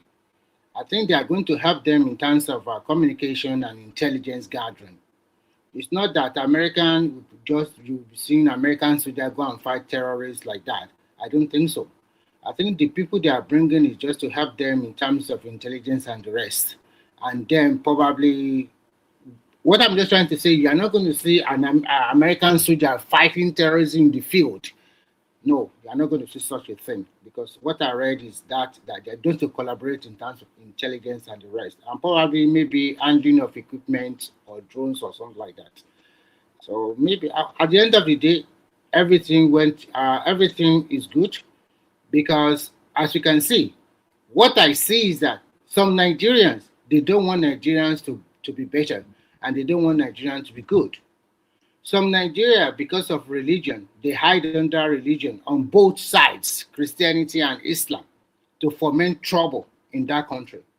So if you say, okay, there's a genocide in Nigeria and you went ahead and you want Nigeria to crumble, you are also a terrorist, because you are not even looking for what is good for that country.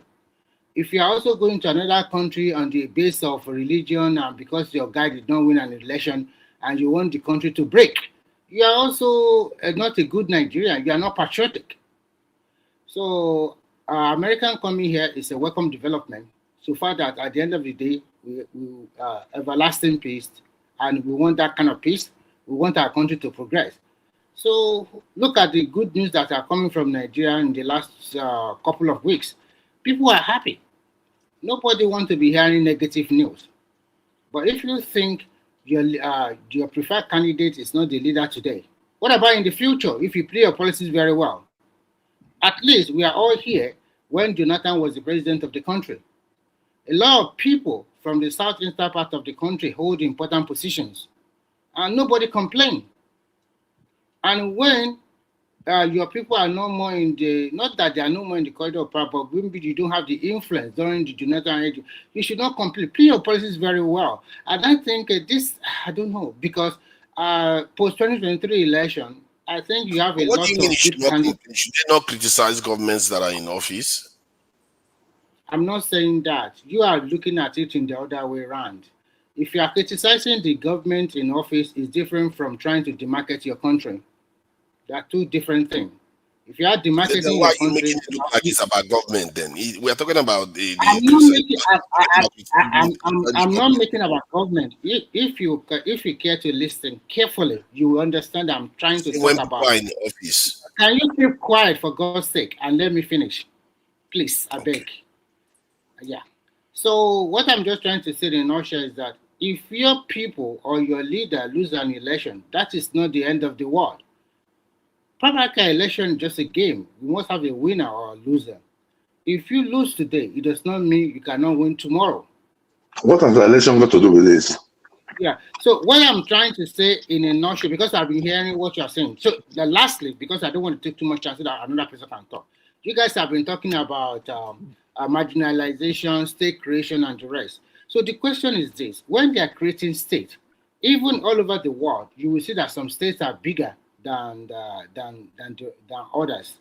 So when you look at the map of Nigeria, and when you look at the territorial places that people live for so many years, even before pre-independence, even when we are talking about Eastern region, you can see that the people are not the same thing culturally and in terms of language. You cannot say Ibiobo, Efik, and Ikwere, and the rest, they are Igbo. No, they are not. And at the same time, you cannot say that people like Benin or people that come from Agbo, they are the same as Yoruba people, because initially they are in the Western region until there is a referendum and they break away to miss something region. So if you want to go away from Nigeria, you have your 5 states. Just canvas on that 5 states. We have Lesotho inside South Africa. So you can also, if you want to remain in Nigeria, as small as you are, you can develop that place that can be a kind of example for other states of Nigeria to copy. But if you want to go away and then you are now drawing states or people that they are not even interested in you to come and join, that means you are not serious. And if you want to go away, you should have called all your senators, all your rep in Abuja, call them back home that we really want to get away from this union. This union is not paying off. We don't really want it anymore. That is one thing. But you cannot have your cake and eat it. You want to go away, and at the same time, you want to be the president of the country. To me, I see this kind of. Remy, I have a question for you. It will be good if you reduce your hate, because you're going to die of high blood pressure. Your hate for the Igbos will give you high blood pressure one day, and you will just fall. You will just fall. You'll be walking on the road and you just fall. I am just telling you honestly, because I don't know how this whole thing had to do with Southeast and living in Nigeria. You're just here, just talking nonsense. No, I have a question. I'm the one that has a question. You're going to fall one day. Okay, let me continue. Thank you. I've listened to you for more than an hour, 30 minutes, I never raised my voice against you, and I never abused you. That shows the kind of man you are. Anybody that have a question can go ahead. I have a question, Remy. So this thing with the Americans sending I don't even know what kind of security force they are sending to Nigeria, but worst case scenario, what if these people come to Nigeria and as they are doing their security wherever they may be, whether it's Middle Belt or Northwest, one of these American soldiers gets killed by these terrorists? What think will happen then? Thank you for that question. That's why I said it's very risky. They will use it as a reason to invade now. Straight up. Yeah, they will use it as a reason. They will say our troops were killed. They will turn it, or it'll be all over the news in America, and they say, okay, we are flying If that happens, they are never leaving. And they are never leaving, and they will just dismantle everywhere. I know America very well. And their goal will be to do a regime change and put one puppet there that will make sure they kick China out of Nigeria, kick any adversary out of Nigeria, and make Nigeria 100% American territory. That's the game. Yeah, that's the danger in this thing. Let me answer your question this way. Both of us in this group were in the loop, because I've not seen the video, I've not seen the photo that shows which battalion they are sending to Nigeria. What I read is that just some couple of military intelligence coming to help them. Probably they are going to be domiciled. Maybe, I don't know where they're going to put that, but they are not going to be on the field. They are just collaborating with Nigerian army in terms of intelligence. But you guys are talking about boots on the ground. That's not the question he asked. Remy, understand his question first. That's not the question he asked. I understand his question. Remy, do you know another danger of American soldiers collaborating with Nigerian soldiers on ground in Nigeria? They will start using Nigerian soldiers to organize coup. I'm telling you, whenever they don't, maybe one day we're going to sign deal with India or some kind of Russia or China. They begin to not like the regime. And they want to do regime change. They will trust me. You see that coup that just happened. The reason why it failed is because they didn't have a white man to show them how to do it properly. That's why those guys didn't do it well. My response to you is this: I think you guys are talking on both sides, because I remember quite very well that you guys supported America to come to Nigerian airports, even if they can bring soldiers. Now not the soldier. No, not the soldier. Okay, but what I read is intelligence. It's not about people on the boat. I mean, soldiers on the When they use the term troops, then it's not just 10 or 20. And at the same time, these about things are alarming, because a former British defense minister has said they need to invade Africa. And the way they are going to do it is basically this method where they will start sending troops into the countries. And who knows where it's going to lead? My concern with our current president is that there's no clear difference with what he's demanding from them. All he's just saying, just show up, do whatever you like and go. Survey our airspace, do whatever you like and go. It's like there is no sense of protection. Do you think he has an option? If he chooses to have an option, he can. You can decide that, okay, you can resist and say, okay, there's things I'm not going to do. If you want to come after me, then you can decide to come after me, because this idea that we are not going to have difficulty, that is a mistake we keep making. We keep thinking that somehow we are going to get out of this without feeling pain. Good luck with that one. Keep thinking your enemies are stupid. So to add to what Naja is saying, right? See, these people will not just come and you think you are gonna have the peace you wish for. Look at what is going on in Libya right now. The son of Mama Gaddafi just got by today. So Gaddafi has been in perpetual war since after the buy of Gaddafi. Nigeria, if they put that country in crisis, what we don't know is not going to benefit anybody. So those that are supporting this madness. But AY, but the country, some people already air the country to ransom. So it's not between someone jumping into fire and saying the frying pan. So that is one other thing I want to ask you today. Ola, let me ask you this now, since a lot of people are here. So do you believe that Boko Haram, for example, the sponsorship is from Nigeria. Which Nigeria do you think have resources to sponsor Boko Haram at that level for more than 50 years now? 80% of the sponsorship is from Nigeria. The other stuff, not only do you know that if you put the amount of logistic, the cost Boko Haram has spent, what it has cost Boko Haram to carry out their action with the past 11 years, it's at least something close to $10 billion. Yeah, of course. They use all kind of weapon, eh? Because to carry out warfare for that long, it costs a lot of money. It's not cheap. So Boko Haram themselves, they've spent billions of dollars. I don't know who is raising that kind of money. I don't know who in Nigeria is willing to waste his money like that. Boko Haram started very long time. They started the only thing that they started the terrorism in 2009. They started as political talk. So who is sponsoring them now? Boko Haram, the governors were using them. Ola, the question is, how much do you think Boko Haram has spent? Like, he has cost Boko Haram financially to sustain this terror for that long? How much?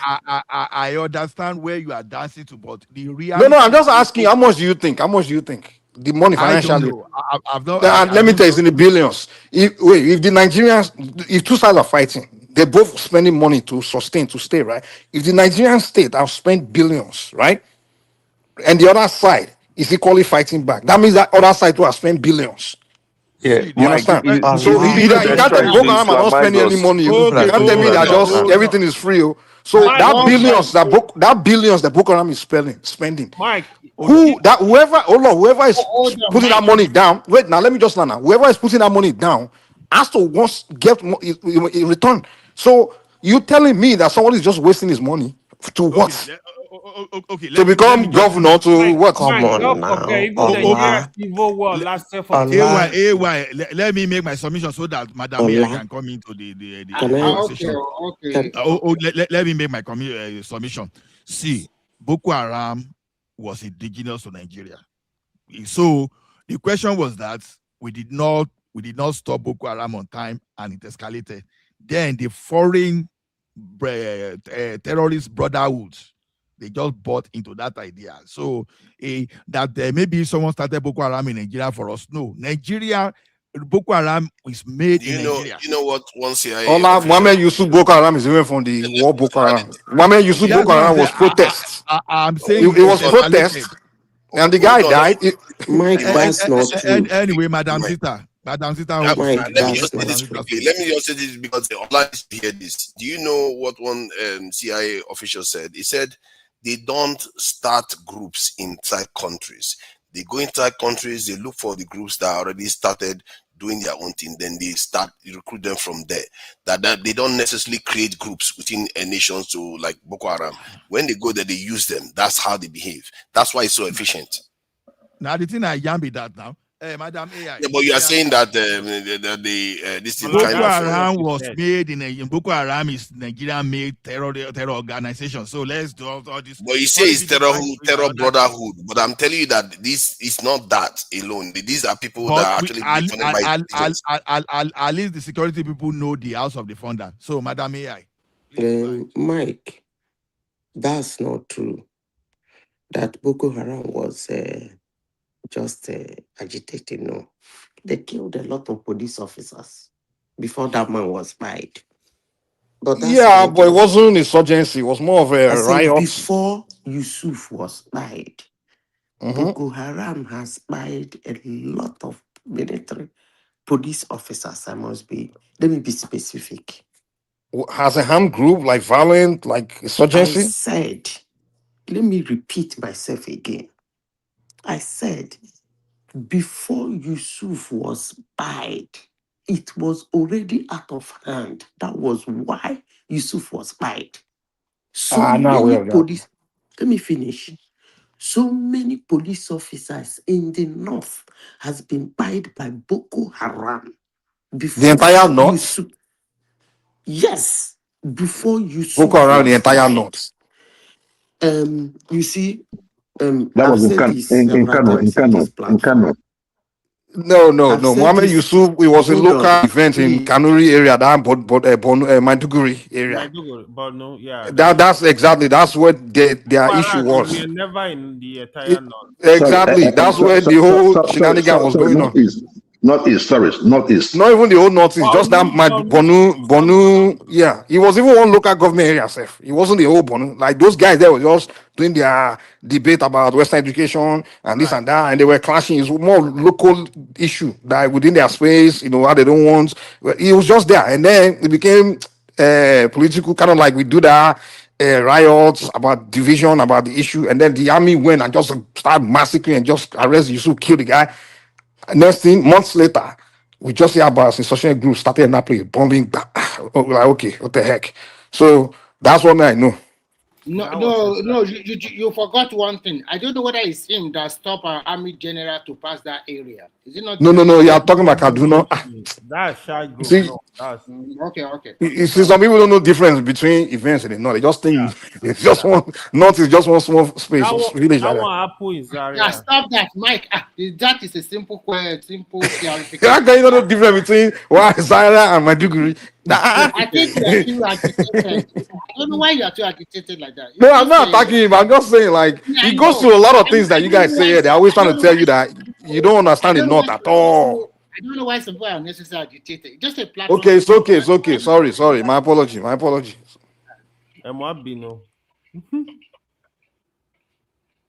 Is President Tinubu the most compromised leader in Madam Zita, don't drop. Yeah, I'm asking this question because what he has done since he came into office seems to be like there's barely any time I've had him take any position that is defending Nigeria's interests. Like from ECOWAS breaking up into halving our GDP within a year or so, causing basically America to bomb Nigeria. It's like this thing. No, hold on. This thing, this thing has never happened before. No, you have to see beyond because you support him. See, this thing has never happened before in Nigeria. Some of the things he has done in his time, and this is a very short period of time. So many firsts have happened. Like ECOWAS split. Nigerian GDP reduced by more than 100%. That was coup in some countries. ECOWAS split. It's split. No. Listen carefully. America attacked Nigeria. It's like how many things? America attacked Nigeria. It's so Nigeria to France, the tax system. Hey, who is talking, Seth? Who is that? So on this collaboration, I support him. Let him bring the Americans to come and solve this problem that we're not able to solve for a long time. You understand? So people, except you're denying that you don't understand that this is a serious issue. These people, this issue that we're having, they're not little issues. You understand? It's people's lives. IPOB member, they support him to come and attack Nigeria. You say what? I say all IPOB member they support him to come everybody well-wishing Nigerians to support him. No, the kind of support they want is a regime change, not the kind of support that America is giving them now. Yeah, it's one. I think Mr. D say he's part of them now. That's what they want. Kind of stop it. Why you talk like that? No, you just because you support make Turkey you won't make Turkey they do alliance with Nigeria, because like saying Turkey you go prefer or Iran. Good alliance from Turkey. What is wrong with that though? So now that one, so that all of us will be Muslims like you. They are not inviting them to come and occupy now. No, Turkey will probably they'll bring their people and they'll change our language and we're going to be speaking Islam, isn't it? What does that relate to? No, he supports. He likes Turkey, but he doesn't like. No, America. He's not saying he wants Turkey to come and occupy Nigeria. He said what's wrong with Turkey, and he's against America. I think what he's saying is what is wrong with the deals, like the drone deal or whatever weapons deal they are doing with them. I mean, if it's about that, there's nothing wrong with that. Me, I'm not a supporter of the president, but I'm in support of him working with the Americans to solve this problem. Yeah, it's good. Everybody agree to work with whoever you have to work with to solve it. But how working with someone is different from saying someone should come and with any occupy, come in your land and settle. That's what we are discussing here. No, not occupy, but at least give them base so that they'll be by themselves. Why do you need to give them base? What do you need them to? What do you have to be in a base? What do they need to do for you that they can't do for you from far, from distance? Listen, the Nigeria, Mike, you understand that the Nigerian military is compromised. So it's America that will come and investigate for you and help you sort it out. People, listen, you have people that they love with what's going on in the army, and they don't want these problems to be solved. Yeah, so that's why you're hold on. That if that's so you the need problem, a space by yourself, and you need enough equipment to be on your own. Do you understand? Okay, listen. You don't need them to be Nigerian barracks. You don't where, know Nigeria like you said, they'll not okay. So I'm trying to understand you. You're saying the Nigerian military is compromised internally. There's some fucked up shit. So how is America coming to settle here? Are they going to help us come into our military, investigate who are the compromise? I mean, how are they going to solve that one? No, they'll be doing their investigation by themselves. Americans? And yes, and they'll set traps for those people compromising the things. So America will come and do that for you. If you can't do that yourself, then I don't know. I don't know. If your president cannot figure out to do that by himself, then I don't know. America has never solved any terrorist problem before, from Afghanistan to Iraq to just name it. They've never. The only place they've solved this is within their own country, and that is because, when I say it all the time, because they have their own security forces there. The same thing with Israel. You can't go to foreign land where you are relatively thin in number and you expect to succeed. And Nigeria too, within our own country, we are too thin on the ground, so you can't succeed. All these things they are doing, they are wasting their time. If you think America that can't even solve their domestic gang problem in America, they go and solve America here, 25,000 people die every year of domestic gang. There are so many gangsters in all the neighborhoods. That's why I keep telling people that America should come and help. What makes you think their help is going to solve it? It's not going to solve the problem. That's even the word. If it's going to solve the problem, I'll welcome it too. But it's not going to solve the problem. The banditry is all over the country. So they'll put a base in one location. Madam Mia is back. Let's give her a time. Yeah, we can hear you. At what point did I go off? I don't even know. I just came back. I find you didn't speak at all. You didn't speak at all from the beginning. You just went off. Oh, really? Okay. Yeah. Okay, let me continue. I said somebody saying, I've said a lot of things anyway. I said somebody saying that a Nigerian, which Nigerian can fund Boko Haram, that Iran is 2 billion. It simply means that all the amount of money that are in the hands of individuals in Nigeria, the ones Nigerian government called out, and the ones foreign financial institutions called out, the person is seeing it as a smoke screen. He doesn't believe it. And by the way, Nigerians should be asking themselves a question. What will lead somebody to amass that kind of wealth? That kind of wealth is no longer for your comfort. Those kind of wealth are amassed for power. Again, as I said before, Boko Haram is being sponsored by 2 people. Hello, can you people hear me? Yeah. 2 people.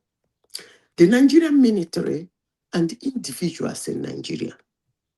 80%. If there is foreign interference, is 20%. And those foreign interference, I don't think it's a government. It's still in the foreign individuals. So Nigerian military is sponsoring someone to be killing themselves, killing them, including their general, and bombing, invading their barrack. Listen, even Boko Haram capture their weapon. Listen, and they invade Kaduna. Please, can you listen to me? You asked me a question. They are doing it in Niger Republic. They are the ones doing it everywhere. Excuse me. That is her view. As I said before, I am saying this in a global platform. Guy, anyhow you want to ask me the question, my answer is yes. And as I said before, if you people are listening, I want you people to come in 1 or 2 so that I will know I'm not going off. Those kind of weapons those boys are carrying, as I said before, cannot be sold to an individual. You go to a weapon manufacturing company like Lockheed or Boeing or Airbus and say you want that kind of quantity of weapon. Come on now. You'll be arrested. Are you going to war? You may need to ask Gumi this question, though. He will tell you how. Those guns are military grade weapons. And if you catch any of them and look at the number, because they say those arms and ammunition according to number. That's why when it fall, all they need to do is to pick the pieces. When they test it, they will tell you where it come from, who manufactured it, and who it was sold to. Period. But the Nigerian government have came to tell us that the weapons they captured from Boko Haram, Western-made weapons and things like that. So forget all those nonsense. They are lying. Yes, they're lying. So AI. So the current Minister of Defense, General Musa, he said they are foreign sponsor. Do you not believe him? They're not foreign sponsor. You have more intelligence than him? Yeah, I have more intelligence by him. So how about the Americans that confess to funding him? Madam, how about the Americans that confess to funding him? You don't believe them too? Listen to me. Are they lying or the Americans lying too? You said, wow. What about She's scared of the Americans. They give the Americans. You asked me a question. Hold on. You said, what about the Americans that confessed to sponsoring Boko Haram? I don't know where you got that one for, but I said, you didn't watch it. Hold on. Come on now. They told us now. I think that everybody saw it now. Hold on. I'm going to accept what you said. Americans are sponsoring Boko Haram. Thank God you said Americans, not American government. I said here that was American government. Let me finish. The American government says them. I said if there is sponsor, is individuals. If there is foreign sponsorship, it is individuals. The American said they are not. They didn't say the individual. They said them. They are the government money. It's American government. Okay, now they said it. They said it. It's not we accusing them. Okay, what you are saying is that it's America that is sponsoring Boko Haram. Wow. Okay, no problem. No, you're saying what they said. No, hold on now. Mike, that's not true. America said I didn't say it's them. They give them. I'm just saying this. The people converted to weapons is different from. You just said that America said America that is sponsoring Boko Haram, right? Actually, that is false. What they actually said was the money that they are spending for so-called US aid. The money it was being used to fund this thing, Boko Haram and all the rest. And the guy went on to hold on. The guy went on to give reasons why clearly it was Boko Haram. If they pretend as if they didn't know they were funding terrorists, it was a lie. Okay, they knew they were funding terrorists. Hold on. The money goes to where? Goes to the terrorists. If US is giving money, who does he give the money to? Boko Haram. Nigerian government. God bless you. They give it to God Taliban, bless they you. give it to Boko Haram and all the rest. God bless you. No, not the all I've been saying. They give it to Nigerian government. No, that money they are talking about is not the one that goes to Nigerian government. The money goes to Nigerian government. The NGO is what they are talking about. I agree with you now. They are NGOs. What I am saying is that when they give the money goes into Nigeria and into Nigerian people's hands. No. NGOs, non-Nigerian NGOs. Hold on. NGO is being organized by who now? Manajita stand for one place. When Buhari was accusing them. He said what? I said you should make like you said that it was the government, that the money was going to the government. Yes, of then course. Now they caught you on that one. You now say no. Listen, no money. If you're wrong on the point. Listen, no money from foreign country enters any country without the government of that country sanctioning it. Thank it must you. be approved. It went to NGO. The money they give to NGO whether doesn't. it's for AIDS, hold on. Whether it's for AIDS, whether it's for child mutilation, whatever you call it, is under the auspices of Nigerian government. So I don't know what you mean by what you are asking me. I don't get it. I don't get your question. I don't get it. I think you are at the point is that people are hold on. that you are. Let me before I lose my thought. That these people tell you that they are. See, Hold on. Let me not lose my on, thought. America has a history of working with terrorists. It's actually the government that disbursed that money. Hold on, madam. See, this is not one off. America has a history of working with terrorist groups from Al-Qaeda to this thing, Al-Qaeda affiliates, even the Syrian leader that was from No wahala. I'm coming to that. I agree with you. Attending White House. So, I agree with why you, you find it hard to believe? Hold on. In case of Boko Haram, I disagree with you people. You see, Boko Haram is 80% sponsored with. Okay, Madam Zita, the question I have for you is this: if you want to put your money somewhere, right? You're expecting a return. You just don't put your money into something. You gotta be expecting some kind of return. Is that that money to open way for you or to create something for you? So the Nigerian government, the money they are billions they are giving to Boko Haram, to sponsor Boko Haram. So what are they getting in return? Okay, let me tell you what they're getting in return.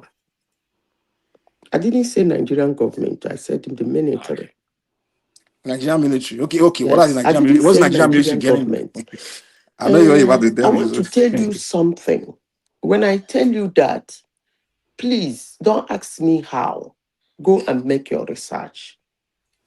If there is peace where a military regime is, if there is peace in a country, the military do not make money. They don't enrich themselves. They can only enrich themselves if there is insecurity or war. Period. So this military, hold on. This military, they are giving billions. This so-called general, wherever they are giving billions to Boko Haram in order for them to make what? Billions? Who told you that giving billions to Boko Haram? Boko Haram has at least they've spent billions. There's no question about that. Who told you that giving billions to Boko Haram? How do you estimate how much Boko Haram has spent? Hold on. Okay.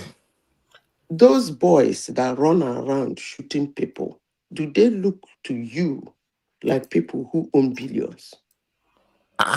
So the Nigerian soldier, wait. Hold on. If you look at the Nigerian soldier carrying gun, does it look like a billionaire? Jewel of Night said I'm all over the place. Asymmetric warfare. The full soldier are not billionaires. Hold on, Mike. No, it's expensive. I don't want us to be all over the place. I asked you a simple both sides. question. If it's asymmetric warfare, it means that one side is spending less than the other. One side is smaller. Hold on. I asked you a simple question. Both sides spend. Both sides I asked you a simple question. So Naja, how do you measure? This is something they call. Come on. So Naja, if you're spending money, right, a lot of money, so for you not to defeat that thing, I mean that thing is also spending about equal. It is matching your money. Mike, what she's saying is, Mike, what she's saying is, some people go and cause trouble, so that the government will now give the military money to try and solve the problems. So some people are benefiting from that problem. At least they'll somebody go in send this people platform to is cause trouble me. so that the military will be active and they're not doing anything and people are siphoning money. You understand? Racketeering. That's what she's saying. At least somebody. No, the war is not. The insurgents is not increasing the salary of the military. Let me continue. The officers. Okay, let me address this. See, if that was the case, it was the military that was just doing it. They could have started doing it in the 60s, 70s, 80s. Why is it that when they are doing hold on. Let me ask you now. Why is that when they are doing it, Nigeria is having the similar problem, Burkina Faso is having similar problem, Mali is having similar problem? I don't know what. Okay, please just go Okay, ahead. I let me don't even ask you a know what. question. You said if the military is doing it, come on now. They would have been doing it since 60, 50, 70, 30 years ago, 30th, in 1930s. And I don't why even the know why other you, countries hold have? on. Why is I it that don't the other even know countries why have you similar asked that problems? question. And I why the don't know other why. countries have similar problems? Don't dodge Excuse it. me, I didn't know why. I'm surprised you asked that question. But let me Okay. answer you by asking you another question. So the military in the 60s are the military there today. They don't have to be the same set of military, but they have to have. They will have Mike, to let have me go back similar. to you. Because you said they have Mike, I similar asked you a instincts. simple You question. see, that is see. Hold on, madam. You said they have similar instincts. They want to be rich, so they want to make. They want to create war so that they can make more money. But why didn't they do it before? See, they can make money whether during peace or not. Military, they are How do powerful. they They are make elite money? because they are elite. Military That's in the what elites do. 60s went as corrupt as the The ones presently generals, now. the Of Military generals course. are in the always 60s, elite. are they not the ones in power? Tunaja, let me tell you the mentality of Elite our people people. will make money. Tunaja is very important. Let me tell you one of the reasons why we don't solve any problem in Nigeria. Our mentality is this: whenever there's a problem, instead of us to focus and start thinking of actual solution, what we do is find somebody we don't like and trying to frame that person as the I don't know why person you are of the saying problem. that, Mike. That's what we do. We Can look you for just either an avoid my entity, question? But let we me look for ask you someone to blame this. for the problem. That's what we do. That almost every problem in Nigeria, every I don't issue, know what you mean by even somebody a they poverty like. problem, economic problem, we'll find someone to blame. I don't Nobody will ever understand come to what you mean propose by solution somebody they like or Somebody has to be versus blamed now. no. somebody What we they do don't is like. that But let me ask you a Mike, question. if you make a mistake hold Calm on, in calm down. down, office, Let calm you me will down. be sacked. And let me say when So we something someone must blame, be we before don't I blame blamed. with any substantial evidence or anything. When we do please. any Can problem, I we say don't we something gather, before? either we blame one tribe Can or I we blame say something, Mike, before someone I we don't move to like. the presence of United States military? You see, you said they will blame somebody they don't like, indirectly saying We don't probably propose we do not solution, we just like. blame. Hold on. Probably we do not like the Nigerian military. That's where we are blaming them. I want to close that ridiculous chapter by asking you a question. You look at Nigerian military with all their training, with all their weaponry. You, in your right senses, look at them and they look like people who cannot stop the recklessness in Nigeria called Yes, they insecurity. cannot, because let me tell you They why. cannot. Okay, no problem. The Let me problem with move Nigeria is to no they don't problem. They understand cannot. something about evolving, They updating their. cannot Okay, because let me answer you now. they need Forget the that training. They don't insecurity. have the training. That's why they cannot. Not because physically, technically, and otherwise they cannot. They Madam Sita, cannot because they need the shenanigan. Yes. let Not me tell you Madam why because they they Zita, cannot. it's cannot. because No, they're I will explain to you. underpaid. Okay, It's so not Madam just Zita, underpay. No. can they're It's I the move to it's underpaid. your the You approach pay approach. so that I will somebody finish? You people 100,000 can naira, you continue give with him your that argument. AK-47. The Before I person has 5 close children, that 7 chapter, children. How I do you said expect the two same person things. to survive? Let's speak I one at a said time. I said two things. Before I close that chapter, I said two things. The insecurity in Nigeria is being fanned and sponsored by our military. Even if Okay, that's that were fine. Let's not, just agree to let me disagree. finish now. Can I make my statement? I want the world to hear my voice. I am documenting my voice on this. You said it already. That's why I say Even fine. if It's that okay. Well, go Musa ahead. is in front of me, I will still say the same thing. It's being found, engineered, and sponsored by our military. That's number one. Two, there are so many individuals in the northern part of Nigeria that are sponsoring that insecurity because people need to. If you go to the north, go to EarthCam, Google EarthCam, view Nigeria, take it to the northern part of Nigeria. You will see the drenches that has been dug in your country called Nigeria. You will not even believe that those tunnels are existing in Nigeria due to mining. So it is not for me to continue arguing up and down with people who have not seen northern Nigeria of recent, most people who have not lived here before. But I say this, if you have access to Google Earth Cam, please take it to Nigeria. All those places that have chaos, could you please open it and see the hate that is going on in your country? Then you come back and talk with me. Period. Now, let me go back to the United States, what is it called? United States coming in Nigeria. To me, I don't know why they did that. But I believe they have every reason to do whatever they want to do. It's risky. As I said before, it is risky. Anything happens to those, a single soldier there, Nigeria will bleed. And when I mean bleed, I mean the North will bleed. Trust me. Don't you think that they can also orchestrate that for their own selfish? That is what I am saying. Now, that's why I said it is risky. That's what I am saying. I said, in every way you want to look at it, whether the riskiness will come from Nigeria angle or the riskiness they're going to generate it from their own angle, the important thing is that if you can agree with me that move is very risky, those guys don't joke with their military. And they go hammer us. Trust me. Madam Zita, can I provide more clarity? Because I'm reading something. Go ahead. To read it to you. This is what they said. They said that, and U.S. officials said that the U.S. team appeared to be heavily involved in intelligence gathering and enabling Nigerian forces to strike terrorist-affiliated groups. I just want to bring to your notice. And the surveillance they have been doing is from Ghana. Where will they be? So where will they be? They will not tell you exactly where. I understand. That is the same thing we are saying. Yeah. Where will they appear? But can we ask a good question? Because I remember that when this scenario started, some of you guys really like it. Now, yes, I did. Me in particular. I think you are sitting on the fence a little bit. No.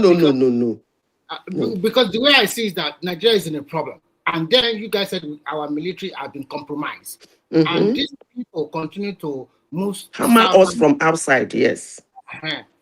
Continue to move to the southern part of the country. I want them to be hammering us from outside.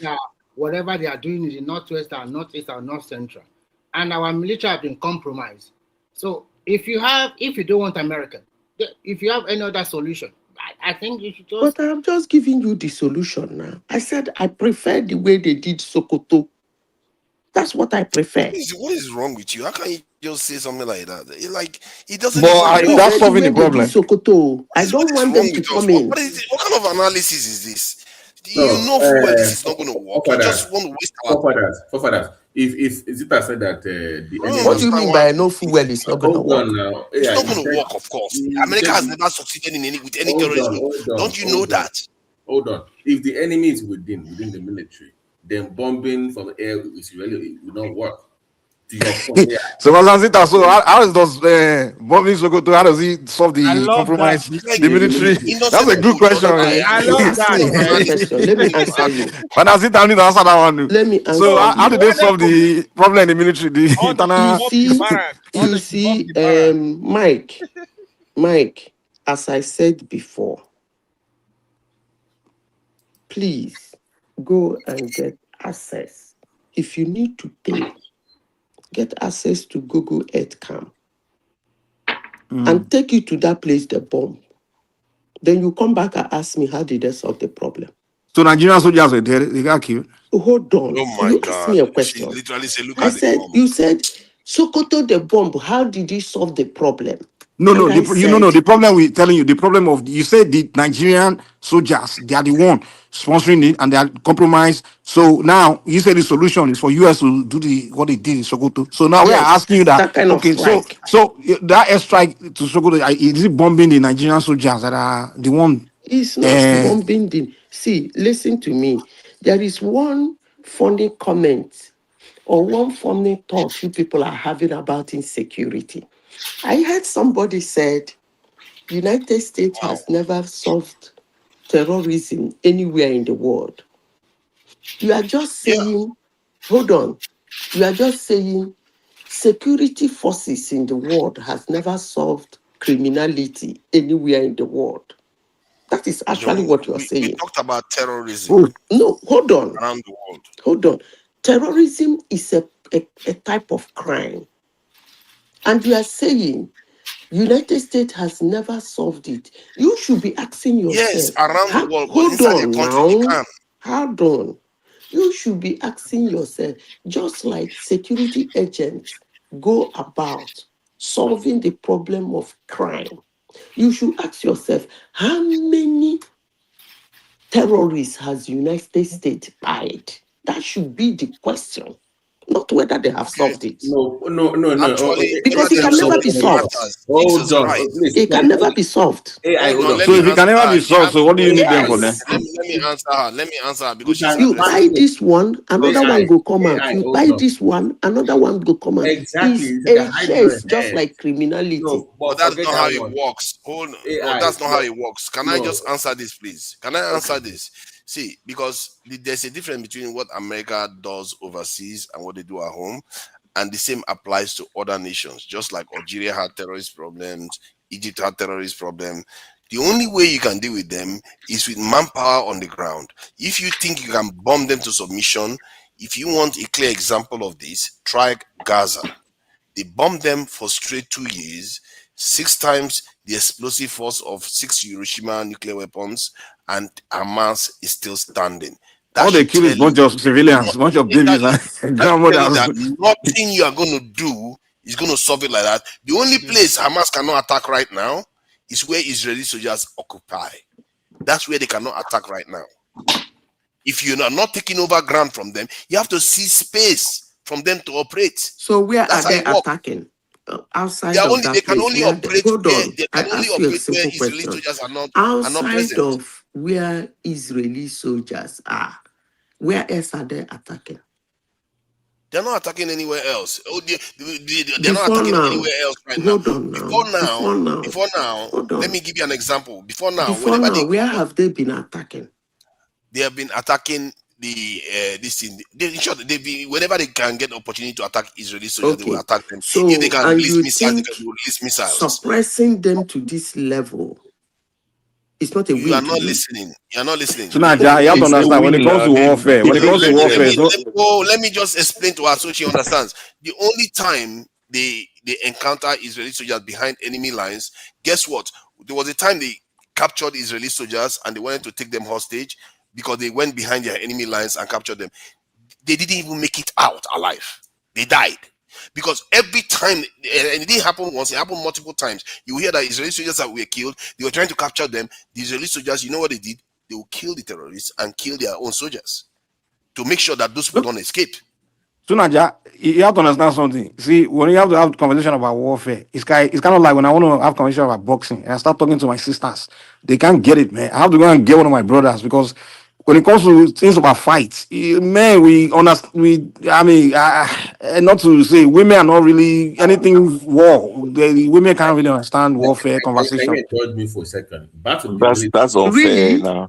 Did you Don't just say that. that about me? That's No, quite no, no. unfair. I'm not Hey, attacking you or anything. I'm just these saying like people are really ridiculous, No, let me. honestly. I forget that one. Let me go back Yeah, to. Okay. but yeah, Oh. you're submitting some weird we are talking submission about No, and no, all no, violent no, things, no, man. no. that's Anything not violent. reality at Men all. can, Hold the one on. that can really have that kind of Let me say conversation, man. this. Let me go back to AI.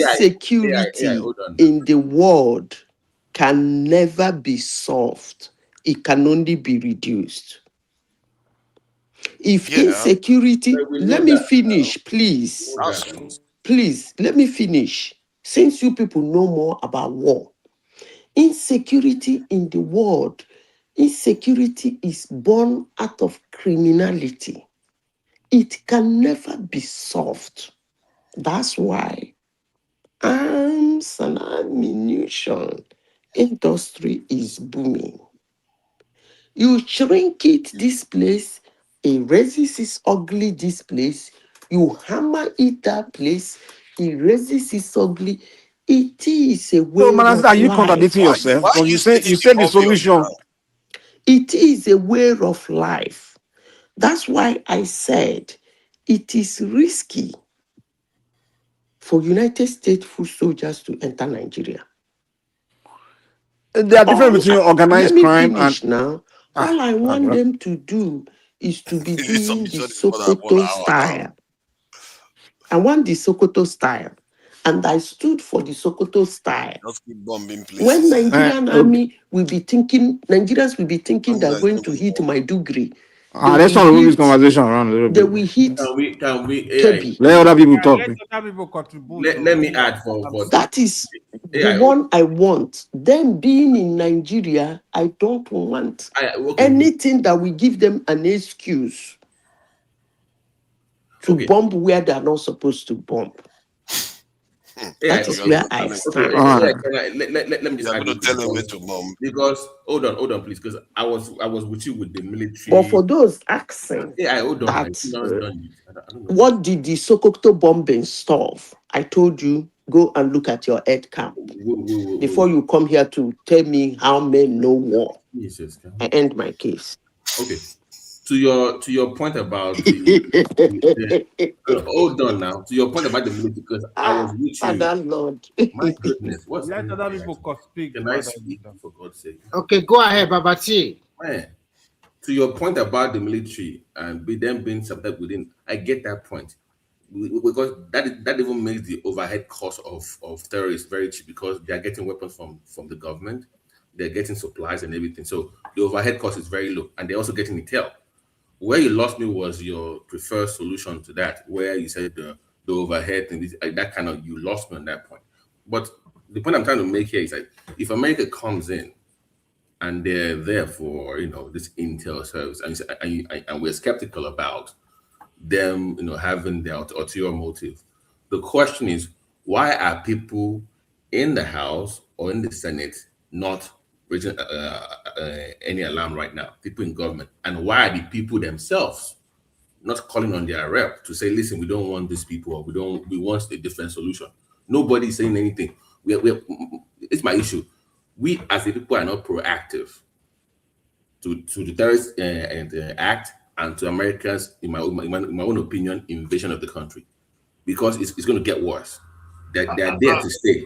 Why are we not proactive? Why would